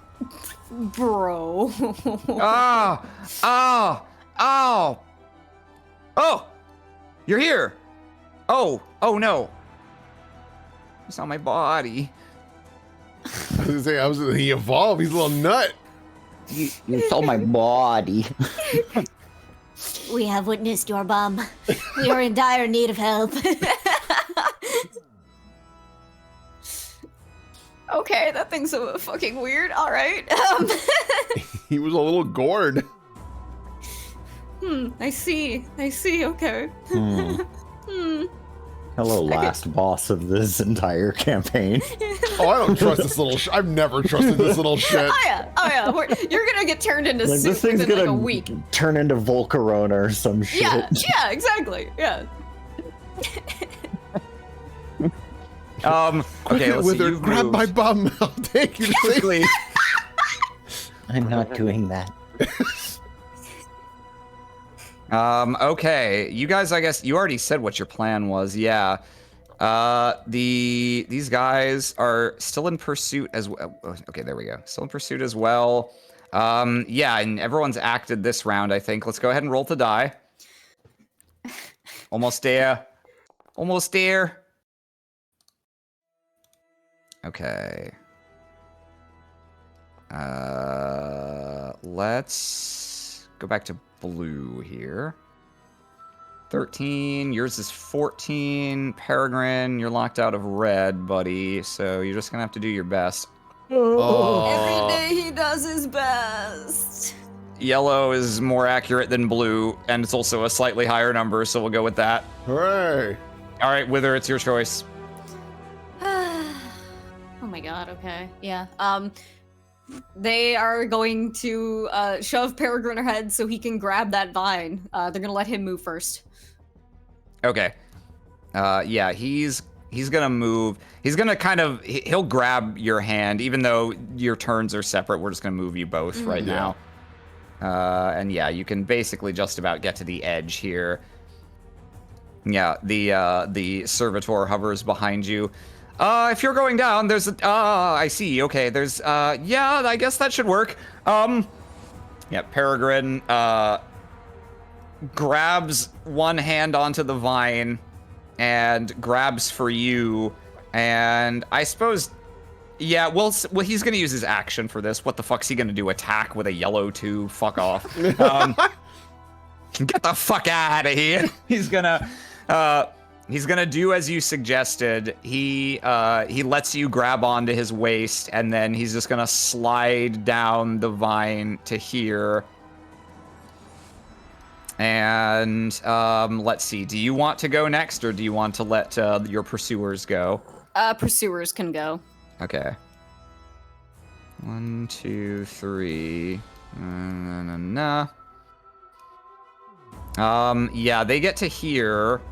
And you see also, as you're going over the edge, more people do seem to be coming from this direction as well, which does present a slight problem for the hope that they're not going to know which way you went. On the other hand, they at least can't see you right now. Let's see. Yeah, the servitor takes stock of the situation, doesn't necessarily know exactly what's going on. But those eyes flit down beside you. Here, I think I can just, if I just...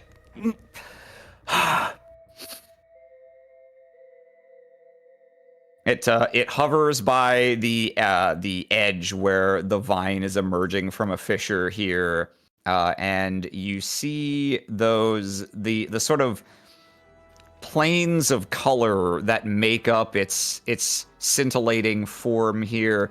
Sort of disperse and reorient themselves through a variety of forms until they coalesce on one of immense concentration, and it sort of dissociates its form into the vine, which suddenly you feel a slight jerk, and for a second it's like, oh shit, did Peregrine just let go? Nope. The vine extends a little, and then just starts spewing forth from this like water from a dam and slowly lowering you down and down and down. Ribbon sound. Yeah. Escaping the princess's balcony just with her tied up bed sheets. And honestly, I don't think... No, okay. There's one thing they can do. You start descending away down into the dark. Peregrine holding the vine and you holding on to Peregrine, and the ledge up here gets fainter and fainter in sight, and you can start to breathe a slight sigh of relief until the feeling and the sound reach you at the same time. The feeling, a sudden jerk, and the sound, a loud thwack of a pick into stone. Yeah. And then... gravity. Yeah. Oop, there goes gravity. Oh, there goes gravity. Well, you managed, and down every you managed episode. to bring us fucking full circle, yeah. Woohoo! We was fallen, now we still fallen, baby. Do you think this is how God feels? I don't know, but I hope I'm not late for my dinner. Oh, yeah. Keep Well, digging. shit. We can go deeper. We can go deeper. We're gonna find even racister mole men down there. You're gonna find the sky. Yeah. As above, so below, brother. Mm-hmm. I got some theories now. The noodle's cooking. Yeah. Any that you want to share in the moment? Oh, well, I guess let's go ahead and cut the recording. Yeah, we'll Yeah. cut it there. Chat can noodle on their See you own. I trust them. later. Toodles. Ah.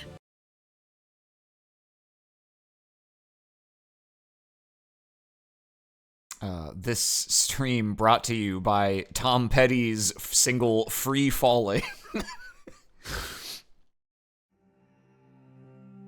Welcome back, everyone.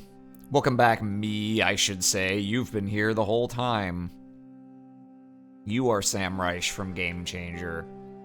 And I know there is at least one piece of fan art that I am very tickled with and really eager to show off. Just since I don't know who all was here at the very beginning, before I do, I want to real quickly just say, if you want to see more of the show, it's on the Stabbiness YouTube. You can talk about it on the Stabbiness Discord. Both are linked on this page. And if you want all the bonus content and the nice central place where you can find everything, you can come and take a look at my Patreon. I've got tons of free content and some bonus stuff, icons, maps, bombs, ramp, lope oil, you name it, as long as you have enough rupees. That reference is getting less contemporary by the year. I really need to stop doing that. But yeah, real quick, I want to very much thank Purdy Poof, who has submitted fan art once again that I'm very eager to show off. And thank also everyone for coming out to watch tonight. Hope you enjoyed yourselves. Here we go. Let me swap on over to my browser so I can show off this awesome little thing. Here we go.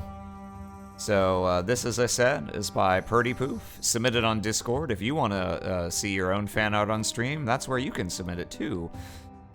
So we've got Wither, mid-fall, drifting through the bog, like you do.